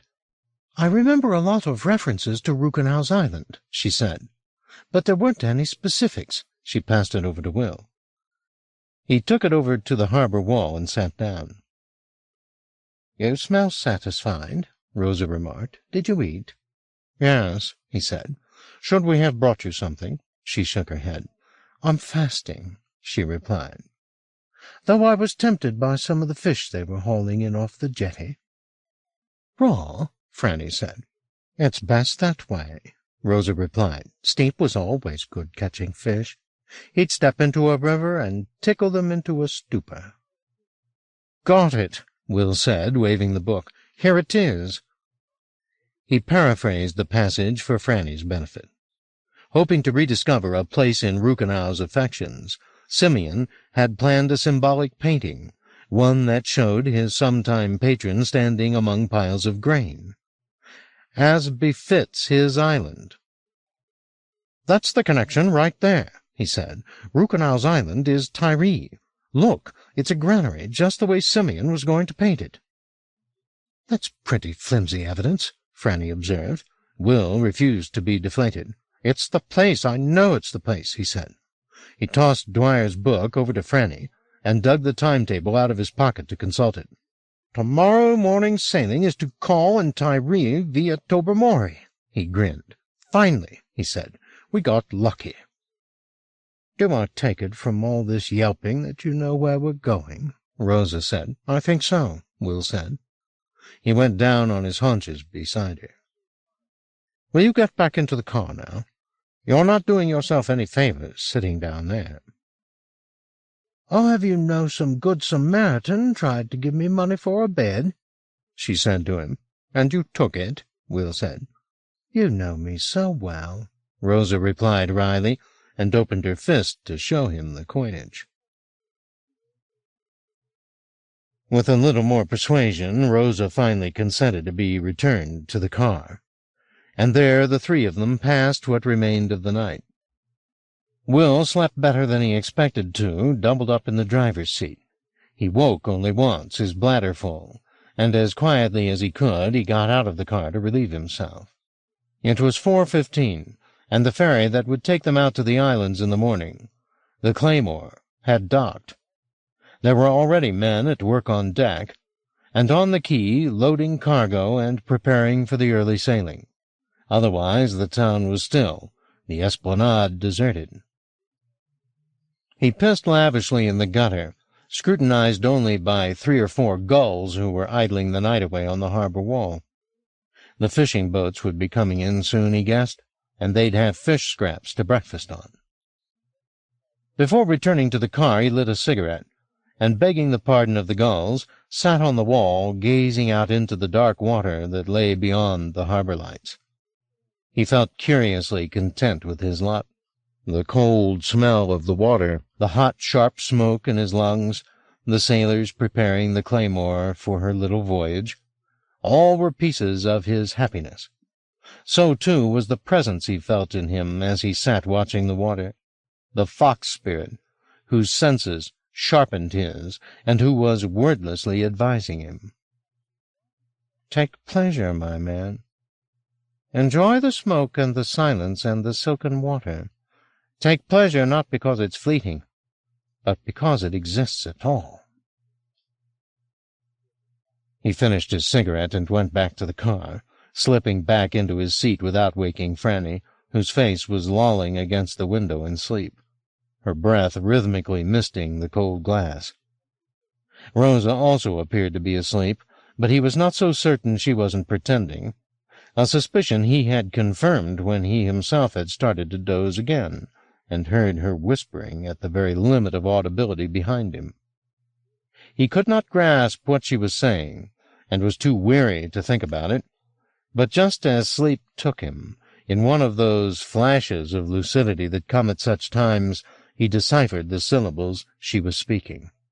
She was reciting a list of names, and something about the fond way she spoke them, interspersing the list with a sigh here or "Oh, my sweet" there, made him think these were not people she'd met along the way.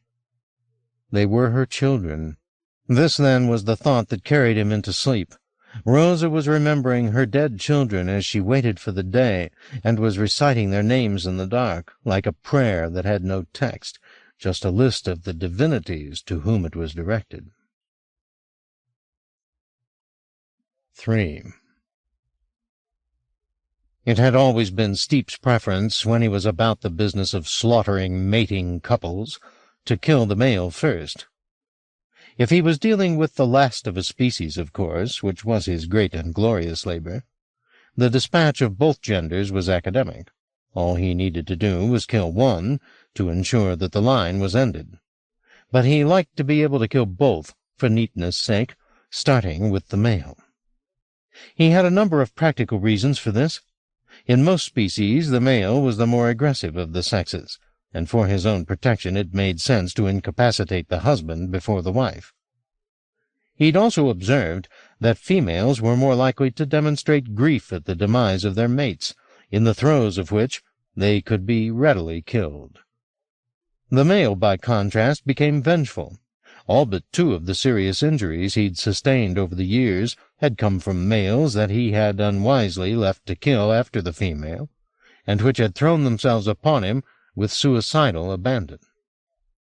A century and a half since the extinction of the great auk on the cliffs of St. Kilda, he still bore the scar on his forearm where the male had opened him up, and in cold weather there was still an ache in his thigh where a blaubach had kicked him, seeing its lady bleeding to death before its eyes. Both were painful lessons, but more painful than either the scars or the ill-knit bones was the memory of those males who had, through some failing of his, outmaneuvered him and escaped. It had happened seldom, but when it had, he had mounted heroic searches for the escape, driving Rosa to distraction with his doggedness. Let the brute go, she'd tell him, ever the pragmatist. Just let him die of loneliness. Oh, but that was what haunted him. The thought of a rogue animal out in the wild, circling its territory, looking for something that was its like, and coming back at last to the place where its mate had perished, seeking a vestige of her being, a scent, a feather, a shard of bone, was almost unbearable. He had caught fugitives several times under such circumstances, waiting for them to return to that fatal place, and murdering them on the spot where they mourned.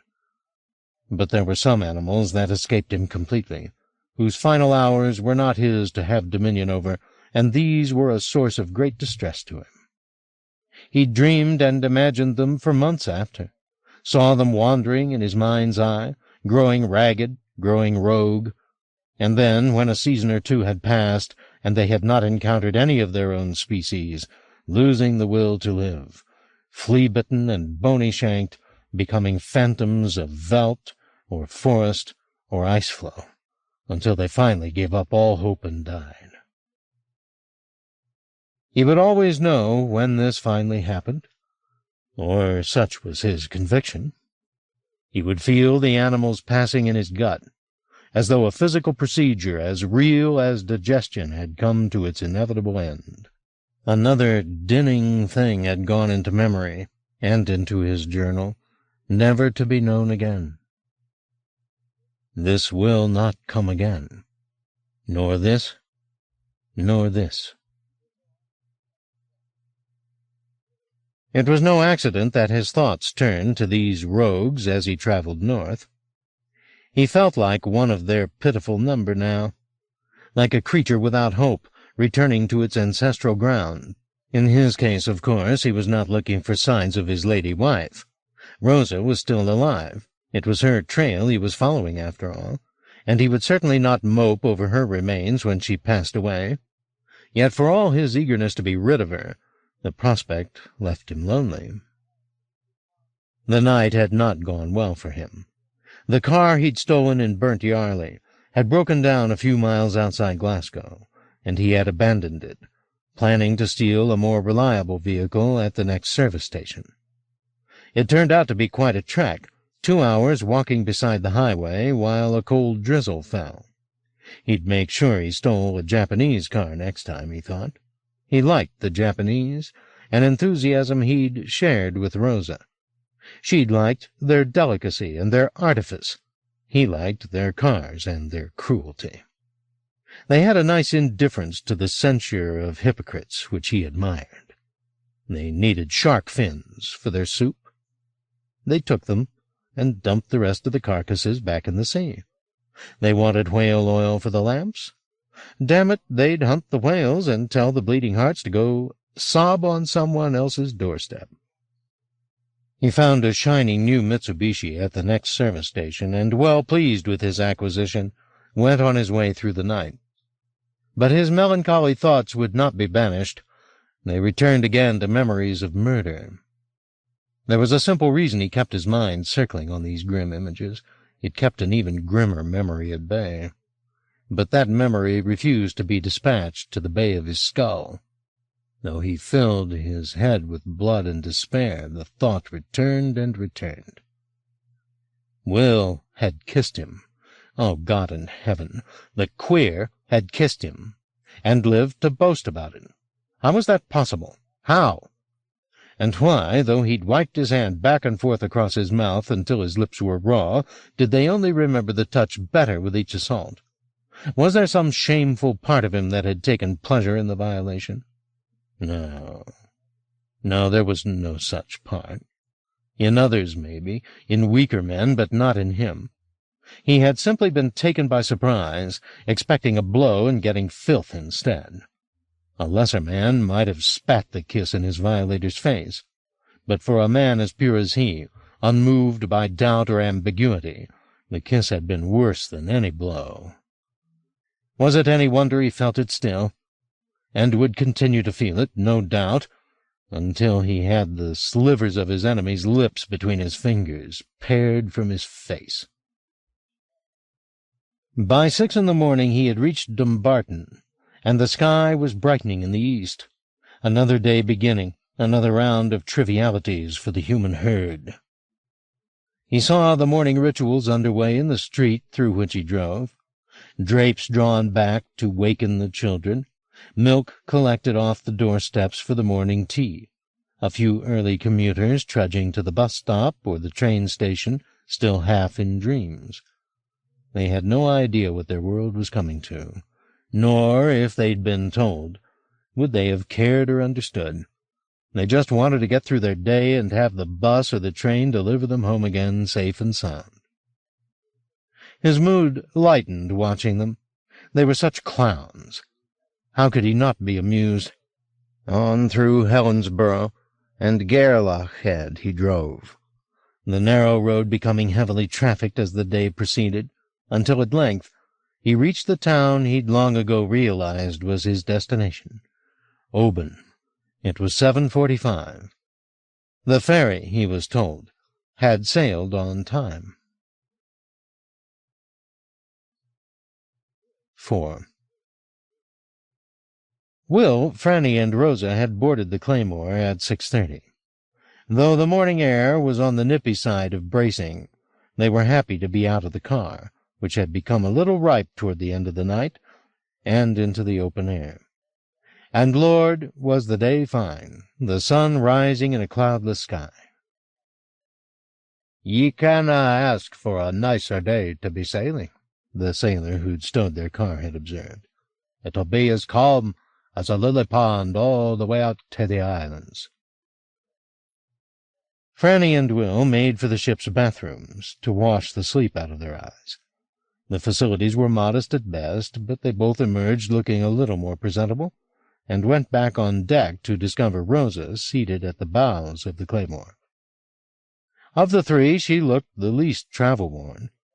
There was a freshness to her pallor and a brightness in her eyes that utterly belied her wounded state. "I'll be fine just sitting here," she said, like an old lady who wanted to be as little bother as possible to her companions. "Why don't you two go off and have some breakfast?" Will offered to bring her something, but she told him no, she was quite happy as she was. They left her to her solitude, and with a short detour to the stern to watch the harbor receding behind them, the town picture-perfect in the warming sun, they went below to the dining-room and sat down to a breakfast of porridge, toast, and tea.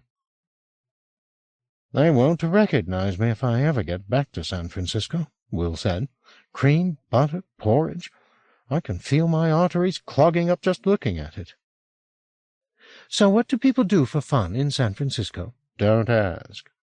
"No, I want to know, for when I come over and see you." "Oh, you're going to come see me?" "If you'll have me, maybe at Christmas," she replied. "Is it warm at Christmas?" "Warmer than here. It rains, of course, and it's foggy." "But you like the city?" "I used to think it was paradise," he said.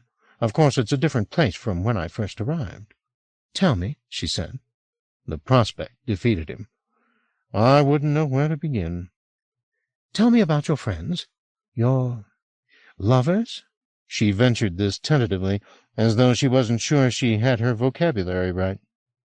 "It's so different from anything I've ever experienced." So he gave a guided tour of life in Boys Town, over the tea and toast. A quick verbal gazetteer to begin with, then a little about the house on Sanchez Street, and on to the people in his circle. Adriana, of course, with a footnote on Cornelius, Patrick and Raphael, Drew, Jack Fisher, even a quick jaunt across the bay for a snapshot of Bethlehem. "You said at the beginning it had all changed," Franny reminded him. "It has. A lot of people I knew when I first lived there are dead. Men my age, some younger. There are a lot of funerals. A lot of men in mourning. It changes the way you look at your life. You start to think, maybe none of it's worth a damn." "You don't believe that," Franny said. "I don't know what I believe," he told her. "I don't have the same faith you have." "It must be hard when you're in the middle of so much death. It's like an extinction." "We're not going anywhere," Will said with unshakable conviction, "because we don't come from anywhere. We're spontaneous events. We just appear in the middle of families, and we'll keep appearing. Even if the plague killed every homosexual on the planet, it wouldn't be extinction, because there's queer babies being born every minute. It's like magic." He grinned at the notion. "You know, that's exactly what it is. It's magic." "I'm afraid you've lost me." "I'm just playing," he laughed. "What's so funny?" "This," he said, slowly spreading his arms to take in the table, then Franny, then the rest of the dining room. "Us, sitting, talking like this. Queer politics over the porridge. Rosa sitting up there hiding her secret self. Me down here talking about mine." He leaned forward. "Doesn't it strike you as a little funny?" She stared at him blankly. "No, I'm sorry. I'm getting out of hand." The conversation was here interrupted by the waiter, a ruddy-faced man with an accent Will found initially unintelligible, asking them if they were finished. They were. Leaving him to clear the table, they headed up on deck. The wind had strengthened considerably in the hour or so they'd been breakfasting, and the gray-blue waters of the Sound, though far from choppy, were flecked with spume. To the left of them, the hills of the island of Mull, purple with heather. To the right, the slopes of the Scottish mainland, more heavily wooded, with here and there signs of human habitation, most humble, some grand, set on the higher elevations. An aerial wake of herring gulls followed the ship, diving to pluck pieces of food, courtesy of the galley, out of the water. When the birds were sated, they settled on the ship, their clamor silenced, and beadily watched their fellow passengers from the railings and the lifeboats. "They've got an easy life," Franny observed as another well-fed gull came to perch amongst its brethren. "Catch the morning ferry, have breakfast, then catch the next one home." "They're practical buggers, gulls," Will said. "They'll feed on anything. Look at that one. What's he eating?" "Coagulated porridge." "Is it? Oh, hell, it is. Straight down." Franny wasn't watching the gull. She was watching Will. "The look on your face," she said. "What?" "I'd have thought you'd be tired of watching animals by now." "Not a chance." "Were you always like this?" "I don't think you were." "No, I owe it to Steep. Of course he had ulterior motives. First you see it, then you kill it." "Then you put it in your scrapbook," Franny added. "All neat and tidy." "And quiet," Will said. "Was quiet important?" "Oh, yes, he thinks we'll hear God better that way." Franny mused on this a moment. "Do you think he was born crazy?" she finally said. There was another silence. Then Will said, "I don't think he was born." The ferry was coming into Tobermory, its first and last stop before they slipped from the Sound and out into the open sea. They watched the approach from the bow, where Rosa was still seated.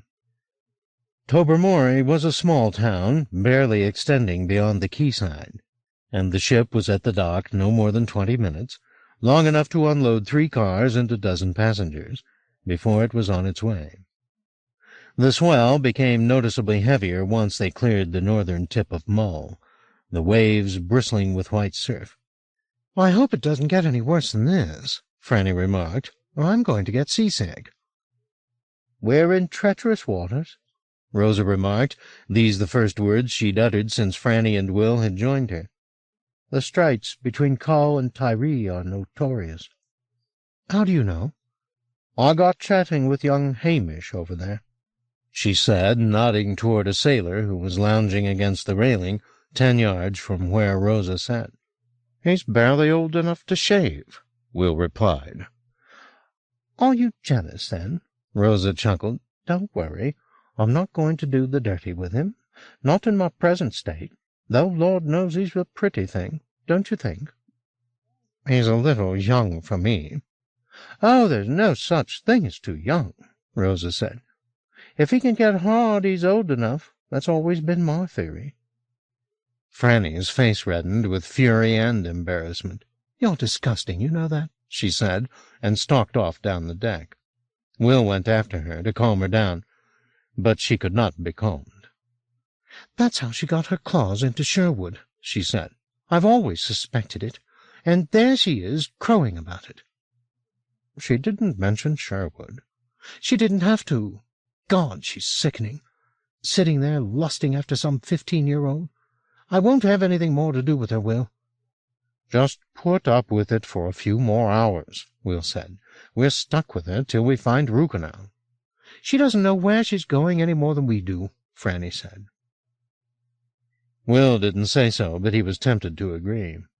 He'd hoped that by now Rosa would be in a more focused frame of mind. that the voyage would have somehow aroused buried memories in her, something to prepare them for whatever lay ahead. But if she felt anything, she was concealing it very effectively. "Maybe it's time I had a heart-to-heart with her," Will said. "She hasn't got a heart," Franny said. "She's just a dirty-minded old whatever she is." She glanced up at him. "Go talk to her. You won't get any answers. Just keep her away from me." With that, she headed off toward the bow. Will almost went after her to try to placate her further, but what was the use? She had every right to her disgust. For himself, however, he found it impossible to feel any great horror at who or what Rosa was, despite the fact that she'd taken Hugo's life. He puzzled over this as he returned to the bow. Was there some flaw in his nature that kept him from feeling the revulsion Franny felt? He was stopped in his tracks by two gulls that came swooping down in front of him to squabble over a crust of waterlogged bread one of them had dropped in flight. It was a vicious and raucous set to, beaks stabbing, wings thrashing, and as he watched it played out, he had his question answered. He watched Rosa the way he watched the gulls, the way, in fact, he'd watched thousands of animals over the years. He made no moral judgments about her because they weren't applicable. There was no use judging her by human standards. She was no more human than the gulls squabbling in front of him. Perhaps that was her tragedy, or perhaps, like the gulls, it was her glory. "It was just a little joke," Rosa said when he came back to sit beside her. "That woman's got no sense of humor."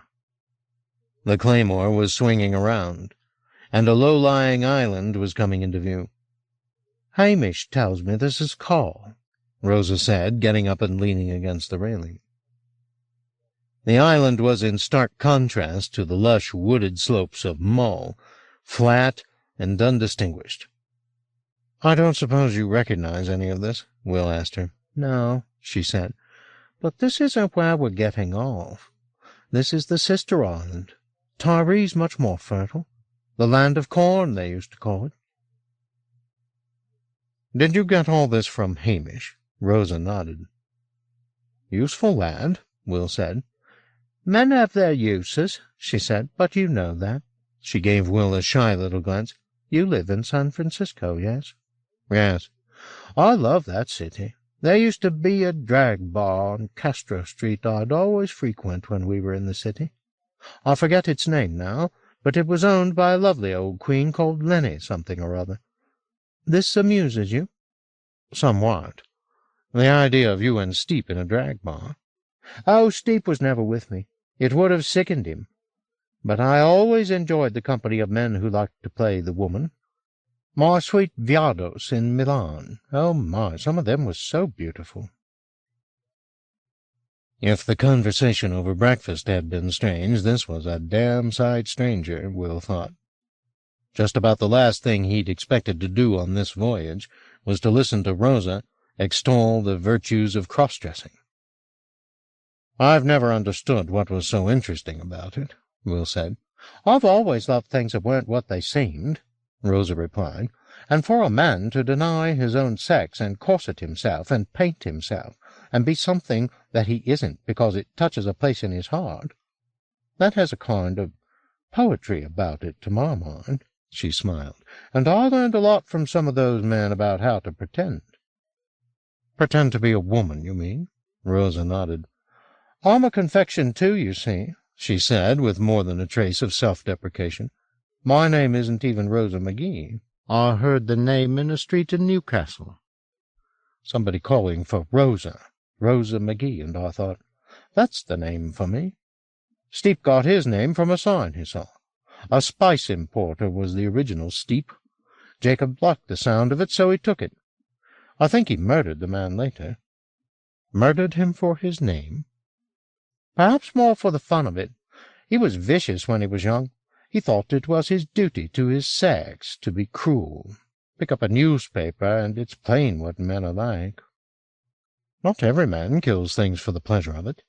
"Oh, that's not what he learned," Rosa said, with a look of weary frustration at Will's stupidity. I took as much pleasure in killing as he did. Now, what he learned was to pretend there was purpose in it.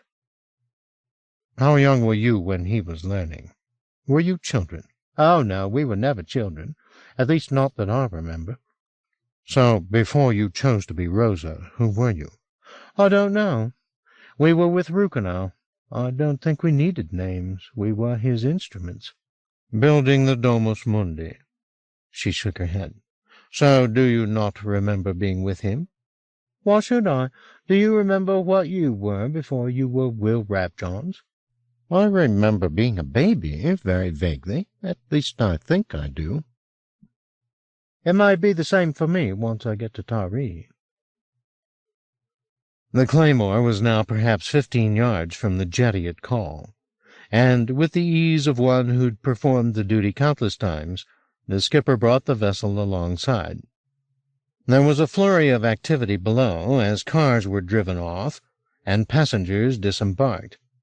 Will paid little attention. He had more questions to ask Rosa, and was determined to voice them all while she was in a voluble mood. You said something about Jacob learning to be a man. Did I? She said, feigning distraction. But he was already a man, you said so. I said he wasn't a child. That's not the same thing. He had to learn the way men are in the world, as I had to learn the ways of women. None of it came naturally to us. Well, perhaps some of it. I do remember thinking one day how I loved to hold babies in my arms, how I loved softness and lullabies, and Steep didn't. What did Steep love? Me, she said with a sly smile. At least, the smile went. I imagined he did, and that was enough. It is sometimes. Women understand that, men don't. Men need things certain, all certain and fixed. Lists and maps and history, all so that they know where they are, where they belong. Women are different. We need less. I could have been quite happy to have children with Steep, watch them grow, and if they died, have more. But they always perished, almost as soon as they were born. He'd take them away to save me the pain of seeing them, which showed he felt something for me, didn't it? I suppose so. I named them all, even though they only lived for a few minutes. And you remember all the names? Oh, yes, she said, turning her face from him to hide her feeling. Every one.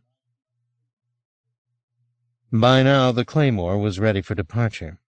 The mooring ropes were cast off, the engines took on a livelier rhythm, and the last stage of the voyage was under way. Only when they were some distance from the island did Rosa finally look around at Will, who was sitting down, lighting up a cigarette, to say, I want you to understand something about Jacob.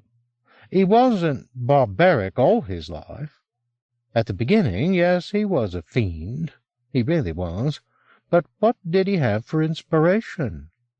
You ask most men what it is that makes them men, and it won't be a very pretty list.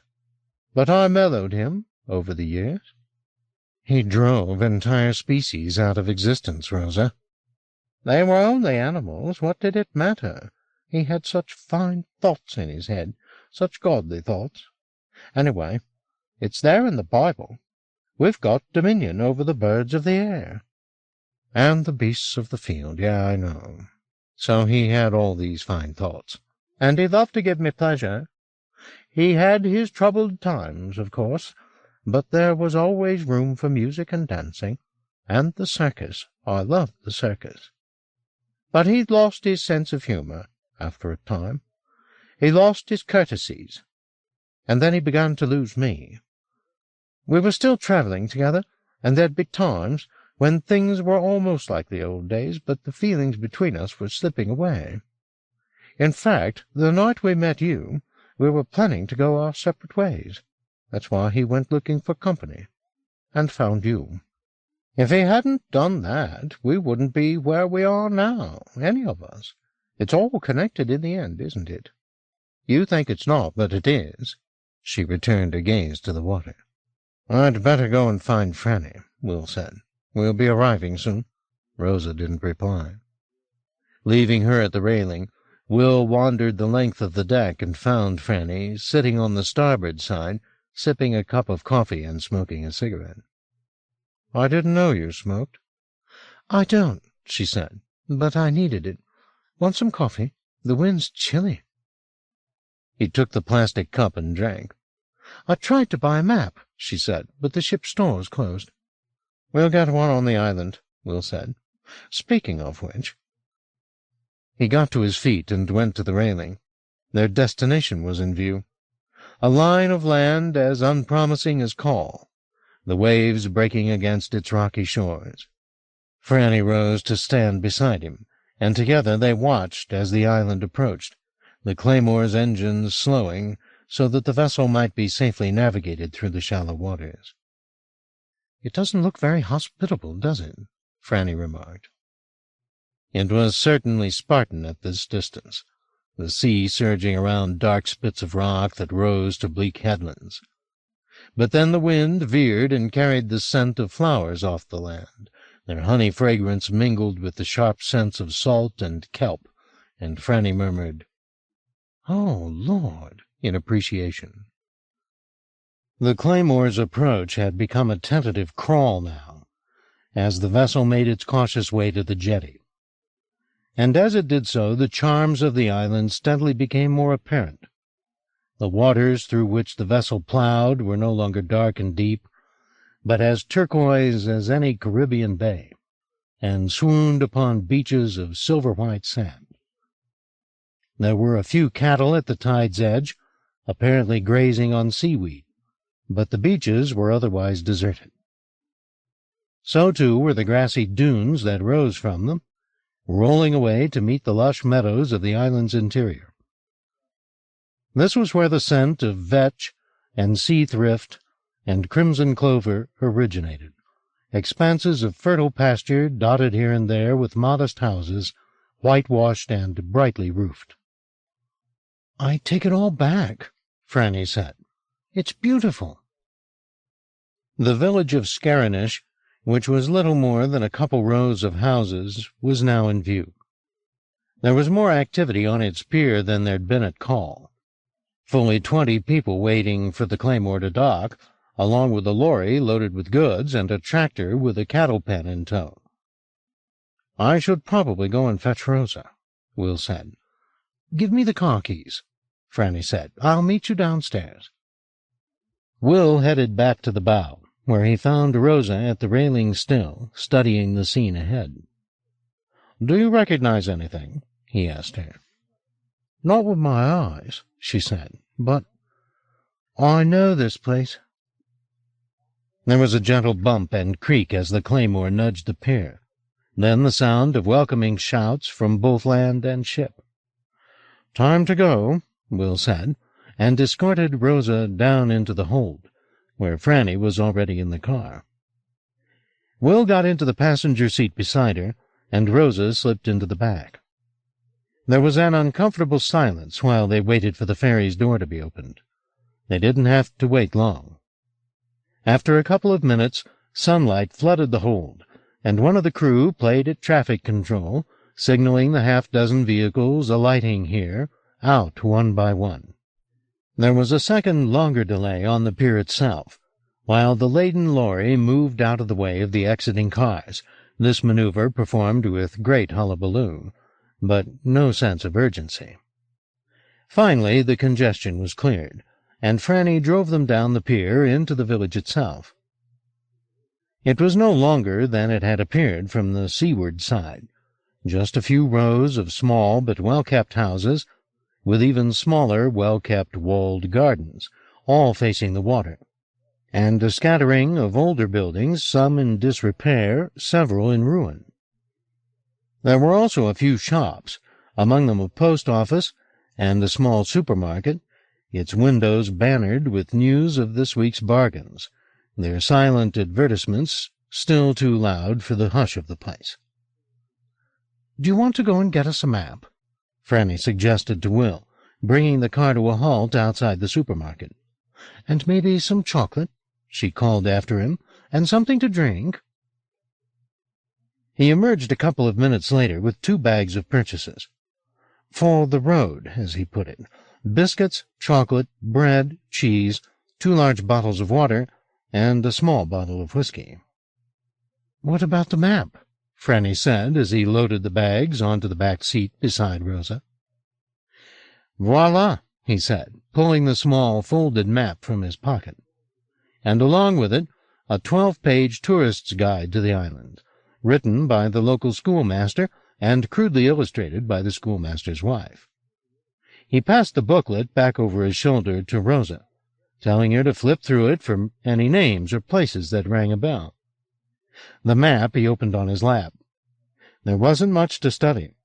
The island was 12 miles long, and at its broadest 3 miles wide. It had a trio of hills, Ben Huff, Ben Veg-Valavulyin, and Ben Heinisch, the summit of the latter being the highest point on the island. It had several small locks and a handful of villages, described as townships on the map, around its coast. What few roads the island boasted simply joined these townships, the largest of which consisted of 9 houses, by the most direct route, which, given the flatness of the terrain, was usually something approaching a straight line. "Where the hell do we start?" Will wondered aloud. "I can't even pronounce half these names." There was a glorious poetry in the words, however. Balaful and Balafetrish, Balivianach and Cornegmore, Vol and Goat and Canafara, and they lost little of their power in translation. Balaful was the town of the marsh, Haliput, the holy town, Baluchaig, the town of Wolf Bay. "If nobody's got any better ideas," Will said, "I suggest we start here." He pointed to Balivianach. "Any particular reason?" Franny wanted to know. "Well, it's almost in the middle of the island, for one thing." In fact, that was its unglamorous translation, Middletown. "And it's got its own cemetery. Look." There was a cross to the south of the village, and beside it the words Crochaclay, translated as Christian burial ground. If Simeon was buried here, we may as well start out by looking for his grave. He glanced over his shoulder at Rosa. She'd put down the booklet and was staring out of the window, the fixedness of her expression such that Will looked away immediately so as not to disturb her meditations. "Let's just go," he said to Franny. "We can follow the coast road west as far as Crossapowell. Then we make a left inland." Franny eased the car out into what would have been the flow of traffic if there'd been any traffic, and within perhaps a minute they had passed the outskirts of Scarinish, and were on the open road, a road so straight and empty she could have driven blindfolded and, more than likely, brought them to Crossapowell. 5. There were among the Western Isles places of great historical and mythological significance, where battles had been fought and princes hidden, and stories made that haunted listeners still. Tiree was not among them. The island had not passed an entirely uneventful life, but it had been, at best, a footnote to events that flowered in their full splendor in other places.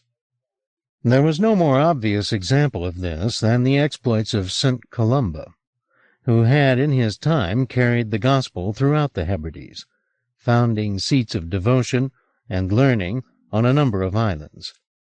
Tiree was not thus blessed, however. The good man had lingered on the island only long enough to curse a rock in Goat's Bay for the sin of letting his boat's mooring rope slip. It would be henceforth barren, he declared.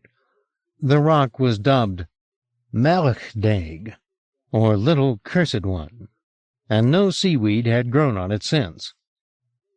Columba's associate, St. Brendan, had been in a more benign mood during his fleeting visit, and had blessed a hill, but if the blessing conferred some inspirational power on the place, nobody had noticed. There had been no revelations or spontaneous healings on the spot. The third of these visiting mystics, St. Kenneth, had caused a chapel to be built in the dunes near the township of Kilkenneth, which had been so named in the hope of persuading him to linger. The ruse had failed. Kenneth had gone on to greater things, and the dunes, more persuaded by wind than metaphysics, had subsequently buried the chapel. There were a handful of stories through which St. Columba and his gang did not wander, all of which remained part of the anecdotal landscape, but most of them were dispiritingly domestic in scale. A well on the side of Ben Huff, for instance, called Tobar Nuibial, the Well of the Nine Living, because it had miraculously supplied a widow and her 8 homeless children with a lifetime's supply of shellfish. A pool close to the shore at Val, where the ghost of a girl who had drowned in its depths could be seen on moonless nights, singing a lonely lullaby to lure living souls into the water with her. In short, nothing out of the ordinary. Islands half the size of Tiree boasted legends far more ambitious. But there was a numinosity here none of the rest of the isles possessed, and at its heart was a phenomenon that would have turned St. Columba from a gentle meditative into a wild-eyed prophet had he witnessed it. In fact, this wonderment had not yet come to pass when the saint had hopscotched through the islands. But even if it had, he would most likely have been denied sight of it, for those few islanders who had glimpsed the miracle, and presently living they numbered 8, never mentioned the subject, not even to those they loved. This was the great secret of their lives, a thing unseen, yet more certain than the sun, and they were not about to dilute its enchantment by speaking of it. In fact, many of them limited their own contemplation of what they'd sensed, for fear of exhausting its power to enrapture them. Some, it was true, returned to the place where they'd been touched, in the hope of a second revelation. And though none of them saw anything on their return visits, many were granted a certainty that kept them content for the rest of their lives. They left the place with the conviction that what they had failed to see had seen them. They were no longer frail mortals who would live their lives and pass away. The power on the hill at Kennefara had witnessed them, and in that witnessing had drawn them into an immortal dance. For it lived in the island's very being, this power. It moved in sand and pasture, and sea and wind, and the souls it saw became part of these eternals, imperishable. Once witnessed, what did a man or woman have to fear? Nothing, except perhaps the discomforts that attended death. Once their corporeal selves were shed, however, they moved where the power moved, and witnessed as it witnessed, glory on glory. When, on summer nights, the borealis drooped its color on the stratosphere, they would be there. When the whales came to breach in exaltation, they would rise too. They would be with the kittiwakes and the hares, and with every star that trembled on Loch Elaine. It was in all things this power, in the sandy pastures adjoining the dunes, or the macher, as it was called in Gaelic, and in the richer, damper fields of the island's midst, where the grass was lush and the cattle grazed themselves creamy. It did not much concern itself with the griefs and travails of those men and women who never saw it, but it kept a tally of their comings and goings. It knew who was buried in the churchyards at Kirkapowell and Val. It knew how many babies were born each year. It even watched the visitors in a casual fashion, not because they were as interesting as whales or kittiwakes, they weren't, but because there might be among them some soul who would do it harm. This was not beyond the bounds of possibility. It had been witnessing long enough to have seen stars disappear from the heavens. It was not more permanent than they. Rosa said, "Stop the car." Franny did as she was instructed. "What is it?" Will asked, turning round to look at Rosa. Her eyes were welling with tears as she watched, while a smile befitting a painted virgin rose on her lips.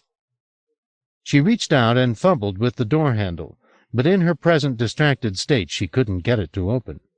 Will was out of the car in a heartbeat and opening the door for her.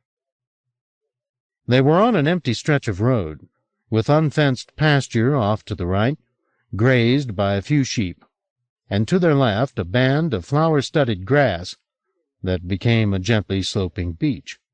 Overhead, terns wheeled and darted, and much, much higher, a jet on its way west, reflecting earthlight off its silver underbelly. He saw all this in a moment or two, his senses quickened by something in the air. The fox moved in him, turning its snout to the sky and sensing whatever Rosa had sensed. He didn't ask her what it was. He simply waited while she scanned the horizon. Finally she said, "Rucanal's here." "Alive?" "Oh, yes, alive. Oh, my Lord, alive." Her smile darkened. "But I wonder what he's become after all these years." "Do you know where we can find him?" She held her breath for a moment. Franny had gotten out of the car and started to speak. Will put his finger to his lips. Rosa, meanwhile, had started to walk away from the car into the pasture. There was so much sky here, a vast empty blue, widening before Will as his eyes grew ambitious to take it in. "What have I been doing all these years," he thought, "putting boxes around little corners of the world? It was such a lie to do that, to stand under skies as wide as this and record instead some mote of suffering. Enough of that." "What's wrong?" he heard Franny say. "Nothing," he said. "Why?" Before she could reply, he realized that, like Rosa, his eyes had filled with tears, that he was smiling and weeping in the same strange moment. "It's okay," he said. "Are you all right?" "Never better," he said, brushing his tears away. Rosa had finished her contemplations, it seemed, for now she turned round and walked back toward the car. As she approached, she pointed off toward the southwest of the island. "It's waiting for us," she said. 6. With the map in front of him, and Rosa, like a living compass, on the seat behind him, it quickly became apparent to Will where they were headed. To Cannavara, or Cannafara, a headland at the southwestern tip of the island, described in the overwrought language of the guidebook as a precipice that rises out of the ocean sheer on either flank, and sheerer still at the headland itself, from the heights of which the Scarivore lighthouse may be spied, marking the last sign of a human presence before the mighty Atlantic rolls away to the empty horizon. It was, the booklet warned, the only spot on our glorious island that has been a scene of tragedy. The great profusion of bird life on Cannafara's crags and ledges has drawn the attention of ornithologists for many years, but regrettably the crags are dangerous to even the most expert of climbers, and a number of visitors have been killed in falls from the cliffs while attempting to reach inaccessible nests. The beauty of Cannafara's best appreciated from the safety of the beaches that flank it. Venturing on the headland itself, even in broad daylight and fine weather, carries with it risk of serious injury or worse. It certainly wasn't the easiest of places to reach. The road carried them through a tiny cluster of houses, maybe 10 in all, which were marked on the map as the village of Barapau, and then on down toward the western shore of the island, where it divided, about 400 yards shy of the beach, the good road making a right turn toward Sondaig, while the left-hand fork became a track over the bumpy grass. According to the map, even this disappeared after a few 100 yards, but they took it as far as they could, as it ran parallel to the shore. Their destination was less than a half-mile ahead, an undulating peninsula, its flanks scored and gullied so that it looked not to be one continuous spot of land, but 3 or 4 hillocks, with fissures of naked rock between, falling away into the sea. The track had now petered out altogether, but Franny drove on toward the headland, cautiously negotiating the increasingly uneven turf. Hares bounded ahead of the car, making preposterous leaps in their alarm. A sheep, grazing on the macher, far from the flock, dashed away, bug-eyed with panic. The ground was getting progressively sandier, the wheels turning up fans of earth behind the car. "I don't think we're going to be able to drive much further," Franny said. "Then we'll go by foot," Will said. "Are you all right with that, Rosa?" She murmured that yes, she'd be fine, but once she got out of the car it was clear that her physical state had deteriorated in the last quarter hour. Her skin had lost all its gleam, the whites of her eyes become faintly jaundiced, her hands were trembling. "Are you sick?" Will said. "I'll get over it," she said. "It's just coming here again." She let her gaze stray towards Canafara. Reluctantly, Will thought. The bright, smiling woman who'd strode back toward the car on the Crossapowell road had been cowed. He didn't exactly know why, nor was Rosa going to tell him. Despite her sudden frailty, she set off toward the cliffs, striding ahead of Will and Franny. "Let her lead," Will whispered. So they wove their way through the macher toward Canafara, the reason for the headland's fatal reputation becoming more apparent as they approached. The waves were beating hard against the shore to their right, but their violence was nothing compared to the fury with which they came against the cliffs, and rising out of the spume as though born from the waves and given wings, tens of hundreds of birds, their din a raucous counterpoint to the boom of the water. Not all of them claimed the cliffs as their home. A solitary tern appeared overhead, sniping in a bitter voice at these intruders, and when they didn't retreat, swooped down as though to peck at them, veering off a few inches short of their scalps. Franny sniped back, waving her arms to shoo the tern away. "Bloody bird!" she yelled up at it. "Leave us alone!" "It's just protecting its territory," Will said. "Well, I'm protecting my scalp," Franny snapped. "Go on! Bugger off, damn thing!" It continued its attacks for another 5 minutes, until they were almost at the slope of the headland itself. Rosa was still leading the way, not even glancing behind to confirm that Will and Franny were still following. "I wonder where she's going," Franny said. There was no sign of any human presence on the headland whatsoever. Not a fence, not a cairn, not even a sign to warn people from straying where they could come to harm. And yet Will didn't doubt that this was Rukenau's home, and most likely Thomas Simeon's resting place. He didn't need Rosa to confirm it. He could feel it in his own body. His skin was tingling, his teeth and tongue and eyeballs ached, his blood thumped in his ears, its rhythms audible through the din of sea and birds. Now that they'd emerged from the protective troughs of the macher, the wind came at them off the ocean, gusting so strongly that all three were staggering, heads down. "You want to hang on to me?" Will yelled to Franny over the bluster. She shook her head. "Just be careful," he shouted. "The ground's not very safe." That was an understatement. The whole headland was a mass of traps, the lush, springy turf suddenly dropping away, sheer, into a darkness filled with the booming of the sea.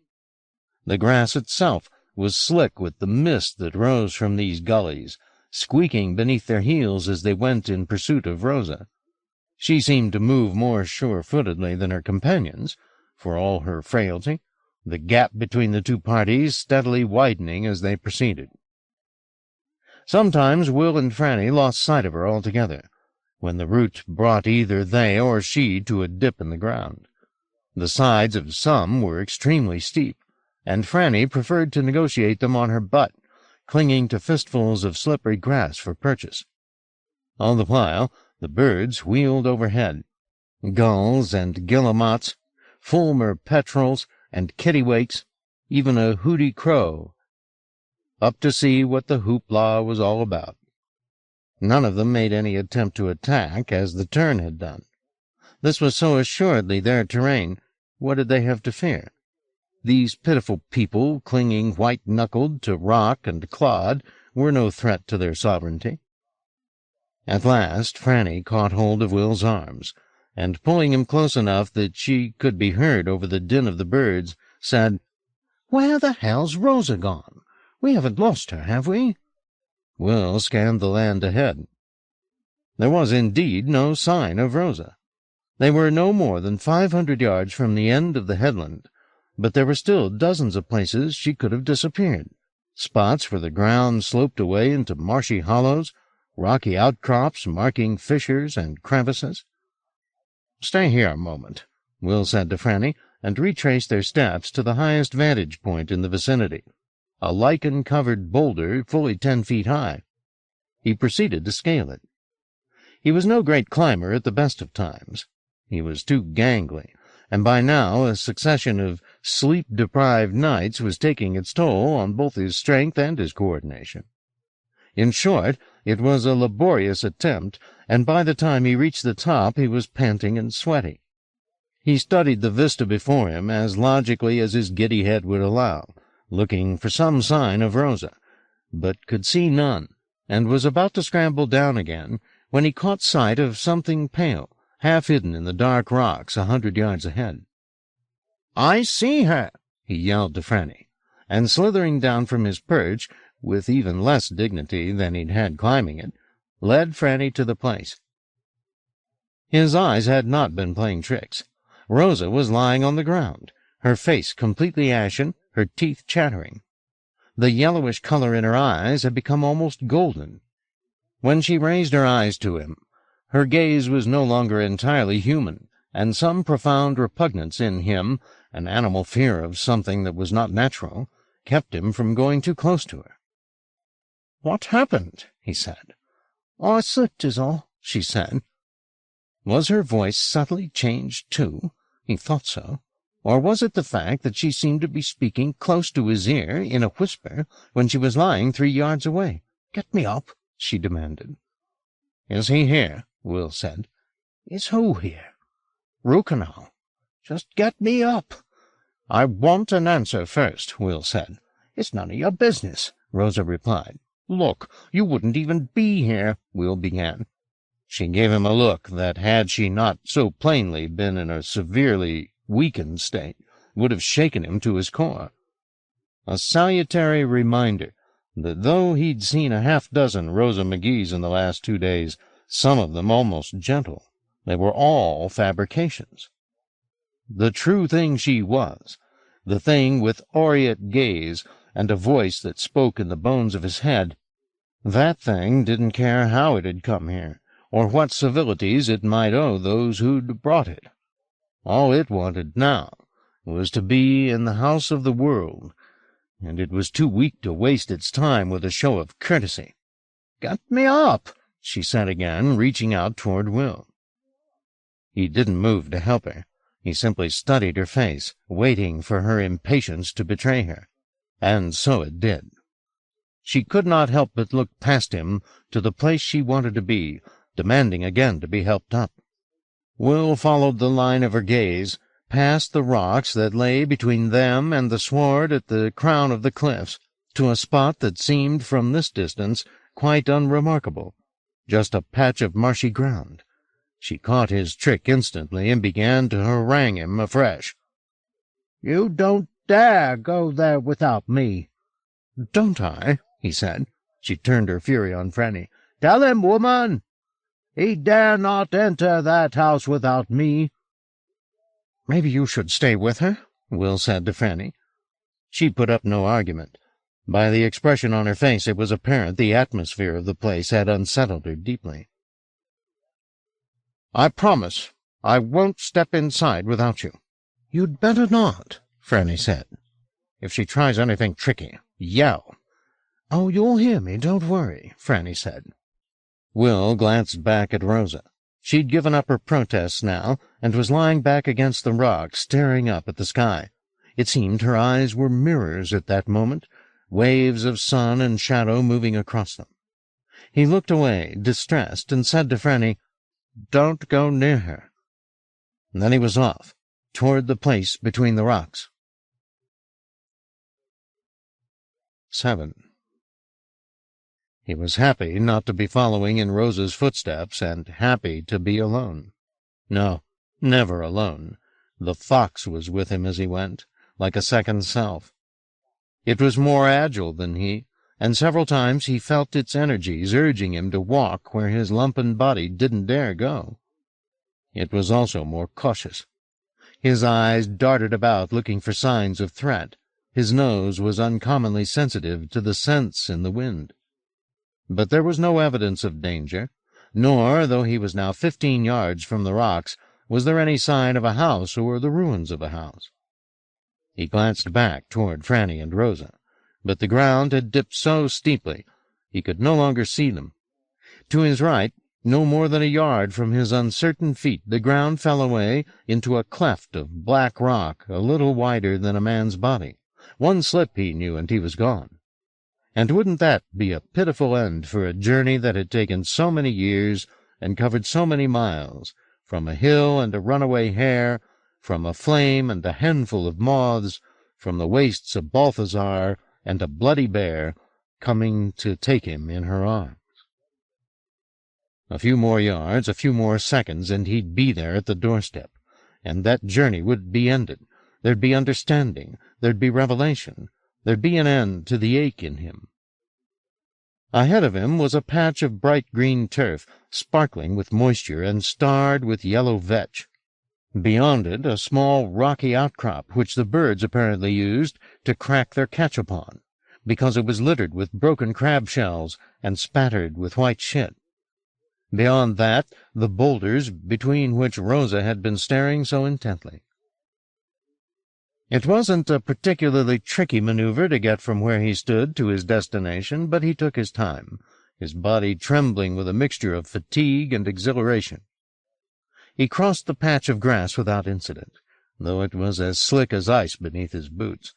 Then he proceeded to clamber up the outcrop, the gully at his back. The first couple of handholds were simple enough, but the higher he climbed, the more his body's betrayal escalated. His eyes began to flicker wildly, turning the rock in front of him to a blur. His hands and feet had become numb.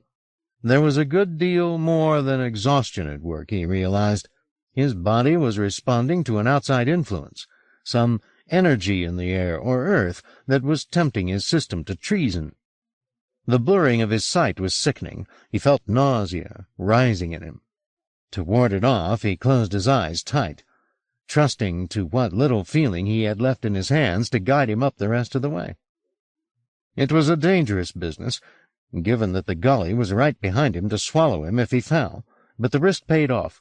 3 more handholds, and he was up onto the top of the rock, brushing shards of crab shells off his palms. He opened his eyes.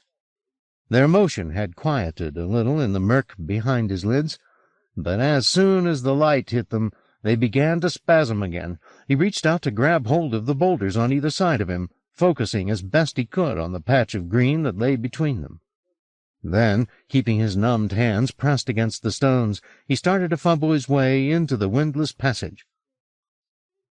It was not just his sight and sense of touch that had gone awry. His ears had joined the rebellion. The chorus of wheeling birds and the boom of surf had decayed into a general noise that sloshed around in his skull like mud. All he could hear with any clarity was his own raw breath, drawn and delivered. He would not be able to get much further in this state, he knew. Another 3-4 steps, and his dead legs would fold up under him, or something in his head would snap. The house had put up its defenses, and they were successfully repelling him. He forced his barely functioning limbs to take another step, clinging to the boulders as best he could to keep from trusting his full weight to his legs. How far was he from the grassy space that had once been his destination? He no longer knew. It was academic, anyway.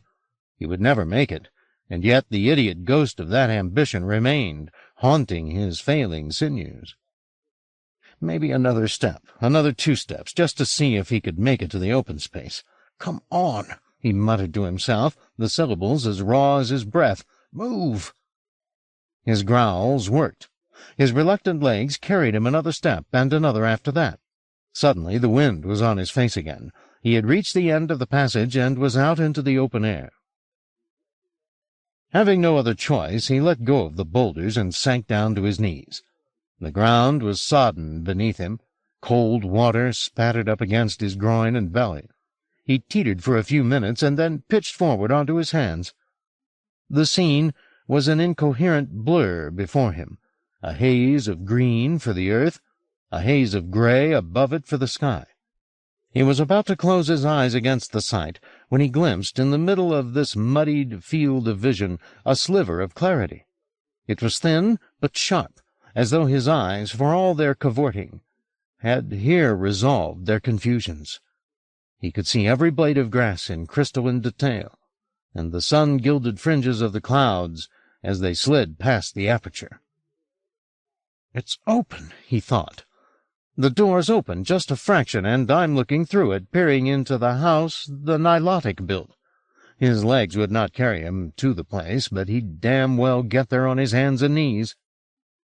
As he started to crawl, he remembered the solemn promise he'd made to Franny, and felt a spasm of guilt that he was breaking it. But he wasn't so mortified that it slowed his crawl. He wanted to be there more than anything right now, more than promises, certainly, more than life, probably, and sanity, too. Keeping his eyes fixed on the sliver of the open door, he crawled through the muck to the place where it stood, and forsaking all he hoped, believed, and understood, entered the house of the world. 8. The last Franny saw of Will, he was attempting to scale the rocky outcrop at the head of the gully. Then her attention had been claimed by Rosa, who'd started to moan piteously, tearing at her bandages. When Franny looked back in Will's direction, he'd gone. She assumed at first he'd scaled the rocks and was now through the passage and onto the slope beyond. But though she watched for him, she saw no sign. Slowly a grim possibility took shape, that in the minute or so that she'd been trying to stop Rosa reopening her wound, Will had lost his balance and toppled back into the gully. The longer she stared and failed to see him, the more probable this came to seem. She hadn't heard him cry out, but with the birds so loud, was that any great surprise? Fearing what she would see, she ventured from Rosa's side and followed Will's route along the edge of the gully, yelling to him as she went, "Where are you? For God's sake, answer me! Will!" There was no reply, nor was there any sign of his having fallen. No blood on the rocks, no place where the grass had been uprooted. But these absences were little comforts. She knew perfectly well he could have slipped down into the gully without leaving a trace, a straight fall between the rocks down into the impenetrable darkness. She had almost reached the head of the gully by now, the spot where she'd last seen Will. Should she climb up and see if he was simply squatting on the far side of the rocks? Of course she should. But something drew her eyes back to the gully, and she stared into its abyss, afraid now to call his name, afraid he'd answer out of the darkness. And then she saw him, or thought she did, lying in the depths of the gully, maybe 20 feet down. Her heart beating feverishly, she got down on her knees and went to the very edge of the gully to verify what she was seeing. There was no doubt. There was no doubt. There was a man lying on the rocks at the bottom of the gully. It could only be Will. She tried yelling to him, but he didn't move a muscle. Perhaps he was already dead. Perhaps he was merely stunned. Certainly she couldn't waste time going for help. A half-hour back to the car, another 10-20 minutes to find a phone. How much longer before rescuers appeared? She had to do something herself, find a way down into the gully and help him. It was a grim prospect. She'd never been agile, even as a girl, and though the relative slightness of her build would make it physically feasible for her to clamber down into the darkness, if she herself slipped, she'd end up broken-bodied beside Will, and that would effectively be the end of both of them. 2 more fatalities to add to the Headlands' grim reputation. But she had no other choice.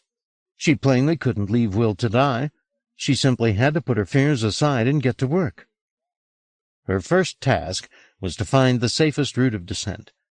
She walked back along the gully in the seaward direction until she found a spot where the walls of the crevice were relatively close together, so that she might descend using both sides for hand and footholds. It wasn't perfect. Perfect was a ladder with a large cushion at its base, but it was the best she was going to get. She sat down on the tuft of grass beside the spot and dangled her feet over the edge. Then, without giving herself time to doubt the wisdom of what she was doing, she slipped her bottom off the grass, and after a few heart-quickening moments with her feet in mid-air and her body sliding off the tuft, her toes found a ledge on the opposite wall, against which she now braced herself. There followed a minute of clumsy maneuvering while she turned herself around so that she was facing the grass off which she'd slid. There were probably 10 easier ways to do what she was doing, she thought, but right now her brain wasn't quick enough to think them through. She glanced down before she made her next move, which was an error. Her muscles seized up for several seconds, and she could feel the sweat oozing out of her palms and armpits, its smell sour with fear. "Take hold of yourself, Franny," she chided herself. "You can do this." Then, taking a deep breath, she renewed her descent, hold by hesitant hold. Only this time she didn't make the mistake of looking down, at least not all the way down, but limited her gaze to the rock, studying it for nicks and cracks where she might find purchase. Only once, when she thought she heard somebody calling to her, did she look up, hesitating for a moment to listen for the cry again. It came, but it was not a human voice. It was just one of the birds whose call had an almost human timbre. She returned to the labor of descent, determined not to look up at the sky again, whether she heard cries or no. It was upsetting, seeing the light bounded by 2 walls of rock, getting narrower as she descended. From now on she would look no further than her hands and feet until she was down beside Will and planning their ascent. Rosa had long ago ceased to care what Franny thought or did, but she was intrigued, albeit remotely, to see the woman disappearing from sight into the crevice. Had she got too close to the Domus Mundi, and had her wits burned up? If so, it surely hadn't been much of a fire. Well, never mind. She was gone now, and wouldn't be coming back, which left Rosa alone. She let her head drop back against the shit-splattered rock and stared up at the sky. The clouds had covered the sun completely now, at least to human eyes, but she could see it still, or imagined she could, a bright ball flaming in the glorious nowhere of space.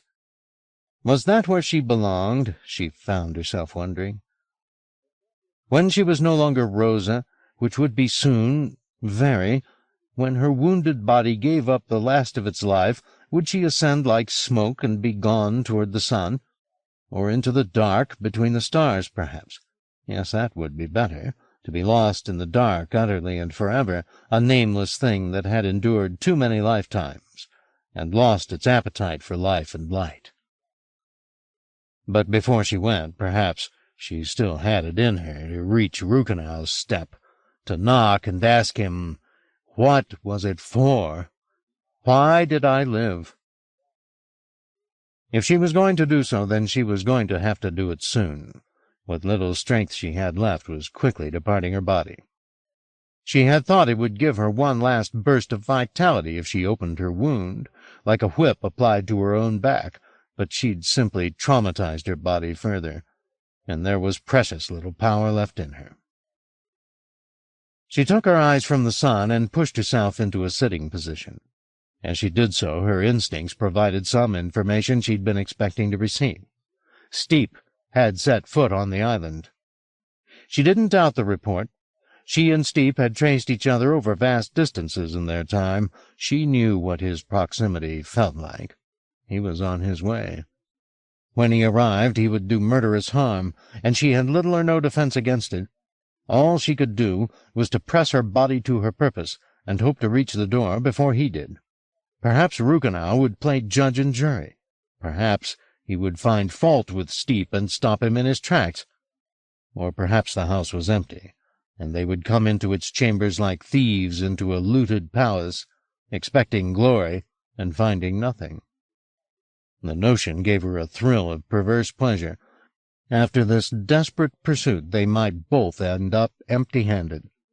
And she could die and go to the darkness between the stars, and he would live and live, because the man he'd become was afraid of death, and that would be his punishment for being death's agent. That he could never be delivered from existence, but would go on and on. 9.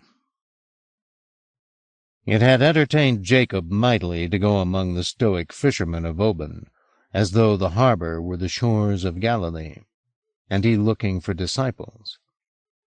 He found one after a little search, a man in his late 60s by the name of Hugh, who had been pleased to take a passenger over to Tyre for a modest sum. The fee was quickly agreed upon, and they left a little after 8:15, following the route of the Claymore up the Sound. The ship was, of course, a great deal more powerful than Hugh's little boat, but unlike the Claymore, they did not have any ports of call to delay them along the way, so that they came into the little harbor at Scarinish no more than 2 hours after the ferry. The voyage had refreshed and replenished Jacob. He had not slept, but he had fallen into a meditative mood as he watched the sea. He had never understood why it was so often thought to be a feminine element. Yes, there were tides in a woman's body that were not to be found in a man, and yes, it was the place of Genesis. But it was also ambitious and dispassionate, slow in its workings against the land, but inevitable. Surely, then, it was the earth that was woman's lot, the nurturing place, warm and fertile. The deeps belonged to men. So he mused as they sailed. And by the time he stepped off the boat onto the pier, his mind was pleasantly lulled, as though he had just finished writing in his journal and was ready to turn a fresh page. He decided against stealing a vehicle to finish his journey. The island was small, and though he doubted it was well policed, this was not the time to risk being delayed by an officer of the law. He went into the post office and asked the affable girl behind the counter if maybe she knew of a taxi service. The girl said that indeed she did. The island's only taxi was owned and driven by her brother-in-law Angus, and she would be happy to phone him. She did so, and told Jacob the car would be outside within a quarter of an hour. It took rather longer than that, but finally the aforementioned Angus drove up in his 20-year-old Volkswagen, and asked Steep where he wanted to go. "Kinda far," Jacob told him. "Now, do you mean Barapal?" "No, I mean the cliffs," Jacob said. "Well, I can't drop you there," Angus replied. "There's no road." "Just get me as close as you can." "That'll be Barapal," Angus said. "That's fine. Barapal's fine." What would have happened to him, he wondered as they drove, if he'd never left the islands, never taken a human name, never pretended to be something other than he was, and in that process mislaid the truth of his nature. If he'd gone to live instead far from inquiring eyes, on Uist or Harris or a piece of sea-girdled rock that was, like him, nameless, would he have found the silence he needed, and found God in it? He doubted it. Even here, in this Spartan place, there was too much life, too much distraction. Sooner or later the passion for absence that had driven him would have risen into his thoughts. His driver was, of course, chatty. Where had Jacob come from, he wanted to know, and where was he staying? Did he know Archie Anderson of Barapal? Jacob answered the questions as best he could, all the while thinking about God and namelessness as though he were two people. One, the human being he'd been playing for so long, the man making small talk with the driver. The other, the being who moved behind that pretense, the being who had left this island with murder on his mind, the being who was going home. It was in sight now, that home, the long headland of Cannavara, where Rukenau had laid the foundations of his empire. Despite the conversation they'd had as they left Scarinish, Angus wanted to know if he couldn't drop his passenger off at some particular house. He knew everyone in Barapal, he said. It wasn't difficult, there were less than a dozen houses. Ian Findlay and his wife, Jean, the McKinnons, Hector Cameron. "Just take me to the end of the road," Jacob said, "and I'll make my own way from there." "Are you sure now?" "I'm sure." "Well, you're the man who's paying." Where the road withered to a track, Jacob got out and paid Angus twice what he'd charged. Very happy with this minor windfall, Angus thanked him and offered a card with his number in case Jacob needed a taxi for the return journey. He was so plainly proud to have a card with his name printed on it, he'd had them made up in Oban, he said, that Jacob accepted it graciously, and thanking him, began the trek through the Macher to Cannavara. The look of unalloyed pleasure on the man's face when he'd produced the card remained in Steep's mind long after the card disappeared and left him among the leaping hares. Oh, to have once known a simple pride like that, he thought, just once. He pocketed the card, but of course he would never have need of it. There would be no return journey, not from the house of the world. 10. The polished grass had gone from beneath Will's feet. The clouded sky had vanished overhead. He had entered a large room, the walls of which looked to be made of caked earth, which glistened faintly as though still damp. Apparently his theorizing with Franny about the abstract or metaphysical nature of the Domus Mundi had been wide of the mark. It was a tangible reality, at least as far as his now calmed senses could tell. The walls, the darkness, the warm, stagnant air which filled his head with a stew of fetid scents. Things were rotting here, some of them going to a sickening sweetness, some of them to a bitter smell that stung his sinuses. He didn't have to look far for the source of at least some portion of this stench. All manner of detritus had been dumped around the chamber, some of it in a drift against the wall to his left that was fully 7 or 8 feet tall. He wandered over to inspect the trash a little more closely, wondering as he did so where the light in the room was coming from. There were no windows, but there were, he saw, hairline cracks in the walls from which the luminescence was seeping. It was not, he thought, daylight. It was warmer, yet not quite so warm as fire or candlelight.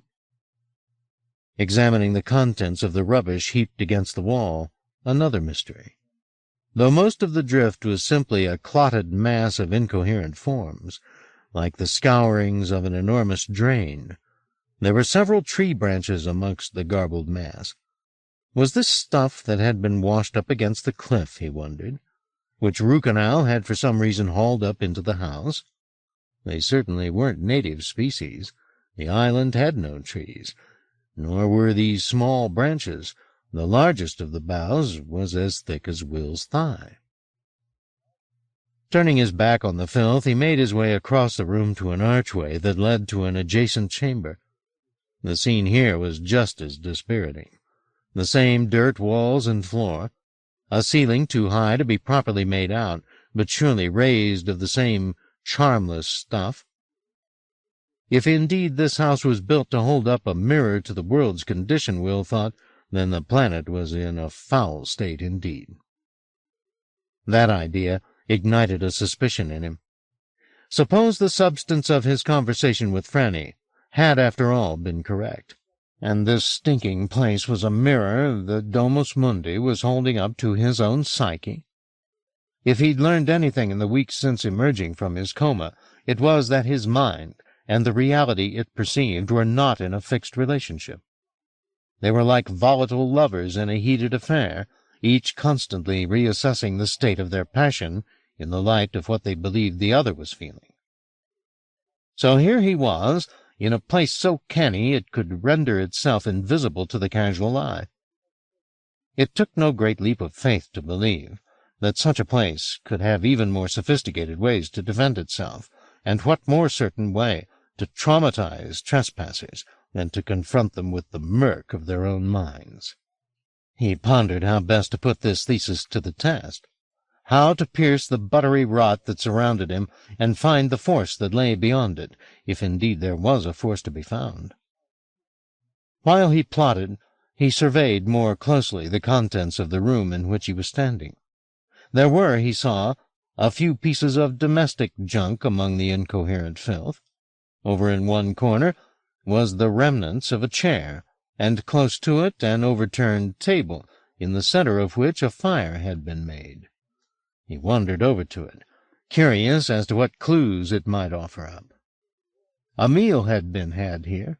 There was a partially eaten fish lying in the ashes, and beside it a scattering of fruit, a couple of apples, an orange, and a still succulent mango, which had been roughly torn apart and partially devoured.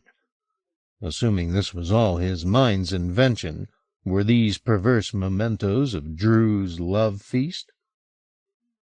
He went down on his haunches to examine the evidence, picking up the largest portion of the mango and sniffing it. The juice was sticky, and the smell sweetly fragrant. If it was an illusion, then it was a damn good one. He tossed the fruit back among the ashes and stood up, surveying the room for other objects to scrutinize. He realized he was overlooking the obvious, the walls themselves. He strode across the room and examined the dirt. It was, as he'd suspected, moist in places, almost as though it were suppurating. He touched one of the wetter places, and his fingers came away dirty. He touched it again, pressing his fingers into the muck. They slid in maybe half an inch, and might have gone in deeper, but his hand was suddenly arrested by a tingling sensation that passed up through his wrist and into his forearm. He withdrew his hand, aware instantly where he'd felt this before. It was the same order of sensation that had coursed through his sinews when he'd been with Rosa in Donnelly's house, and later, when he'd confronted Steep. This bright matter was the essential stuff of all three, Rosa, Jacob, and Domus Mundi. Once again he longed to luxuriate in the feeling, but he had no time for such indulgences. He had to keep to his purpose. He stepped away from the wall and perused it. Where his fingers had pierced the dirt, a tempting luminescence was spilling out. This isn't something my mind's inventing, he thought to himself, his certainty as sudden as it was absolute. The dirt and the light it concealed, the fish and the fruit lying on the ashes, all of it was real. Charged with new confidence, he crossed to the nearest door, the room had 3, and entered a narrow but immensely tall passage, which was so clogged with rubbish in one direction that it was impassable.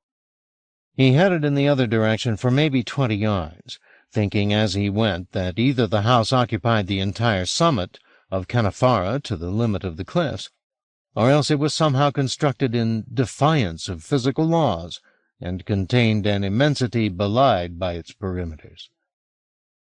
He was about to turn into another chamber when he heard the sound of somebody sobbing further down the passage. Following the sound, he passed through a small antechamber into the largest room he had yet discovered, and the most littered. There were heaps of rubbish everywhere, much of it, as before, unrecognizable. But there was also evidence of somebody having tried to make some order of the chaos. A table with a chair set close by. A pitiful nest of twigs and leaves made in one of the corners, with what looked to be a garment rolled up for a pillow. He didn't have to look very far to find the man whose dwelling this was. The fellow was kneeling across the room from the door through which Will had entered, There was an elaborate arrangement of garbage on the ground in front of him, which he was studying as he sobbed, his hands to his face. Will got halfway across the room before the man looked up. As soon as he did, he was on his feet, his hands dropping from his face, which was filthy. But for the places where his tears had run, it was hard to judge his age when he was in such a pitiful condition. But Will guessed him to be less than 30. His bespectacled features were gaunt, his clogged beard and mustache in severe need of trimming, his greasy hair the same. His clothes were in as beleaguered a state as the rest of him, his threadbare shirt and jeans glued to his malnourished body with filth. He looked at Will with a mingling of fear and disbelief. "Where did you come from?" he said. Judging by his accent, there was a well-educated Englishman under all the dirt. "I came from out there," Will told him. "When?" "Just a few minutes ago." The man got to his feet and approached Will. "Which way did you come?" he said, then lowering his voice. "Could you find your way back?" "Yes, of course," Will replied. "Oh, God! Oh, God!" the man started to say, his breathing getting faster. "This isn't some trick, is it?" "Why would I trick you?" "To make me leave her?" He narrowed his eyes, studying Will with some suspicion. "You want to have her for yourself?" "Who?" "Diane, my wife." His suspicion was plainly deepening into certainty. "Oh, that's it, isn't it? This is Ruchenau's idea of a bloody joke, trying to tempt me away. Why is he so cruel? I've done everything he asked me, haven't I? Everything. Why can't he just let us go?" His pleas hardened into assertions. "I'm not going anywhere without her. Do you hear me? I refuse. I'll rot here if I have to. She's my wife, and I'm not leaving—" "I get the picture," Will said. "I mean it." "I told you, I understand." "And if he wants to make me—" "Will you shut up a minute?" The man stopped his protests and blinked at Will from behind his spectacles, his head cocked a little like a bird. "I just wandered in here 3 minutes ago. I swear. Now, can we talk sensibly?" The man looked a little embarrassed at his outburst. "So, the place caught you, too," he said softly. "No," Will said. "I wasn't caught. I came in of my own free will." "Why would you do that?" "To find Ruchenau." "You came looking for Ruchenau?" the man replied, as though this were tantamount to insanity. "Yes. Do you know where he is?" "Maybe," the man said testily. Will approached him. "What's your name?" "Theodore." "Do folks call you Theodore?" "No, they call me Ted." "Can I call you Ted, too? Is that all right?" "Yes, I suppose so." "That's a good start. I'm Will. Or Bill, or Billy, anything but William. I hate William." "I hate Theodore." "I'm glad we've cleared that up. Now, Ted, I need you to trust me. In fact, we have to trust one another, because we're both in the same mess, aren't we?" Ted nodded. "So, why don't you just tell me about—" He was going to say Ruchenau, but he changed his mind at the last minute, and instead said, "Your wife." "Diane?" "Yes, Diane. She's here somewhere, you said?" Again the downcast eyes and the nervous nod. "But you don't know where?" "I know, vaguely," he said. Will lowered his voice. "Has Ruchenau got her?" "No." "Well, help me out here," Will pleaded. "Where is she?" Ted's mouth grew tight and his eyes narrowed behind his smudged spectacles. Again that bird-like glance up at Will. Then he seemed to decide that he would speak, and out it all came. "We didn't mean to come in here. We were just walking, on the cliffs. I liked to bird-watch before I got married, and I persuaded Diane to come along with me. We weren't doing anything we shouldn't. We were just walking, watching the birds." "You don't live on the island?" "No, we were on holiday, going from island to island. A sort of second honeymoon." "How long have you been in here?" "I'm not exactly sure. I think we came in on the 21st. "Of October?" "No, June." "And you haven't stepped outside since?" "One time I found the door, purely by chance. But how could I leave, with Diane still here? I couldn't do that. So is there anybody else here? His voice dropped to a whisper. Oh, yes. There's him. Rukenau? And there's others, too. People who came in like Diane and me, that he's never let out. I hear them now and then. One of them sings hymns. I've been trying to make a map, he said, casting a glance down at the arrangement of garbage on the ground. The twigs and pebbles and little heaps of dirt were apparently his attempt to recreate the house in miniature. "Tell me what's where," Will said, going down on his haunches beside the map. He felt like a convict plotting an escape with a crazed felon, an impression that was only strengthened by the gleam of pride on Ted's face as he crouched on the other side of the model and proceeded to explain it. "We're here," he said, pointing to a spot in the maze. "I've made this my base of operations. This little white stone way over here is the man who sings the hymns. As I said, I've never seen him, because he just runs away when I go near." "And what's this?" Will asked, directing Ted's attention to a large space which was crisscrossed with lengths of thread. "That's Rukenau's room." "So we're not that far," Will said, looking round at the door that he guessed would lead him to Rukenau. "You don't want to go there," Ted said to him. "I swear." Will got to his feet. "You don't have to come with me," he said. "But I need you to help me find Diane." "If you know where she is, why haven't you fetched her yourself?" "Because the place she's gone. It's too much for me." He looked embarrassed to be admitting this. "I get overwhelmed." "By what?" "The feelings, the light, the things that come into my head. Even Rukenau can't stand it." Now Will was curious.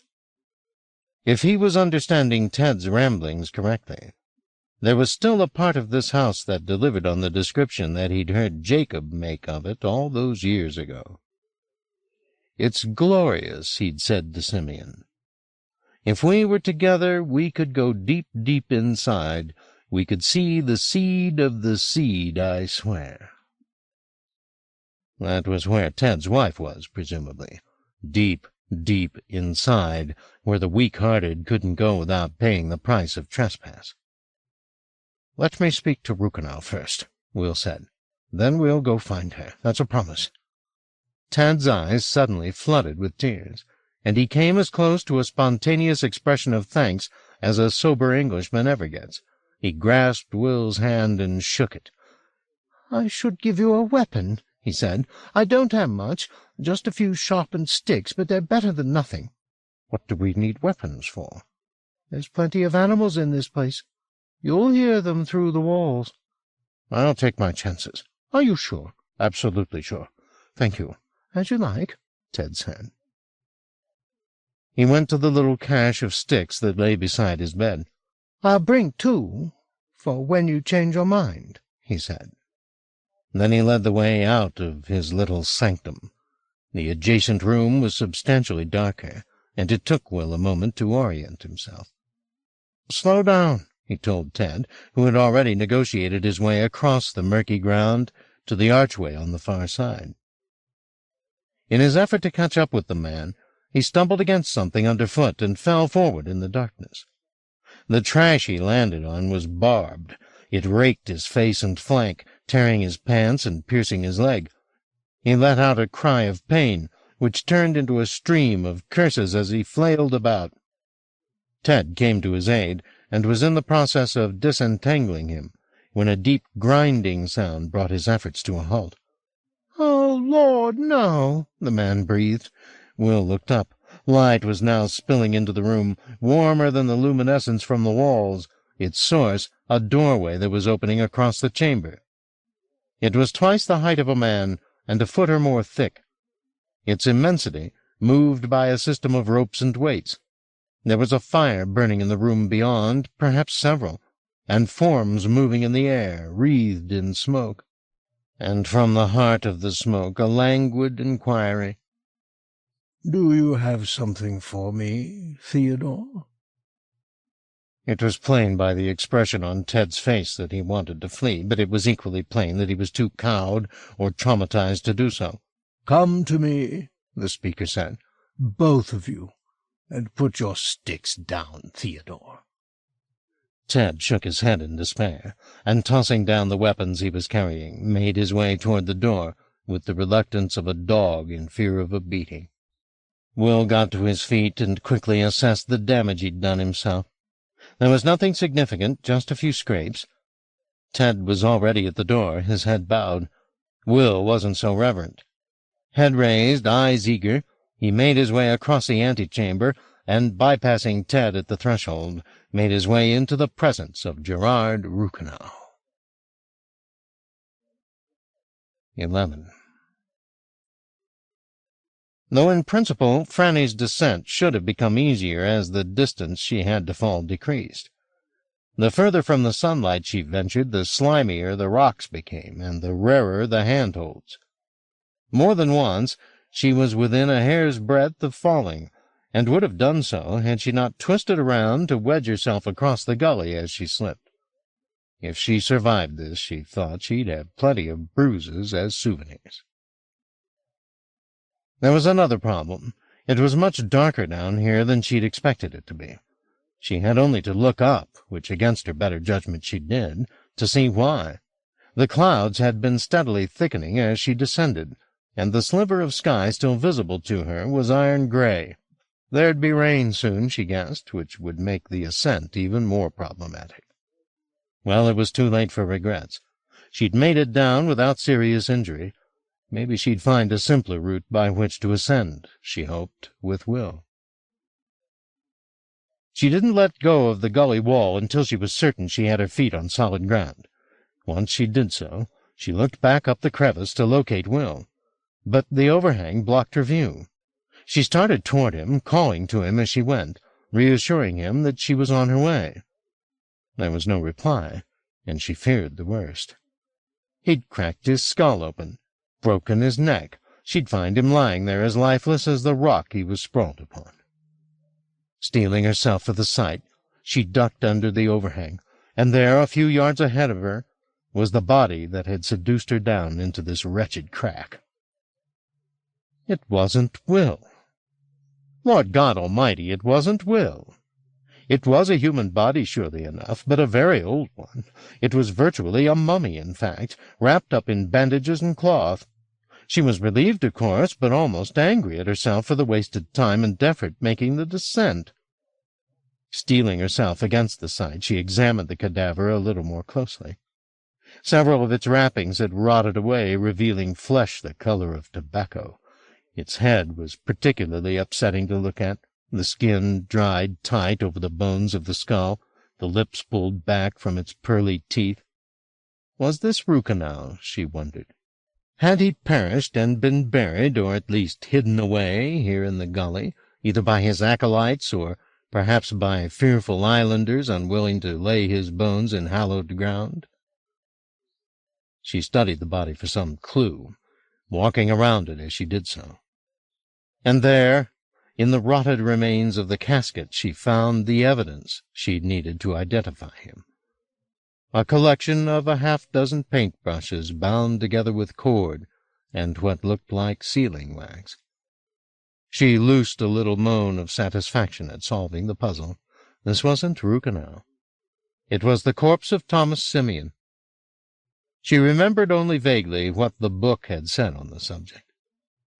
The body had been stolen, she recalled, and hadn't somebody, perhaps Dwyer, theorized that it had been taken north and buried on Rukenau's island? So it had. A strange and, in its way, pitiful end to a strange and pitiful life, to be preserved in whatever they'd used for embalming fluids back then, wrapped up in finery and hidden away like a secret treasure. Well, that was one question answered. But it begged another. If Will wasn't down here, then where the hell was he? He'd failed to answer her when she'd called to him, so it was still perfectly possible that he was in trouble. The question was where. The rain had begun to fall, and to judge by the force of water running down the sides of the crevice, it was heavy. Attempting to clamber back up at the spot where she'd descended would be folly. She'd have to find another method. It was a long trek down to the sea, so she decided first to make her way up to the head of the gully in search of an easier escape route. If she failed to find one, then she'd try the other end. Though the way the waves had been beating against the headland, it would be difficult to find a means of egress there without risk of being washed away. All in all, not a very appetizing menu of alternatives, but damn it, she'd got herself into this mess, and she would get herself out.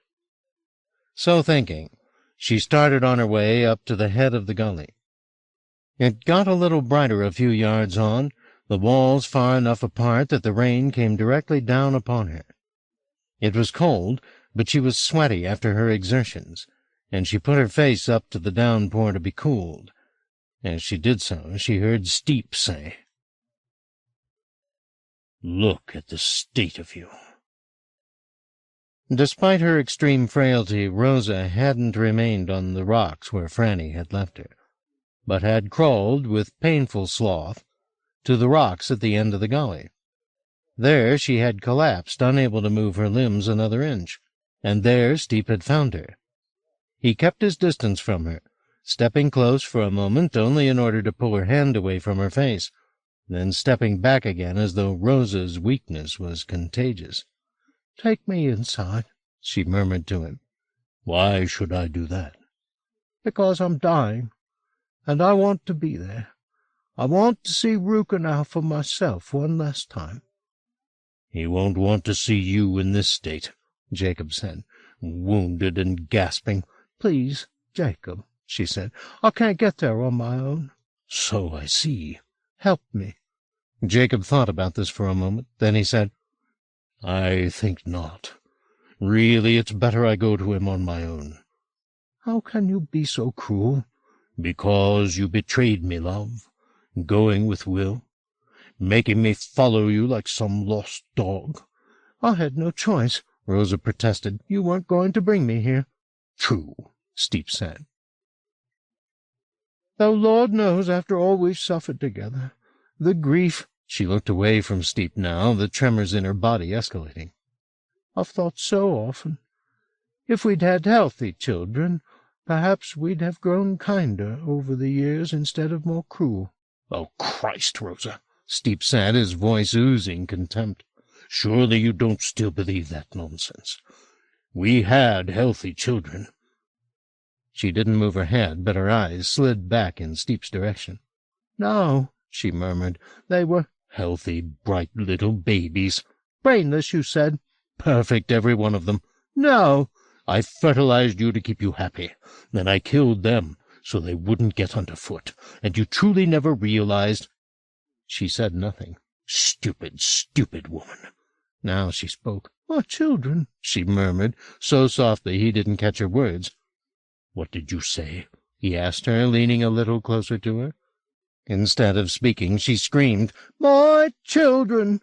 the sound she emitted shaking the rock on which she lay. Jacob tried to retreat, but she had the force of grief in her sinews, and she reached for him before he could escape. Her scream wasn't her only weapon in this assault. Even as she caught hold of him with her left hand, her right tore at the bandages that bound her wound, and the braided brightness went from her as though it wanted to devour him. In the gully below, Franny had barely clamped her hands over her ears to stop out the scream when she felt a hail of pebbles and wet dirt come down upon her head. She had crept closer to the end of the gully in order to hear the conversation better. Now she regretted her curiosity. The din that issued from Rosa made her sick to her stomach, despite her attempts to block it out. She reeled round, her body responding more to instinct than instruction, and staggered away down the gully, her feet slipping on the slimy stones. She'd got maybe 6 to 7 yards when some portion of the ground, shaken by the din, capitulated, and the fall of clods of dirt and stone became calamitous. Seeing the brightness escaping Rosa's abdomen, Steep had lifted his hands to protect his face, fearing it intended to blind him. But it was not his face it flew toward, nor was it his heart, nor even his groin. It was his hand the light sought, or rather the wound upon the palm of that hand, which his own blade had opened up.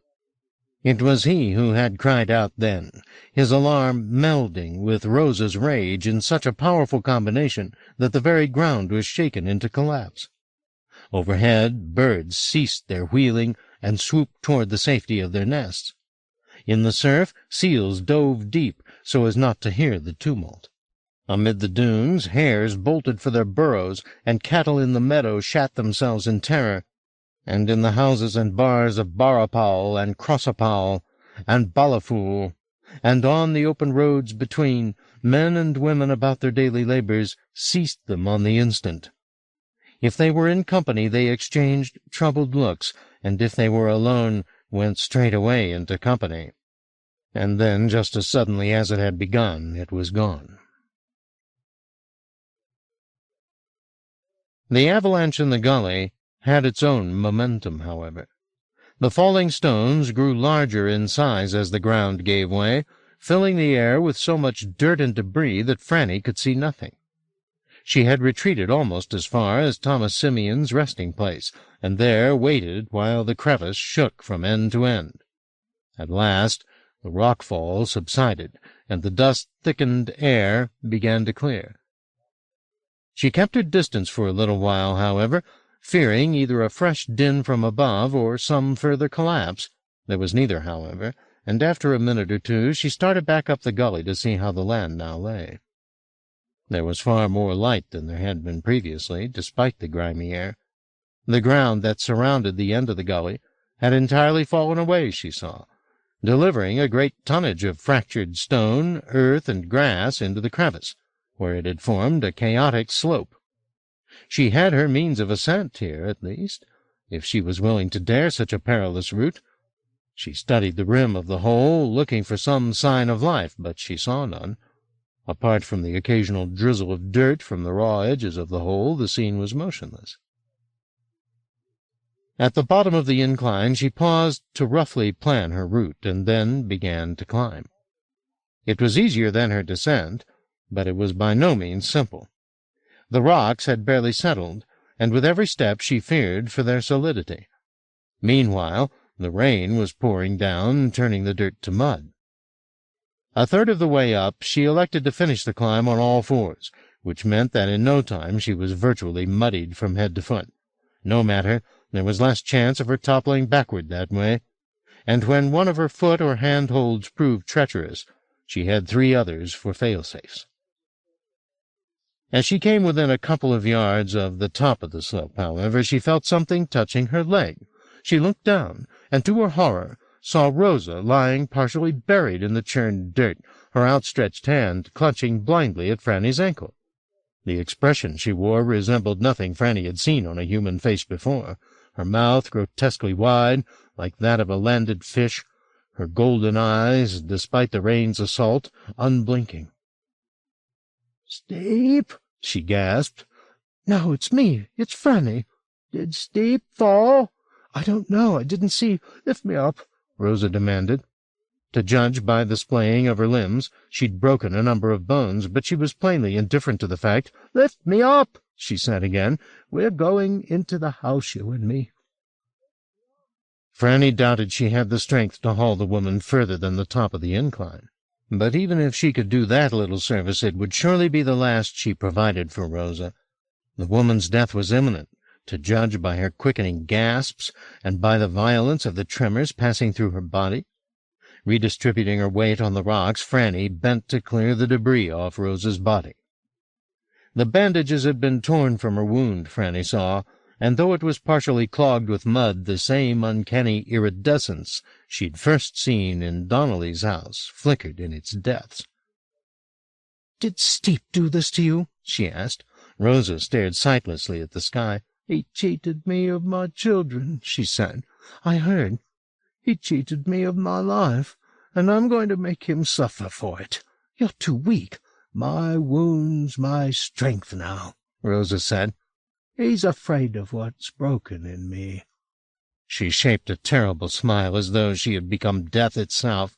"Because It's found what's broken in him. Franny didn't try to make sense of this. She simply bent to the task of cleaning the body, and then, once that labor was done, of attempting to raise Rosa into a position that allowed her to be lifted. Once she had her arms beneath the woman, she found to her astonishment that a curious strength passed between them. Her body became capable of what it could never have achieved a minute before. She lifted Rosa out of the dirt and carried her, not without effort, but with some measure of confidence, up the remainder of the incline to secure ground. The scene looked like a battlefield. Fresh fissures had opened in the earth, running in all directions from the place where Rosa and Jacob had clashed. "Now, to your left," Rosa said. "Yes." "Do you see a piece of open ground?" "Yes." "Carry me to it. The house is there." "I don't see anything." "That's because it has ways to fold itself out of your sight. But it's there. Trust me, it's there, and it wants us inside." 12. The sound of the avalanche was audible in the Domus Mundi, but Will took little notice of it, distracted as he was by the scale of the spectacle before him, or, more precisely, above him, for it was there that Gerard Ruchenau, the satiric sermonizer himself, had chosen to make his home. The considerable expanse of the chamber was crisscrossed with a complex network of ropes and platforms, the lowest of them hanging a little above head-height, while the highest were virtually lost in the shadows of the vaulted ceiling. In places, the knotted ropes were so densely intertwined and so encrusted with detritus that they formed almost solid partitions, and in one spot a kind of chimney that rose to the ceiling. To add further to the sum of these strangenesses, there were scattered throughout the structure items of antique furniture, collected perhaps out of that mysterious house in Ludlow from which Galloway had liberated his friend Simeon. Among this collection were several chairs, suspended at various heights, and 2 or 3 small tables. There was even a platform heaped with pillows and bedclothes, where presumably Ruchenau laid his head at night. Though the cords and branches from which all of this was constructed were filthy, and the furniture, despite its quality, much the worse for wear, the obsessive elaboration of knots and partitions and platforms was beautiful in the flickering luminescence that rose from the bowls of pale flame that were set around the web like stars in a strange firmament. And then, from a location perhaps 40 feet above Will's head, at the top of the woven chimney, Ruchenau's voice came floating down. "So now, Theodore," he said, "who have you brought to see me?" His voice was more musical than it had sounded when he'd been summoning them. He sounded genuinely curious as to who this stranger in their midst might be. "His name's Will," Ted said. "I heard that much," Ruchenau replied. "And he hates William, which is sensible. But I also heard you came looking for me, Will, and that's far more intriguing to me. How is it you've come looking for a man who's been removed from human sight for so long?" "There's still a few people talking about you," Will said, looking up into the murky heights. "You mustn't do that," Ted whispered to him. "Keep your head bowed." Will ignored the advice and continued to stare up at the mesh. His defiance was rewarded. There was Ruchenau, descending through the myriad layers of his suspended world, stepping from one precarious perch to another like a tightrope walker. And as he made his descent he talked on. "Tell me, Will, do you know the man and woman making such a ruckus outside?" he asked. "There's a man," Will said. "Oh, yes, there's a man." It could only be one, Will knew, and he hoped to God that Franny had got out of his path. "Yes, I know them," he told Ruchenau, "but I think you know them better." "Perhaps so," the man above him replied, "though it's been a very long time since I drove them out of here." "Do you want to tell me why you did that?" "Because the mail did not bring my Thomas back to me." "Thomas Simeon?" Ruchenau halted in his descent. "Oh, Jesu," he said, "you really do know something about me, don't you? I'd still like to know more. Thomas came back to me at last. Did you know that? Once he was dead, Will said. This piece of the story was a guess on his part, fueled by Dwyer's theorizing. But the more he persuaded Rukenau he knew, the more he hoped the man would confess. And Dwyer had been right in her deductions, it seemed, for Rukenau sighed and said, Indeed, he came back to me a corpse. And I think a little of my own life went out of me when he was laid in the rocks. He had a greater supply of God's grace in his little finger than I have in my entire being, or ever had. Now, after a little pause to mull this admission over, he continued to descend, and by degrees Will got a better sense of him. He was dressed in what had once been fine clothes, but which now, like almost everything in the house, were besmirched and encrusted. Only his face and hands were pale, uncannily pale, so that he resembled a bloodless doll. There was nothing brittle about his motion, however. He moved with a kind of sinuous grace, so that despite his excremental garb and the blandness of his features, Will could not take his gaze from the man. "Tell me," Rukenau said as he continued his descent, "how is it you know these people at the threshold?" "You call them nilotics, is that right?" "Almost, but not quite," Rukenau said. Once again he paused. He was now perhaps 10 feet above Will's head and perched upon a platform of bound boughs.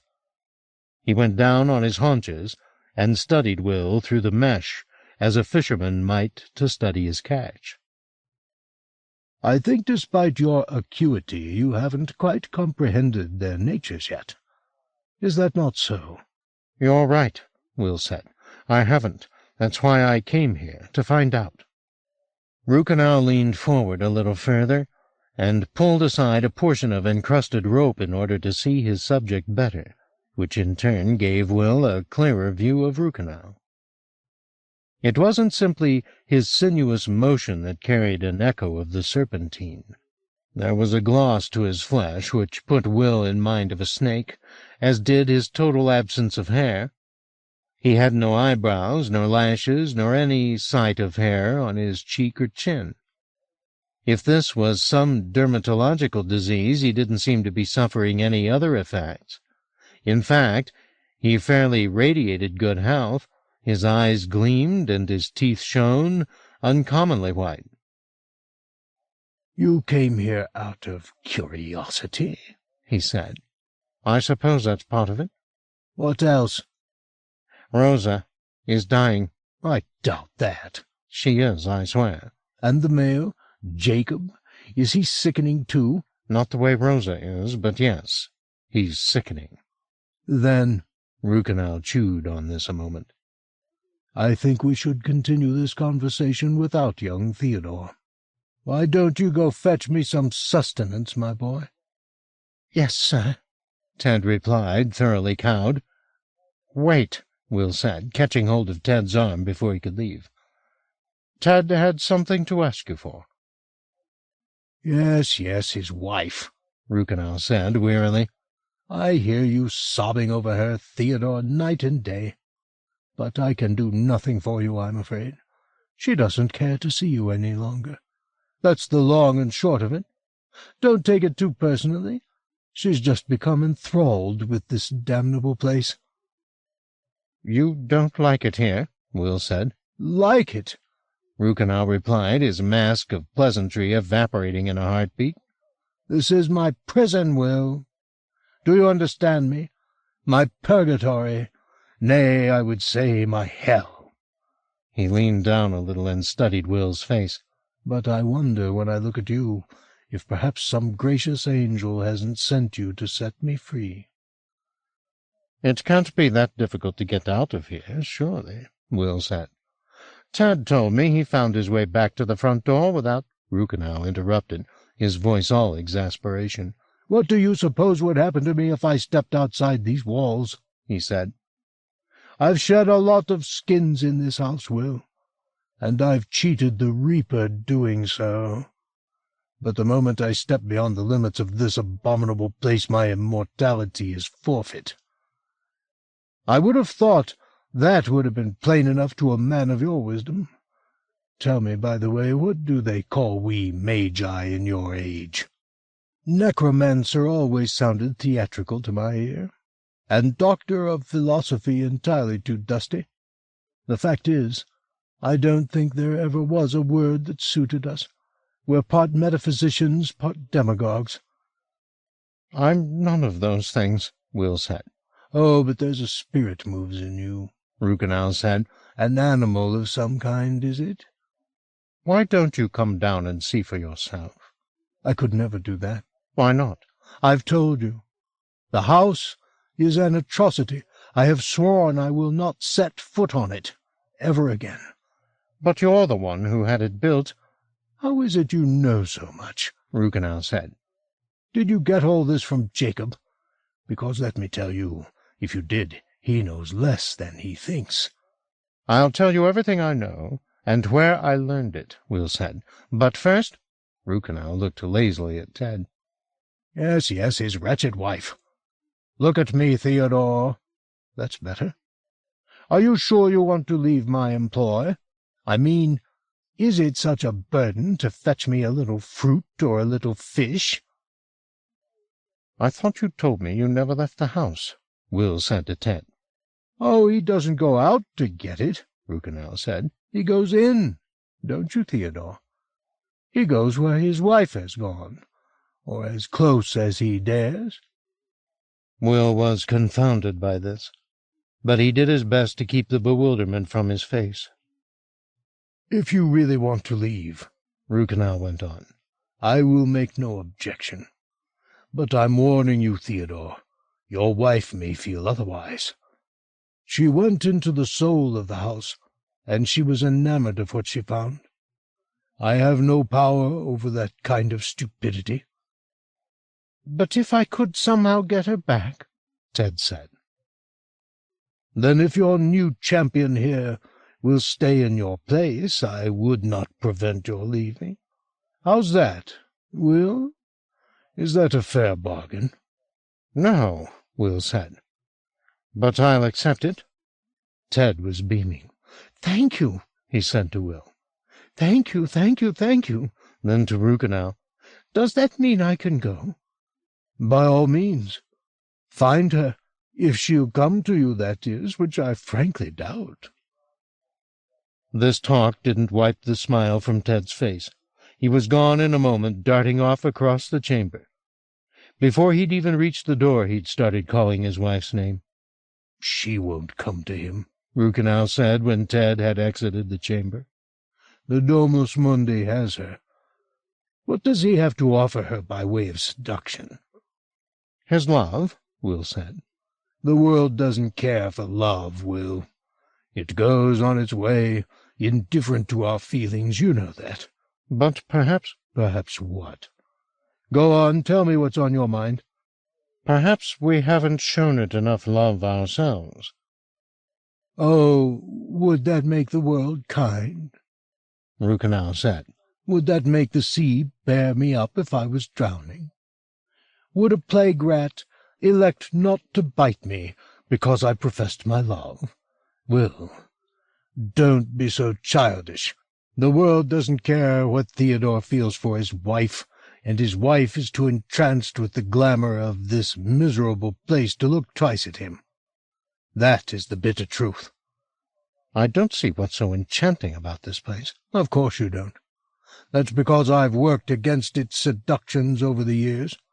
I've had them sealed from my sight with mud and excrement. Much of it my own, by the way. A man passes a lot of shit in 270 years.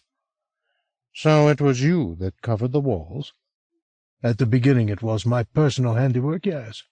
Later, when people made the mistake of wandering in, I turned their hands to the task. Many of them died doing it, I'm afraid. He interrupted himself, rising to his feet on his perch. Oh, now, he said, it begins. What's happening? Jacob Steep has just entered. There was a barely perceptible tremor in Rukenau's voice. Then you'd better tell me what you know about him, Will replied, and do it quickly. 13. Now that he was in the house, Steep saw the perfection of the route that had brought him here. Perhaps, after all, he had not returned into the Domus Mundi to perish, at least not yet. Perhaps he had come into this place to do his ambition greater service. Rosa had been right when she accused him of loving the slaughter. He always had, always would. It was one of his appetites as a man.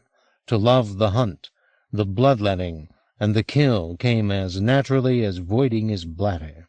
And now, back in this house, he would have the opportunity to feed that appetite as never before. Once Will and Rosa were dead, and Rukenau too, he would sit at the heart of the Domus Mundi, and oh, what he would do!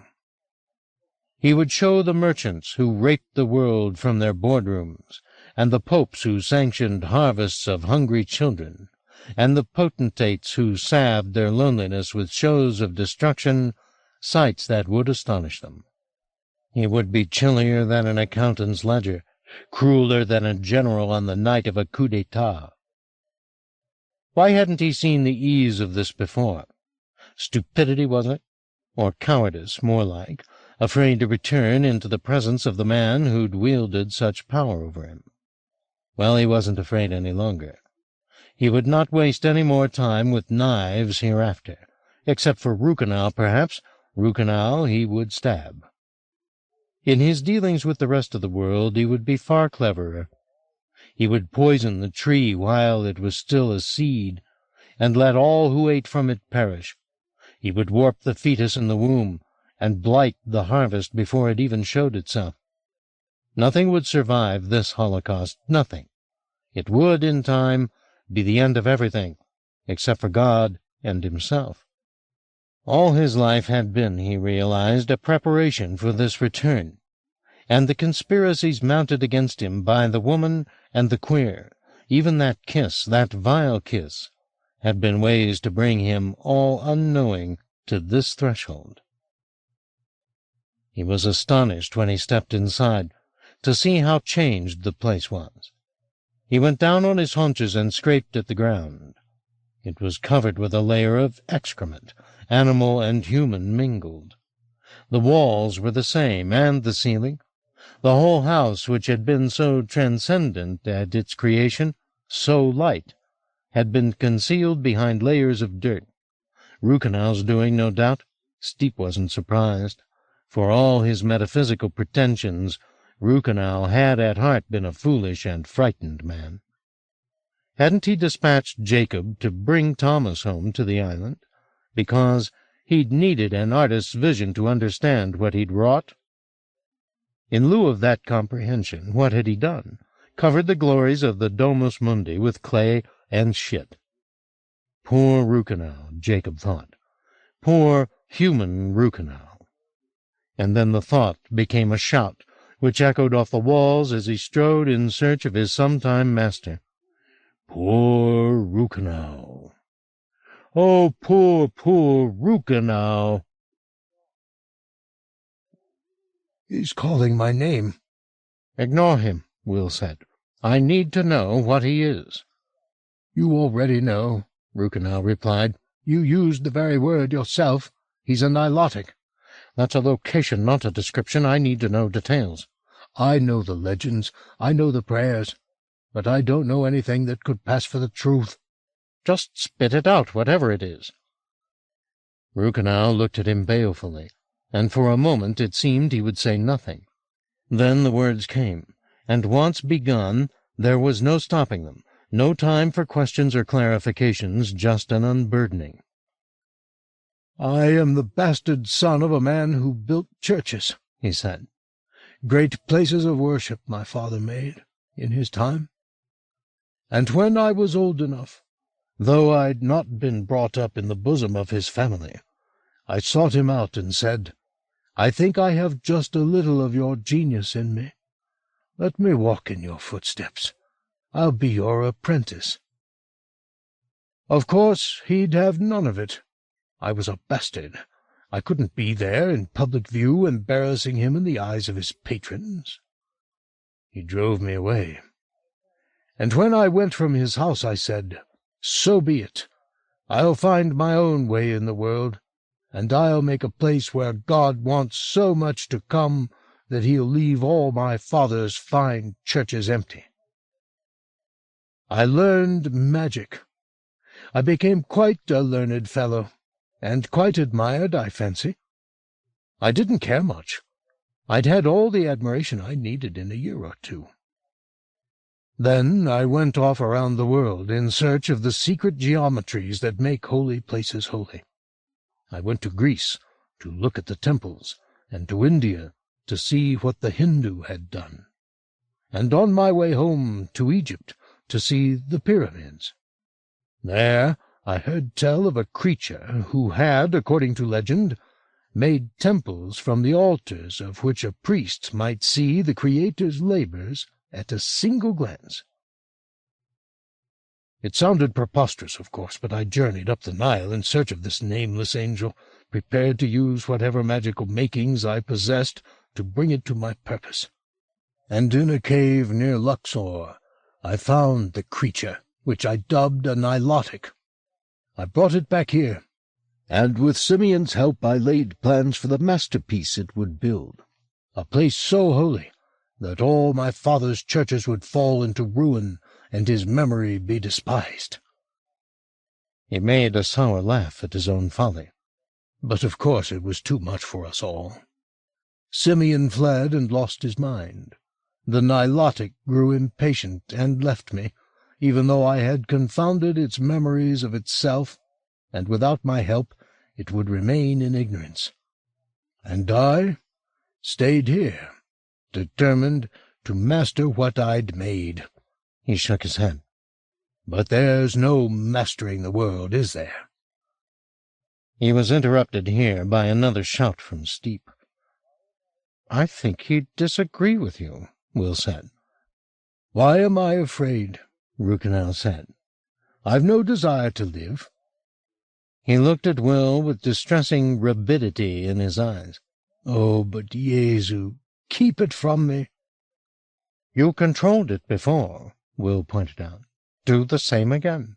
"How can I do to it what's already done?" Rukenau spat. "You have to find persuasions of your own." With that he started to scramble back up the ropes, his panic making him nimble. He'd only got a few yards, however, when Will heard Steep's footfall across the chamber, and looked round to see the man lurching into view. He looked far worse than he had in Donnelly's home. He was rain-sodden and spattered with mud from brow to boots, the orbits of his eyes pressing brightly at his flesh, his body shaking. He looked like a man who would die very soon. Even his voice, which at its most monotonal had still been persuasive, was scoured of charm. "Has he told you the story of our lives, Will?" he said. "Some of it." "But you'd like to know still more. And apparently you're willing to perish for the privilege." He shook his head. "You should have left me alone, both of you, lived and died in ignorance." "You wanted to be touched," Will said. "Did I?" Steep replied, as though he was now quite ready to be persuaded on the subject. "Maybe I did."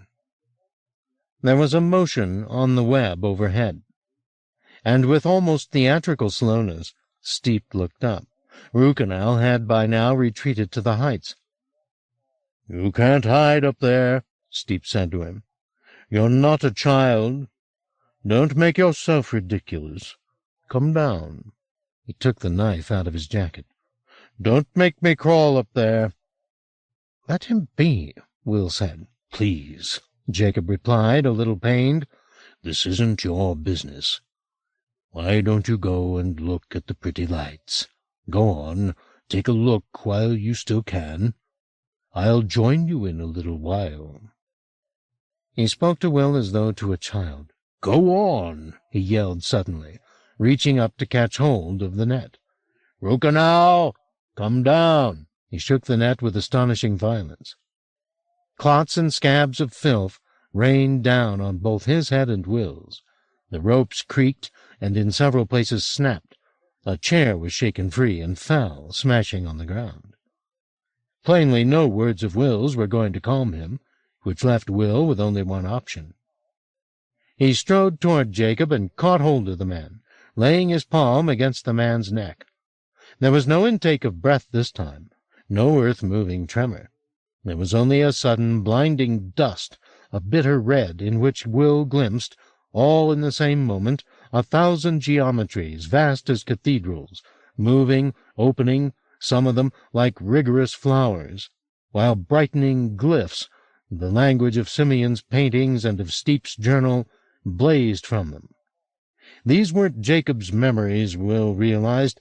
They were the Nilotic's thoughts, or some portion thereof, an array of mathematical possibilities far more overwhelming than the wood or the fox or the palace on the Neva. Gasping, he let Jacob go and stumbled away from him. The assault of forms didn't leave his head immediately, however. They continued to move in his mind's eye for several seconds, blinding him. If Jacob had chosen to strike him down in that moment, Will would have been as vulnerable as a sheep in a pen, but Steep had more pressing business. By the time Will had recovered his sight, Jacob had given up shaking the web and was climbing it. And as he climbed, he yelled to Rukenau, "Don't be afraid. It has to happen to us all. Living and dying, we feed the fire." 14.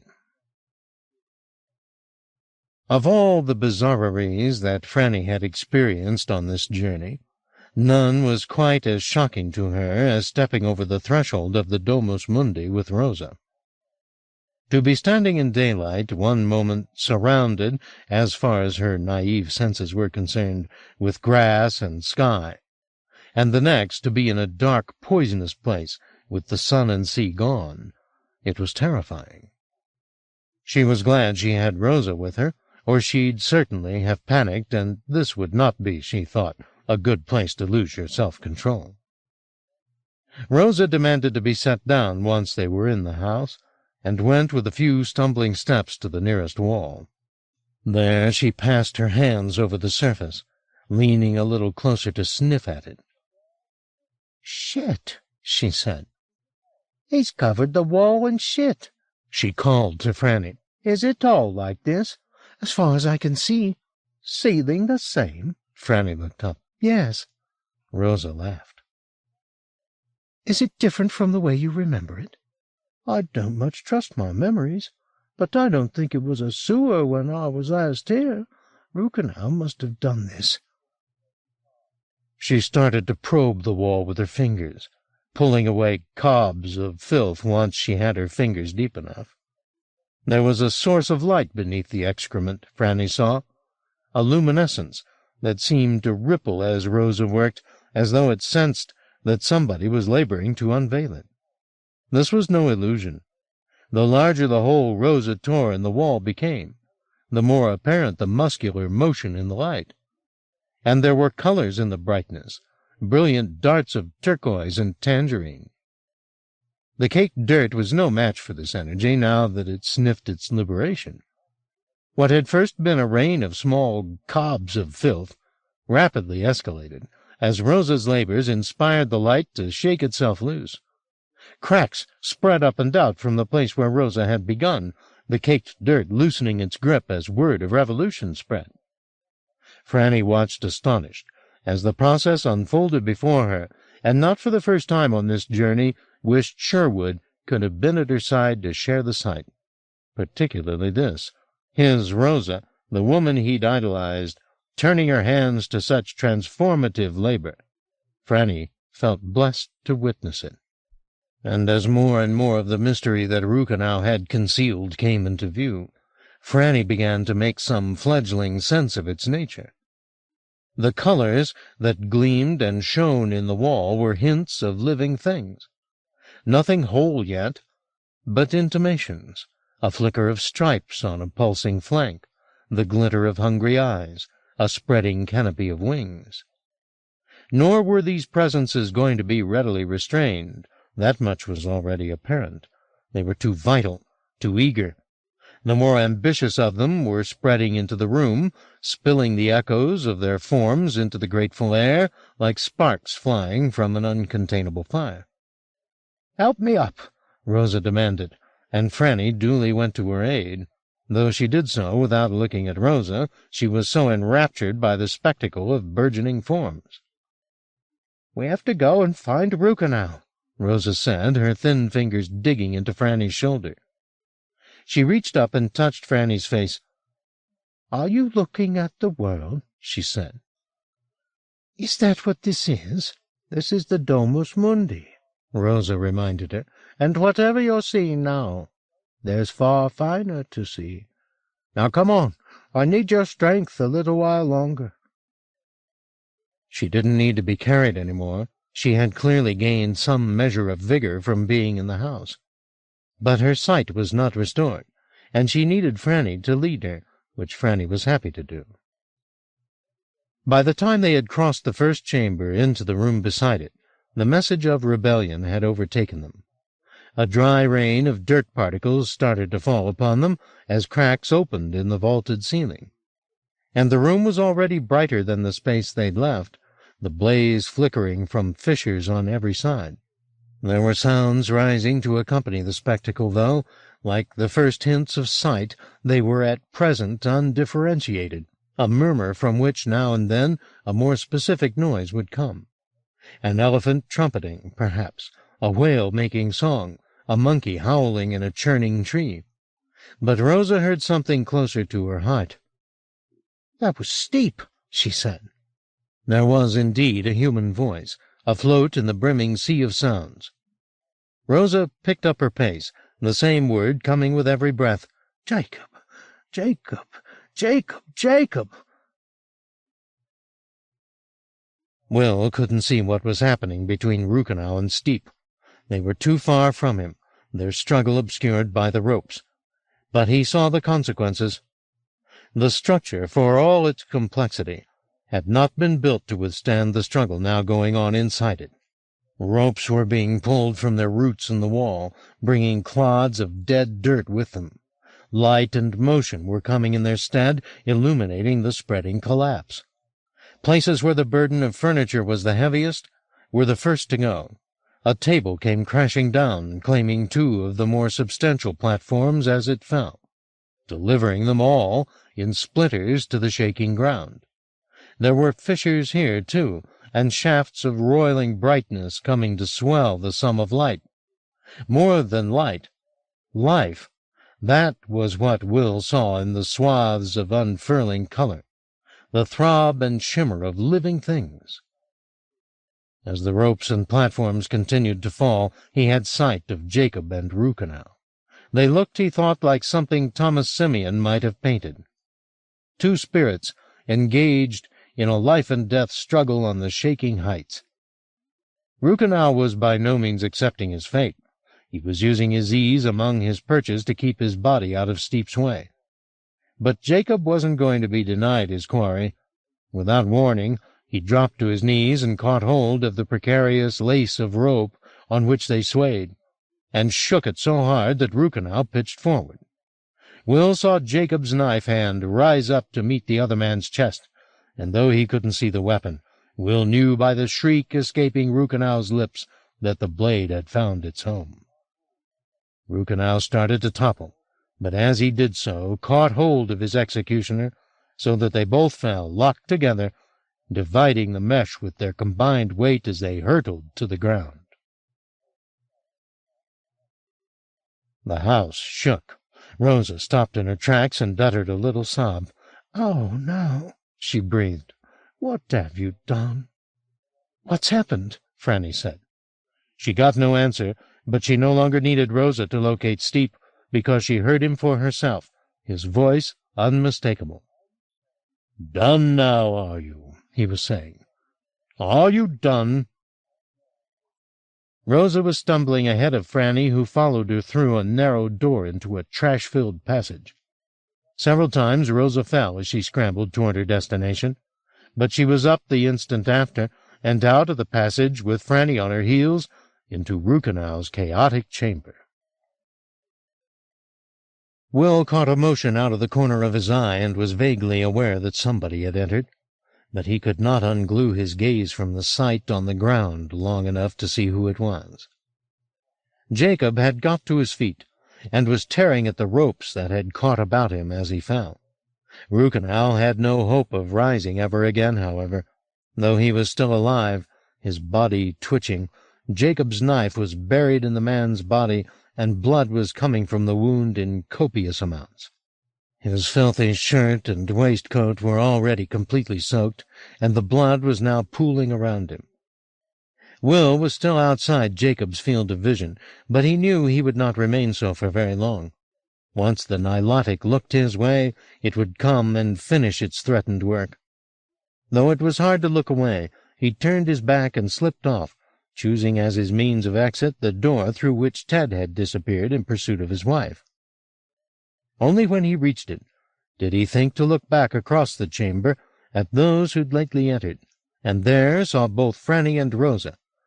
Neither had eyes for him. Both were looking at Rukenau's cavorting body. Jacob had finally tired of that same sight, however, and, looking up, turned his eyes on Will. Very slowly he shook his head as if to say, "Did you think you could escape me?" Will didn't wait for the creature to start in pursuit of him. He ran. The same process of revolution was underway in every room as had begun in Rukenau's chamber. The walls stripped of the concealing filth, the life beneath spilling into view. But there was something more startling still, Will realized. The walls, for all that they contained, were not solid. He could see to the left and right of him into rooms he'd never visited, rooms where the same message of liberation had come, and the house making its glories known. No wonder Jacob had trembled with remembrance in Europkin's ice palace. This was what he dimly recalled in that frigid bedroom, a sight of exquisite lucidity, of which the palace, for all its glory, was but a remote echo. Ahead of him now, the place to which Rukenau had superstitiously referred when speaking of how Ted's wife had been lost. Seeing it in front of him, the source, the heart, he felt as he had on Spruce Street to the 100th power. News of the world coming to him in all its abundance, like a blaze of light between dividing clouds, climbing in fierceness as the vapors melted away. Soon he would be blinded, surely, but so be it. He would look until his eyes gave out, listen till his ears could take no more. From somewhere behind him he heard the Nilotic calling for him. "Why are you running?" Jacob said to him. "There's nowhere you can hide." It was true. Any chance of escaping detection was denied him now, but that was an insignificant price to pay for the bliss of moving through this marvelous place. He glanced behind him to find that Steep was no more than 20 yards away. It seemed to Will he could see the Nilotic's form moving in the man, as though Steep's addled flesh had caught the fever of revolution and was resigning its concealments. His own body was doing the same thing, he thought. He could feel the fox in him, vulpes, rising as the hunt quickened. A last primal transformation as he fled into the fire. And why not? The world made miracles like this every moment of every day. Egg into chick, seed into flower, maggot into fly. Now man into fox. Was that possible? Oh, yes, said the house of the world. Yes, and always yes. Rosa had halted a little way from Rukenau and waited until his thrashing subsided. Now it had. Now he lay still, except for his gasping chest, and his eyes, which went to the woman and fixed on her as well as they were able.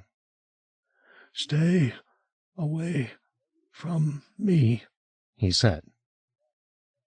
Rosa took his demand as her cue to approach, halting a yard from him.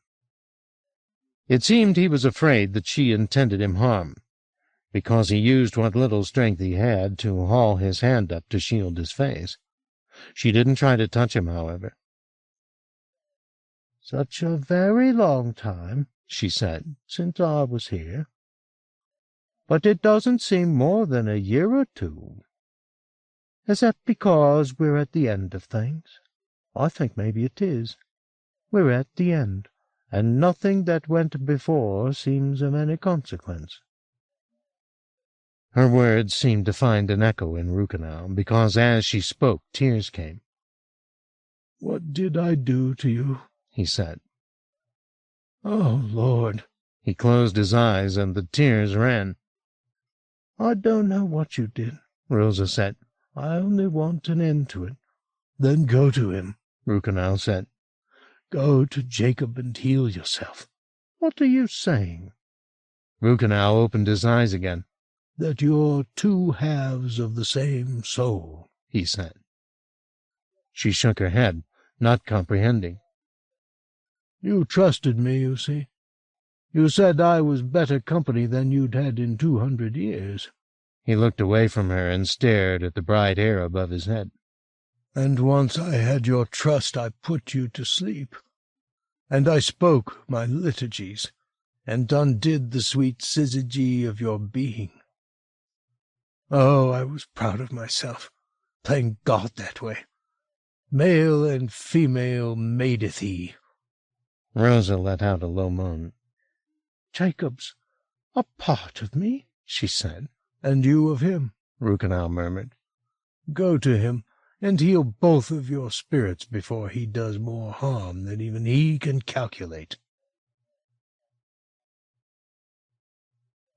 There was a man squatting in the passage ahead of Will, his hands clamped over his eyes so as to shut out the vision rising around him. It was Ted, of course. "What the hell are you doing down there?" Will and the fox said to him. He didn't dare unstop his eyes, at least until Will demanded he do so. "There's nothing to be afraid of, Ted," he said. "Are you joking?" the man replied, uncovering his eyes long enough to confirm that he was talking to Will. "The place is coming down on our heads, for God's sake." "Then you'd better find Diane pretty damn quick," Will said, "and you're not going to do it sitting on your ass. Get up and get moving, for God's sake." Shamed into action, Ted got to his feet, but kept his eyes half closed. Even so, he couldn't help but flinch at the sights that were surging from the walls. "What is all this?" he sobbed. "No talking," Will said, knowing steep was closing on them, stride for stride. "Just get moving." Even if they'd had the time to debate the visions brimming about them, Will doubted there was any explanation for them that fell within their frame of knowledge. The Nilotic had built a house of numinosities. That was all Will knew. The means by which it had done so was beyond his grasp, nor, finally, was it important to know. It was the work of a sublime being, that was all that mattered, a holy mason whose labor had created a temple such as no priest had ever consecrated. If Will's eyes ever distinguished the patterns moving around him, he knew what he would see. The glory of creation, the tiger and the dung-beetle, the gnat's wing and the waterfall. It was perhaps not the house that smeared their particularities, but his brain, which would have perished from the sheer excess of all that these swelling clouds of life contained, had he seen them precisely. "This is such a glorious madness," he gasped as he moved on with Ted toward the source. And from that insanity a figure now emerged, a woman with a branch in one hand, heavy with figs, and in the other, clutched tightly, a fat salmon thrashing and glistening as though it had moments before been snatched from a river. "Diane," Ted said. It was she. And seeing her ragged, tear-stained husband, the woman dropped her bounty and went to him, opening her arms. "Ted," she said, as though she didn't quite believe what she was seeing, "is it you?" She might in other circumstances have been quite a plain woman, but the light loved her. It clung to her weight as her sodden clothes clung. It ran over her full breasts. It played around her groin and lips and eyes. No wonder she'd been seduced by the place, Will thought. It had made her radiant, glorifying her substance without cavil or complaint.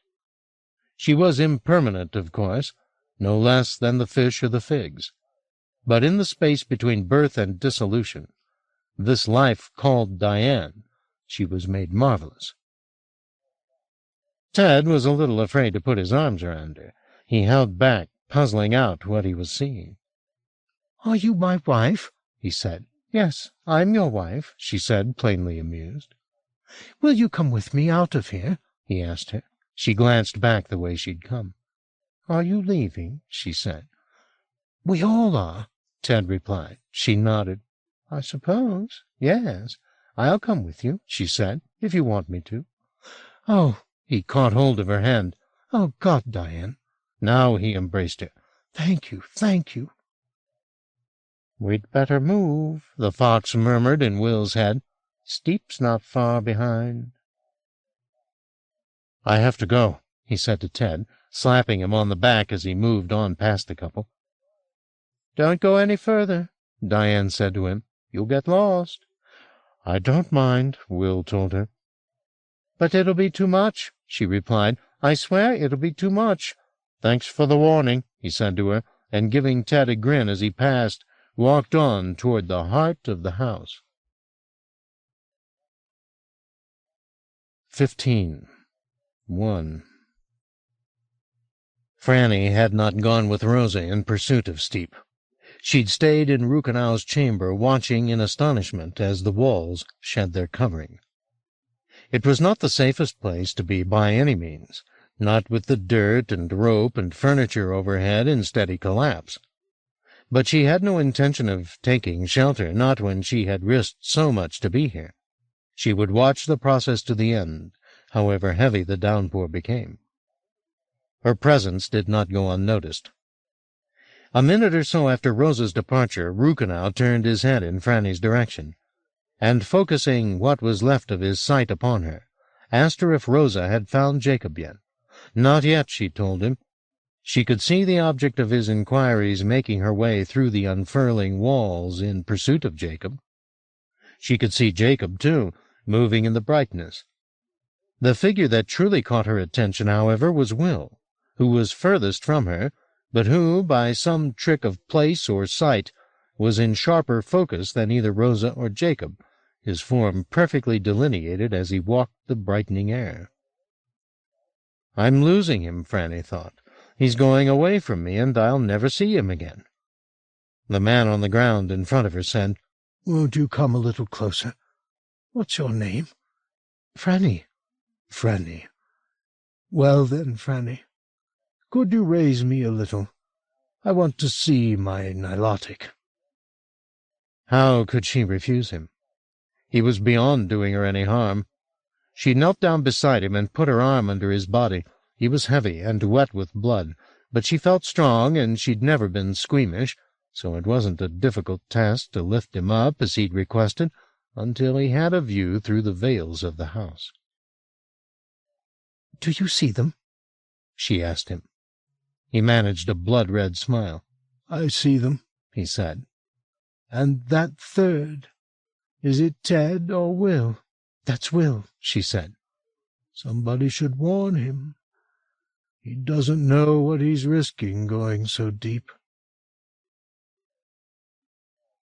In the cool furnace of the world, Will heard Steep call his name.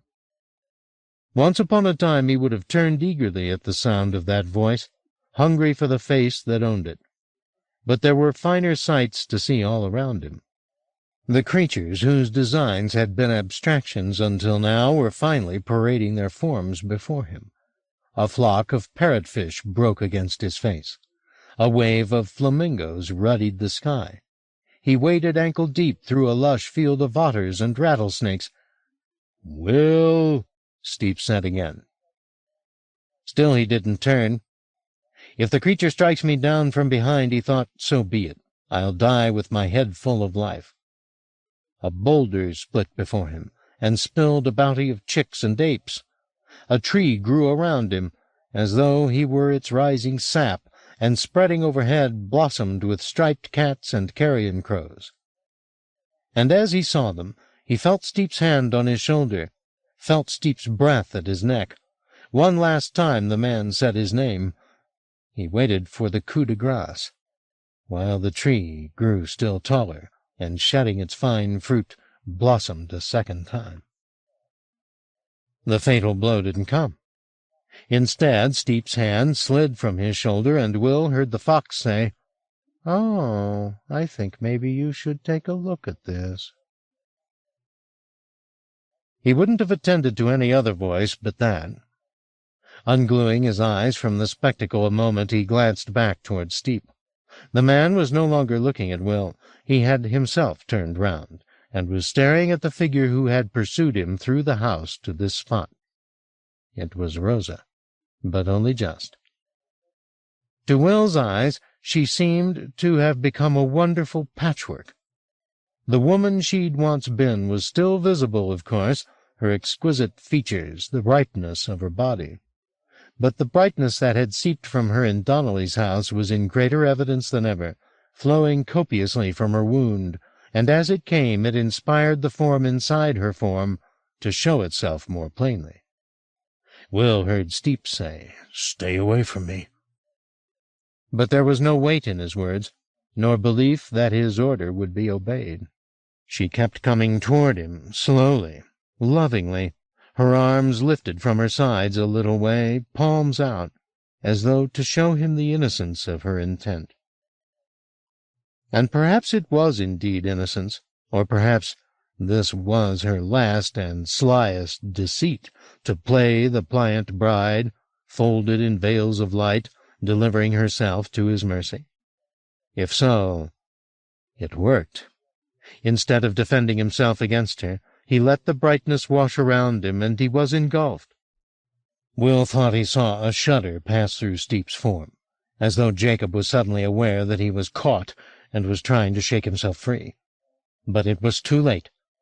The man he'd been was lost already, his exhausted form flayed away by light, uncovering the mirror image of the face that was even now supplanting the last of Rosa. Will saw her human features make a smile as they were dissolved. Then the Nilotic was there in all its burnished perfection, moving through the circling confluence of light to marry its form with the form in Steep. This was the final conundrum solved. Jacob and Rosa weren't separate creatures. They were each a part of the Nilotic, divided and grown forgetful of who they were. Living in the world with stolen names, learning the cruel assumptions of their gender from what they saw about them, unable to live apart, though it was a torment to be so close to the other, yet never close enough. "Oh, now look what you've done," Will heard the fox say in his head. "What's that?" "You've set me free." "Don't go yet." "Oh, Lord, Will, I want to be gone. Just a little while. Stay with me, please." He heard the fox sigh. "Well," the beast said, "maybe just a little while." Ruchenow shuddered in Franny's embrace. "Are they whole?" he said. "I can't see them clearly." Franny was dumb with disbelief. Hearing Ruchenow speak of dividing the Nilotic was one thing. Seeing that process reversed another entirely. "Did you hear me?" Ruchenow said. "Are they whole?" "Yes," she murmured. Ruchenow sank back against her arm. "Oh, God in heaven, the crimes I committed against that creature," he said. "Will you forgive me?" "Me?" Franny said. "You don't need forgiveness from me." "I'll take it wherever I can find it," Ruchenow replied. "Please." He was clearly in extremis. His voice so frail, Franny had difficulty catching his words, his clownish face slackening. It was, she knew, the last service he would require of her, and if it gave him comfort, why not? She leaned a little closer to him so that she could be certain he heard her. "I forgive you," she said. He made a tiny nod, and for a moment his eyes focused upon her. Then the sight went out of them, and his life stopped. The braids of light in which the Nilotic had been wed to itself were dispersing now, and as they did so the creature turned and looked at Will. Simeon had not done too badly with the portrait he'd painted, Will thought. He'd caught the grace of the creature well enough. What he'd failed to capture was the alien cadence of its proportions, its subtle otherness, which made Will a little fearful it would do him harm. But when it spoke, his fears fled. "We have come such a distance together," it said, its voice mellifluous. "What will you do now?" "I want to go a little further," Will replied, glancing back over his shoulder. "I'm sure you do," the Nilotic said. "But believe me when I tell you, it wouldn't be wise. Every step we take, we go deeper into the living heart of the world. It will take you from yourself, and at last you will be lost. I don't care. But those who love you will care. They'll mourn you more than you know. I would not wish to be responsible for another moment's suffering." "I just want to see a little more," Will said. "How much is a little?" "I'll let you be the judge of that," Will said. "I'll walk with you a while, and we'll turn back when you tell me it's time." "I won't be coming back," the Nilotic said. "I intend to unmake the house, and must unmake it from its heart." "Then where will you go?" "Away from men and women." "Is there anywhere like that left?" "You'd be surprised," the Nilotic said, and so saying, moved past Will and proceeded on into the mystery. It had not explicitly forbidden Will to follow it, which was all the invitation he needed.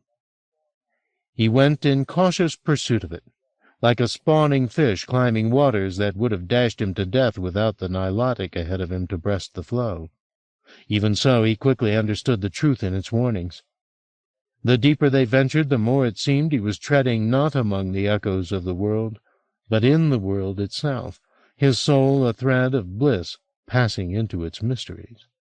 He lay with a pack of panting dogs on a hill overlooking plains where antelope grazed. He marched with ants, and labored in the rigors of the nest, filing eggs. He danced the mating dance of the bowerbird, and slept on a warm rock with his lizard kin. He was a cloud. He was the shadow of a cloud. He was the moon that cast the shadow of a cloud. He was a blind fish. He was a shoal. He was a whale. He was the sea. He was the lord of all he surveyed. He was a worm in the dung of a kite. He did not grieve, knowing his life was a day long or an hour. He did not wonder who made him. He did not wish to be other. He did not pray. He did not hope. He only was, and was, and was, and that was the joy of it. Somewhere along the way, perhaps among the clouds, perhaps among the fish, he lost sight of his guide. The creature that had been, in its human incarnations, both his maker and his tormentor, slipped away and was gone out of his life forever. He was vaguely aware of its departure, and knew its going to be a signal that he should stop and turn round. It had trusted him with his destiny. It was his responsibility not to abuse the gift, not for his sake, but for those who would mourn him if he was lost to them. He shaped all these thoughts quite clearly, but he was too besotted to act upon them. How could he turn his back on these glories, with so much more to see? On he went, then, where only souls who had learned the homeward paths by heart dared to go. 2. I'm a witness, Franny thought. That's what I'm meant to do right now, watch these events as they unravel and keep them clear in my head, so that I can be the one who tells everything when all these wonderful sights have passed away. And pass they would. That was becoming more evident by the moment. The first sign she had that the house was beginning to unknit was a spatter of cold rain on her head. She looked up. The ceiling of Rukenau's chamber was now dissolving, the living forms that had spilled from it disappearing. They didn't melt, they were just lost to her sight, as a more familiar scene re-established itself. Indeed, she was tempted to believe that they remained around her, but simply became unavailable to her senses. She was not altogether unhappy at this, though the sight of gray clouds shedding gray rain was less inspiring than the glories passing from her view. They had the virtue of familiarity. She was not obliged to gorge on them, afraid she'd miss some choice glory. The walls were also receding from her, just as the ceiling had, layer upon layer of flickering lucidity subsumed. That roiling wall, alive with silver life, was tamed into a simple sea. That other, green and glistening, the crown of Canifara. Here were the birds now, the kittiwakes, the cormorants, the hooty crow, while underfoot her eyes caught a glimpse of the lives that lay below her in the earth, the seeds, the worms. Before that vision was also dimmed, and she was staring at the excremental mud that the rain was making from the sheddings of the house. "Remember how this is," she told herself, while she kneeled in the mud. "This presence of all things, seen and unseen, around and about. Remember. There will be days in your life when you'll need to have this feeling again, to know that all that's gone from the world hasn't really gone at all. It's just not in sight." There were more people than she'd expected sharing the cliff-top with her. All, she assumed, released from the maze of the Domus Mundi. There was an old man standing up in the downpour some 20 yards from her, shouting hallelujahs at the sky. There was a woman a few years her senior, who was already wandering back toward the body of the island, as if in fear that she would be claimed again if she didn't escape the cliff. There was a young couple, shamelessly hugging and kissing with a passion the icy rain could not chasten. And there was Will. He hadn't gone wherever the creature who'd made the house had gone. He was here still, standing, gazing out toward the sea, glassy-eyed. She got to her feet to go to him, glancing down at Rukenau as she did so. She was astonished at what she saw. His flesh, now that it was no longer rocked in the cradle of the house, had succumbed to the claim of his true age. His skin had split in a dozen places and was being driven off his withered muscle by the pelting rain. His blood had already been sluiced from the corpse, so that it looked like something a child might have made from papier-mâché and paint. And now, having grown bored with the game, abandoned in the mud. Even as she watched, its chest caved in, its contents gone to mush and jelly. She took her eyes off it, knowing when she looked again it would have been received into the sodden earth. There were worse ways to disappear, she thought, and went to Will. He was not staring at the sea, as she'd initially thought. Though his eyes were wide open, and when she said his name he made a guttural sound that she took to be a response, his thoughts were not with her, but about some business that was claiming most of his attention. "I think we should go," she said to him. This time he didn't even murmur a response, but when she took his arm, as now she did, he went with her, neither seeing nor blind, back over through the mud and rain toward the Macher. By the time they reached the car, the rainstorm had passed over the island and was headed for America. Night was on its way. There were lights in the cluster of houses at Barapau, and stars coming out between the ragged clouds. She got Will into the passenger seat without any problem. It was almost as though he were in a trance, capable of responding to simple instructions, but in every other way absent. Then she backed the car up until she reached the road and drove through the rapidly descending twilight to Scarinish. There'd be a ferry tomorrow. They'd be back on the mainland by evening, and if she drove through the night, home by the following morning. That was as far as she was presently willing to project her thoughts, as far as the kitchen and the teapot and the comfort of her bed. Only when she was safely back in her own house would she think about what she'd seen and felt and suffered since the man at her side had come back into her life. 16. The following day went pretty much as she'd anticipated. They passed an uncomfortable night in the car, parked just outside Scarinish, and at noon or thereabouts boarded the ferry for the return journey to Oban. Her only problem on the drive south was her own exhaustion, which she kept at bay with copious amounts of coffee. But it still crept up on her, so that by the time she finally got home at 4 in the morning, she was barely able to keep her thoughts in order.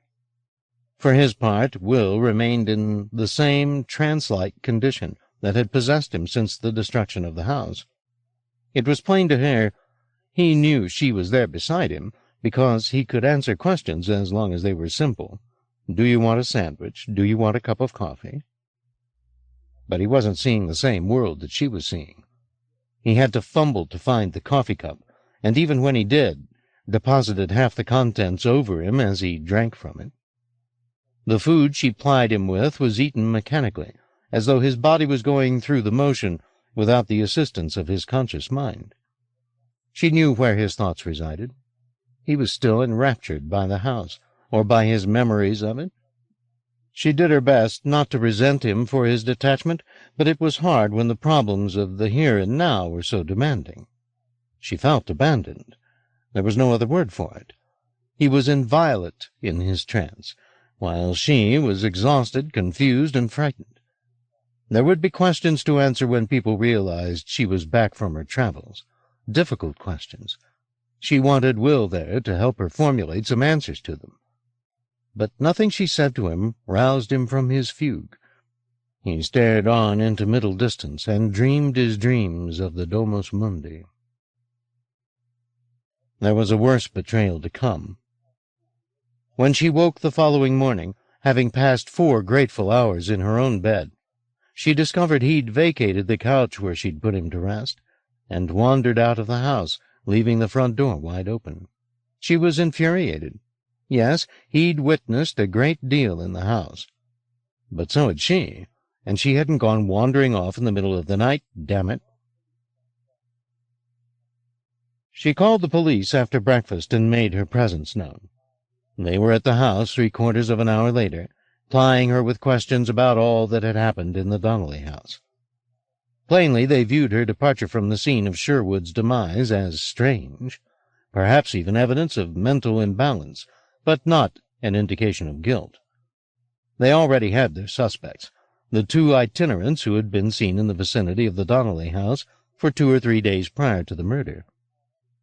She was happy to name them, and to offer detailed descriptions, and yes, she was certain they were the same pair who had tormented Will, her brother, and herself all those years ago. What they wanted to know was the connection between Sherwood and these 2, that he'd been there in the Donnelly house in the first place. She told them she didn't know. She had followed her brother there, she said, intending to bring him home, and had discovered Steep in mid-assault. Then she'd given chase. Yes, it had been a stupid thing to do, of course, but she'd been witless with shock and anger. Surely they understood that. All that she had been able to think about was finding and confronting the man who'd murdered her brother. How far had she tracked him, the detectives wanted to know. Here she told her direct lie. Only as far as the Lake District, she'd said. Then she'd lost them. Finally, the oldest of the detectives, a man by the name of Faraday, came to the question she'd been waiting to hear. How the hell does Will Rabjohns fit into the picture? He came along with me, she said simply. And why did he do that? The man said, watching her intently. For old time's sake. She said she didn't know what he was talking about, to which the detective replied that unlike his 2 companions, he was very familiar with what had happened here all those years ago. He'd been the man who'd tried to get the truth out of Will. He'd failed, he admitted. But a good policeman, and he counted himself a good policeman, never closed a file while there were questions unanswered. And there were more unanswered questions in this file than any other on his shelves. So again, he said, what had been going on that she and Will had been together in this? She pretended innocence, sensing that Faraday, for all his doggedness, was no closer to understanding the mystery here than he'd been 30 years before. Perhaps he had some suspicions, but if they were anywhere close to the mark, they were unlikely to be the kind he could have voiced in front of his colleagues. The truth lay very far from the usual realm of investigation, where a man like Faraday probably only ventured in his most private ruminations. Though he pressed his suit, she returned only the blandest answers, and he finally gave up on the business, defeated by his own reluctance to put the pieces in their true order. Of course he wanted to know where Will was now, to which Franny truthfully answered that she didn't know. He'd disappeared from the house this morning and could be anywhere. Stymied in his inquiries, Faraday warned that this interview would not be the end of the matter. There would be identifications to be made if and when the culprits were apprehended. She wished him luck in finding them, and he departed with his colleagues in tow. The interview had taken up almost all of the day, but with what was left of it, she set about the melancholy business of planning Sherwood's funeral. She would go over to the hospice in Skipton tomorrow, and find out from the doctors if they thought she should tell her mother the sad news. Meanwhile, she had a lot of organizing to do. In the early evening, she answered the door to find Helen Morris, of all people, come to offer her condolences. Helen had never been a particularly close friend, and Franny harbored the suspicion that the woman had come calling to garner some gossip, but she was glad of the company anyway, and it was comforting in its petty way to know that Helen, who was one of the most conservative women in the village, saw fit to spend a few hours with her. Whatever people were surmising about events in the Donnelly house, they would not find Franny culpable. It made her think that perhaps she owed Helen and the rest of the folks puzzling over this mystery a helping hand. That maybe in a month or two, when she was feeling a little more confident, she'd stand up between the hymns at the Sunday service and tell the whole sad and wonderful truth. Maybe nobody would ever speak to her again if she did so.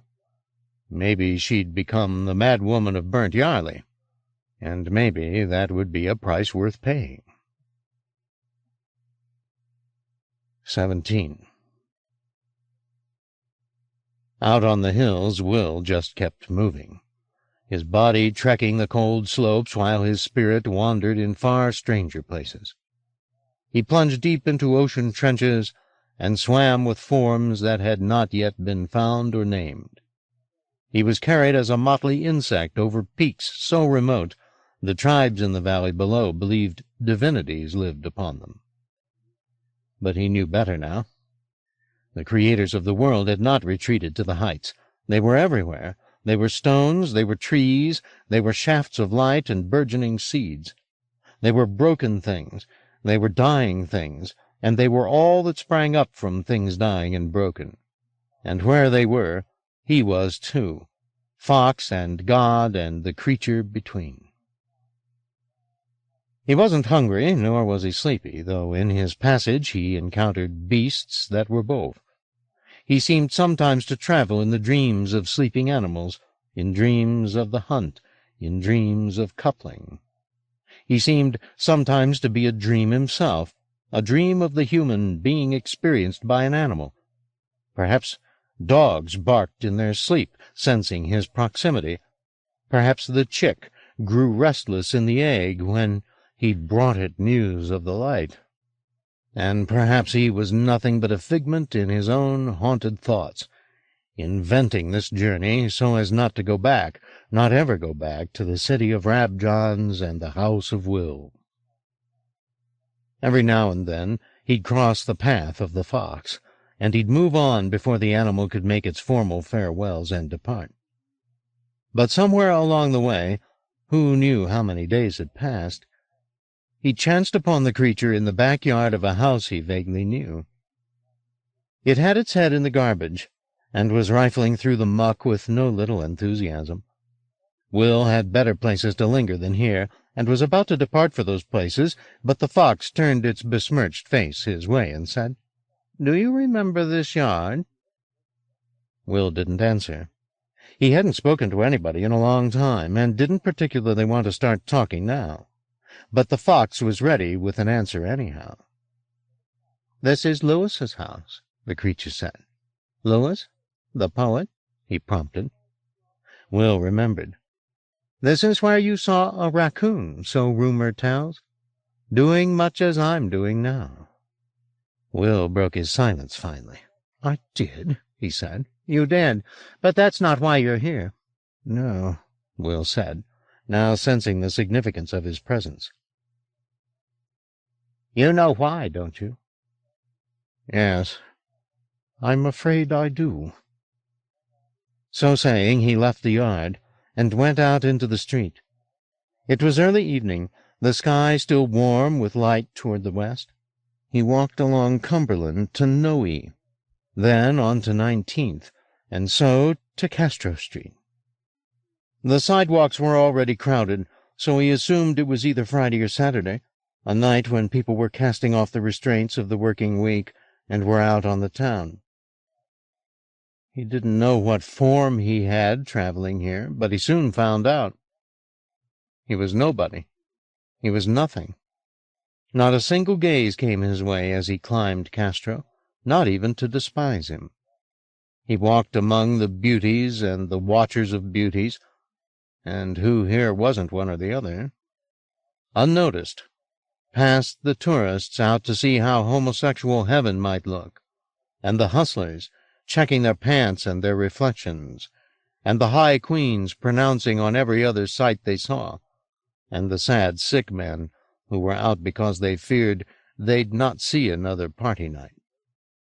He passed through this throng like the ghost he'd perhaps become, his trek bringing him at last to the house at the summit where Patrick lived. "I've come to see him die," he realized. He looked around him for some sign of the fox, but the scurrilous animal, having brought him here, was now hiding its head. He was alone in this business, already slipping up the steps and through the door into the hall. Here he halted for a moment to gather his wits. This was the first place of human habitation he'd visited in a little while, and it felt like a tomb to him. The silent walls, the roof keeping out the sky. He wanted to turn and leave, to get back out into the open air, but as he started up the stairs to the apartment door, the memories began to come. He'd undressed Patrick climbing these stairs, so eager to have him naked he couldn't wait until the key was in the lock. Stumbled over the threshold, hauling his lover's shirt from his pants, fumbling with his belt, telling Patrick how fine he was, how perfect in every particular, chest and nipples and belly and prick. No man in Castro had been more beautiful, nor any wanted him more in return. He was at the apartment door now, and through it, and moving toward the bedroom. Somebody was crying there, pitifully. He hesitated before entering, afraid of what he would discover on the other side. Then he heard Patrick speak. "Please stop that," he said gently. "It's very depressing." I'm not too late, Will thought, and slipped through the door into the bedroom. Raphael was standing at the window, obediently stifling his tears. Adriana was sitting on the bed, watching her patient, who had before him a bowl of vanilla pudding. His condition had deteriorated considerably in the days since Will had departed for England. He'd lost weight, and his pallor was sickly, his eyes sunk in bruisy shadow. Plainly he needed to sleep. His eyelids were heavy, his features slack with exhaustion. But Adriana was gently insisting he first finish his food, which he did, conscientiously scraping the bowl to be sure he'd eaten it all. "I'm done," he said eventually. His voice was a little slurred, his head nodding, as though he might fall asleep with the spoon still in his hand. "Here," Adriana said, "let me take those from you." She took the bowl and spoon from him, and set them on the bedside table, where there sat a small squad of pill bottles. Several of them had been left with their tops unscrewed, Will saw. All of them were empty. A sickening suspicion rose in Will. He looked at Adriana, who, despite her stoical expression, was plainly having difficulty holding back tears of her own. This wasn't just any dinner she'd been telling Patrick to finish up. There'd been more than pudding in the bowl. "How do you feel?" she asked him. "Okay," Patrick said. "A little lightheaded, but okay. It wasn't the best pudding I ever tasted, but I've had worse." His voice was thin and strained, but he was doing his best to put some music into it. "This is wrong," Raphael said. "Don't start again," Adriana told him sternly. "It's what I want," Patrick said firmly. "You don't have to be here if it bothers you." Raphael looked back at him, his face knotted up with contrary feelings. "How long does it take?" he murmured. "It's different from person to person," Adriana said to him. "That's what I heard." "You've got time to get a brandy," Patrick said, his eyes closing for a time, then opening again as though he was waking from a 5-second doze. He looked at Adriana. "It's going to be strange," he said dreamily. "What's going to be strange?" "Not having me," he replied with a dazed smile. His hand, which had been rhythmically smoothing a wrinkle in the sheet, now slid over the coverlet and caught hold of her hand. "We've talked a lot over the years, haven't we? About what happens next?" "We have," she said. "And I'm going to find out before you." "I'm jealous," she said. "Bet you are," he replied, his voice steadily failing him. "I can't bear this," Raphael said, coming to the bottom of the bed. "I can't listen to this." "It's okay, baby," Patrick said, as though to comfort him. "It's okay. You've done so much for me, more than anyone. You just go have a cigarette. It'll be all right. Really, it will." He was interrupted by the sound of the doorbell. "Now who the fuck is that?" he said, a spark of the old Patrick momentarily ignited. "Don't answer it," Raphael said. "It could be cops." "And it could be Jack," Adriana said, rising from the bed. The doorbell was being rung again, more urgently. "Whoever it is," she said, "they're not going to go away." "Why don't you go, babe?" Patrick said to Raphael. "Whoever it is, send them away. Tell them I'm dictating my memoirs." He chuckled at his own joke. "Go on," he said, as the bell was rung a third time. Raphael went to the door, glancing back at the man in the bed as he went. "What if it is the cops?" he said. "Then they'll probably kick the door in if you don't answer it," Patrick said. "So go, give 'em hell." At this, Raphael made his departure, leaving Patrick to sink back down among the pillows. "Poor kid," he said, his eyes fluttering closed. "You'll take care of him, won't you?" "You know I will," Adriana reassured him. "He's not equipped for this," Patrick said. "Or any of us," she replied. He squeezed her hand. "You're doing fine. How about you?" He opened his weighted eyes. "I've been trying to think of something to say when it's time. I wanted to have something pithy, you know? Something quotable." He was slipping away, Will could see, his words becoming steadily more slurred, his gaze, when he once again opened his eyes, unfocused. But he wasn't so far gone he failed to hear the voices from the front door. "Who is that?" he asked her. "Is it Jack?" "No. It sounds like Louis." "I don't want to see him," Patrick said. Raphael was having trouble keeping Louis out, however. He was doing his best to insist Louis leave, but he clearly wasn't being attended to. "Maybe you should just go lend a hand," Patrick suggested. Adriana didn't move. "Go on," he insisted, though all the force had left him. "I'm not going anywhere yet. Just don't take too long." Adriana got to her feet and hurried to the door, clearly caught between the need to stay with Patrick and the need to keep Louis from disturbing her patient's peace of mind. "I won't be a minute," she promised, and disappeared into the hall, leaving the door a little ajar. Will heard her calling ahead as she went, telling Lewis this wasn't the time to come calling unannounced, for God's sake, so would he please leave. Then very quietly Patrick said, "Where the hell did you come from?" Will looked back at him, and saw to his astonishment Patrick's hazy, puzzled gaze was fixed on him as best it could be fixed, and there was a small smile on his face.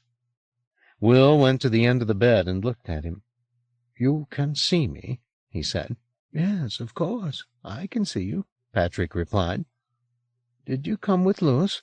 "No." "Come a little closer. You're a bit fuzzy around the edges." "That's not your eyes, that's me." Patrick smiled. "My poor fuzzy Will." He swallowed with some difficulty. "Thank you for being here," he said. "Nobody said you were coming. I would have waited, if I'd known, so we could talk."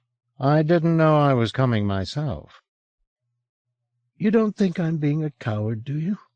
Patrick said. "I just couldn't bear the idea of withering away." "No, you're not being a coward," Will replied. "Good," Patrick said. "That's what I thought." He drew a long, soft breath.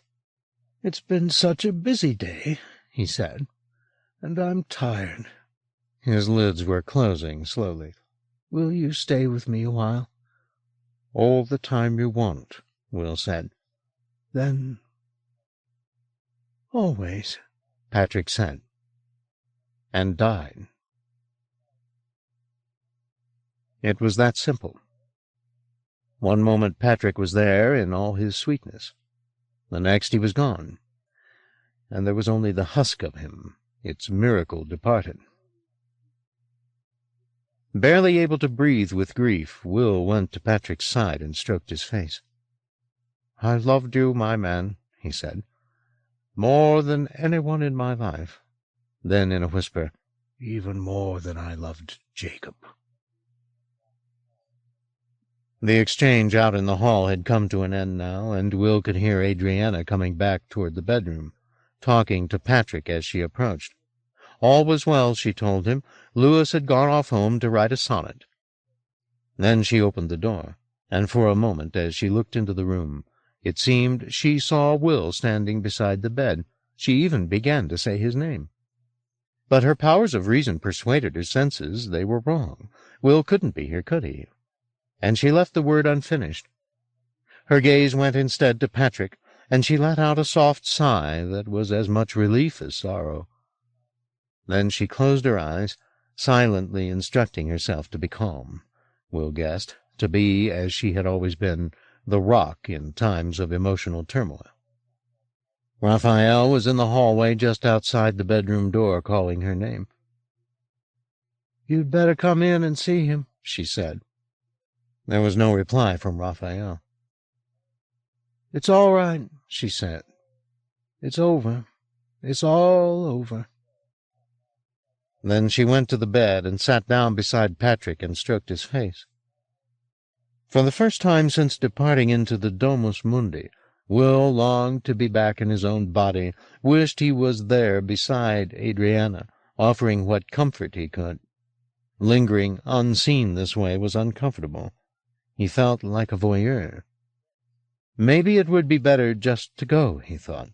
Leave the living to their grief, and the dead to their ease. He belonged in neither tribe, it seemed, and that unfixedness, which had been a pleasure to him as he went through the world, was now no pleasure at all. It only made him lonely. Out into the hallway he went, past Raphael, who was standing a yard from the bedroom door, as yet unable to enter, through the apartment, to the door, down the stairs, and out into the street. Adriana would serve Patrick well, he knew. She'd always been tender and pragmatic in equal measure. She'd rock Raphael if he wanted to be rocked. She'd make sure the body was presentable for the medics when they arrived. She'd scrupulously remove all the evidence of the suicide, and if anybody questioned what had happened, tell such barefaced lies nobody would dare challenge her. But for Will there were no such distractions.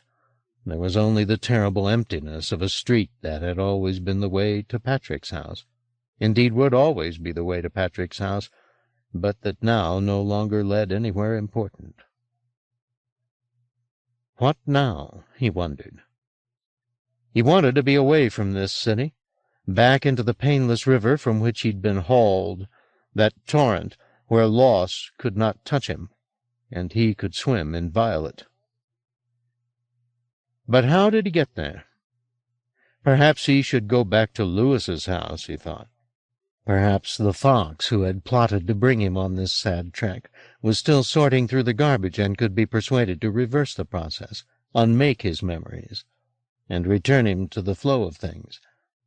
Yes, that's what he'd do. Go back to Cumberland. The streets were busier than ever, and at the intersection of Castro and 19th, where the foot traffic was particularly heavy, Will caught sight of a face he recognized. It was Drew, moving through the crowd on his own, doing his best to present a contented face to the world, but not doing a very good job of it. He came to the corner and could not seem to make up his mind which way he wanted to go. People pushed on past him on their way to this bar or that. A few glanced his way, but, getting no reciprocal smile from him, looked elsewhere. He didn't seem to care much.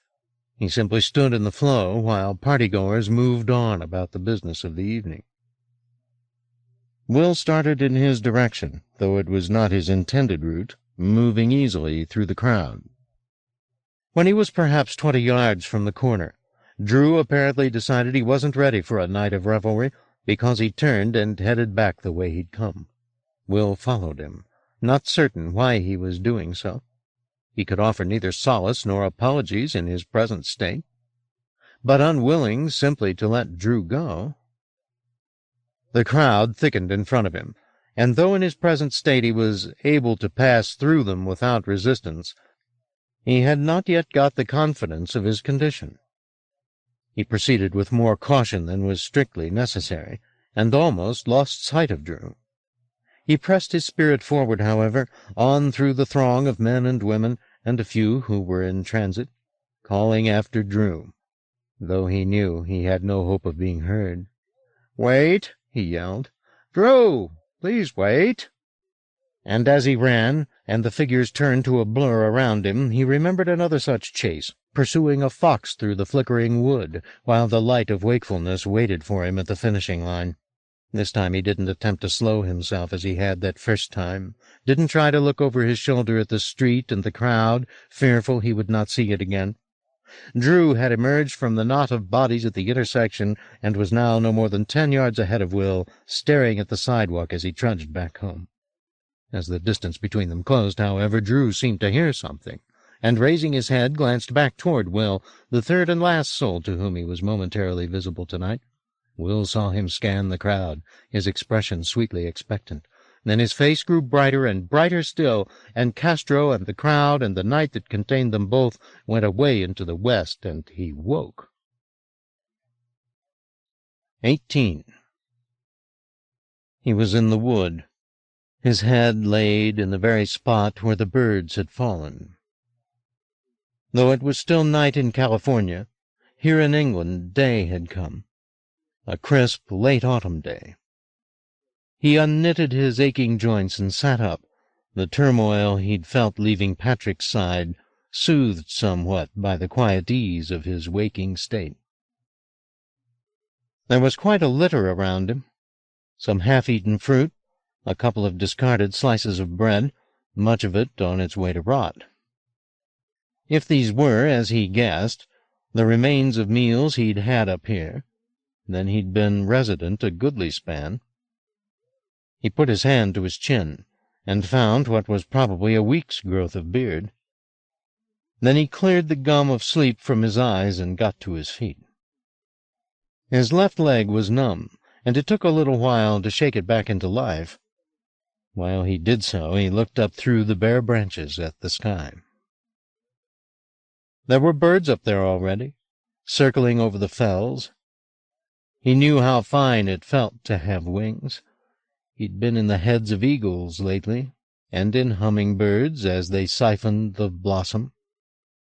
The time for such bliss was past, however. He had taken the journey, or rather his spirit had, and now he was returned into himself to be in the world as a man. There was sorrow here, of course. Patrick was gone, so was Sherwood. But there was also the work the fox had called him to, sacred work. He put his full weight on his leg to test its reliability, and finding it strong enough to bear him up, hobbled away from his littered nest under the tree and out to the edge of the wood. There had been a light frost the night before, and though the sun was showing itself between the clouds, it had too little warmth to melt the glaze. It glistened on the slopes and fields, roads and roofs. The scene before him, both above and below, looked like a picture made by a miniaturist, of such genius that every part of it may be scrutinized down to the smallest spiral of a fern, or the flimsiest nuance of a cloud, and would be found to be perfectly delineated, just waiting for the eye and soul to see it. How long did he linger at the edge of the wood, drinking all this down? Long enough to watch a dozen little ceremonies below, cows brought to a trough, washing hung on a line, the postman on his early rounds. And then, after a time, the 4 black cars winding in slow procession from Sampson Street towards St. Luke's. "Sherwood," Will murmured, and limping still started the slope, leaving a track of sharper green in the frosted grass.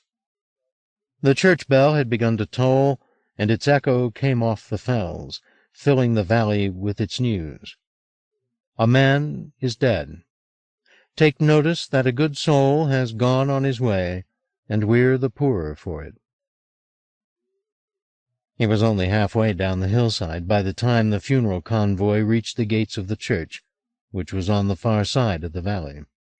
It would take him another half-hour at least, given his limp and his fatigue, to reach the place, and even if it did, he suspected he would not be welcome there in his present condition. Perhaps Franny would be happy to see him, though he couldn't be certain. For the rest of the mourners, however, his filthy figure stumbling to the graveside would only be a distraction from the business of the hour, which was to pay their respects to the dead. Later, when the coffin was in the ground, he'd find a quiet time to visit the churchyard and say good-bye. For now, he would pay better service to Sherwood's memory by keeping his distance. The coffin had been lifted from the back of the hearse and was now being carried into the church, the mourners filing in behind. The first figure to come after it was, he assumed, Franny, though he could not make out her face at this distance. He watched while the congregation entered the church and disappeared, leaving the drivers to lounge against the church wall and chat among themselves. Only now did he continue on down the slope. He would go back to Hugo's house, he decided. There he could bathe, shave, and change his clothes, so that by the time Adele came back from the funeral, where she'd surely be, he'd be looking more presentable. But as he got to the bottom of the hill, he was waylaid by the sight of the village streets, which were as far as he could see completely deserted. He could afford to put off going back to the house for a few minutes, he thought, and took himself over the bridge. The bell had long since ceased tolling. The valley was hushed from end to end. But as he wandered down the street, enraptured by the stillness of the scene, he heard the sound of something behind him. He looked back. There on the bridge stood a fox, ears pricked, tail flicking, watching him. There was nothing about its appearance that made him think that this was Lord Fox, or even one of his innumerable descendants, except for the fact of its presence here, defying him to question it. He'd seen better-kempt creatures, to be sure, but then the fox could have made the same observation in reply. They'd both had wild lives of late, both lost some of their early glory, grown ragged, grown a little crazed, but they still had their wiles, they had their appetites, they were alive and ready for another day. "Where are you off to?" he asked the fox. The sound of his voice breaking the quiet of the street was enough to startle the animal, and on the instant it turned and briskly departed back over the bridge and up the pale slope, gathering speed as it ascended, though it had no reason to run except for pleasure's sake. He watched it until it gained the ridge of the fell. There it trotted for a little way, then disappeared from sight. The question he'd asked it was here answered. Where am I off to? Why, I'm away somewhere I can be close to the sky.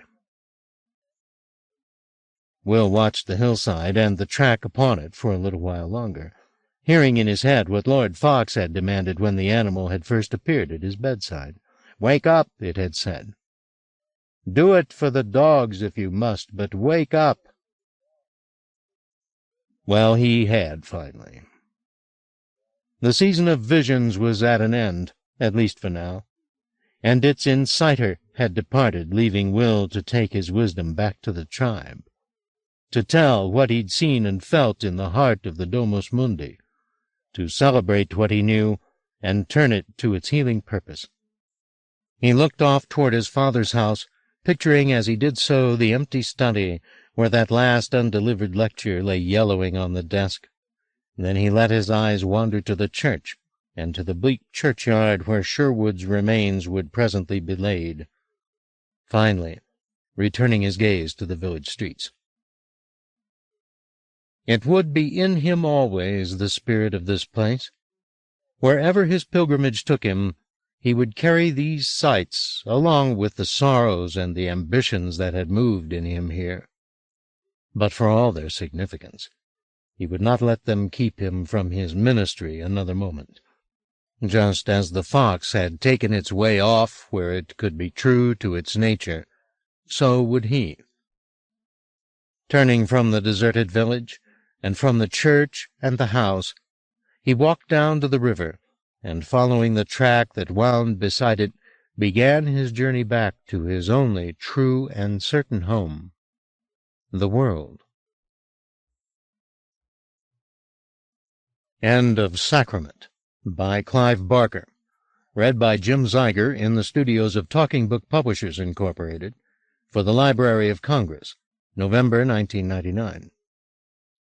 Published by Harper Paperbacks, a division of HarperCollins Publishers, 10 East 53rd Street, New York, New York, 10022-5299. Further reproduction or distribution in other than a specialized format is prohibited. End of book.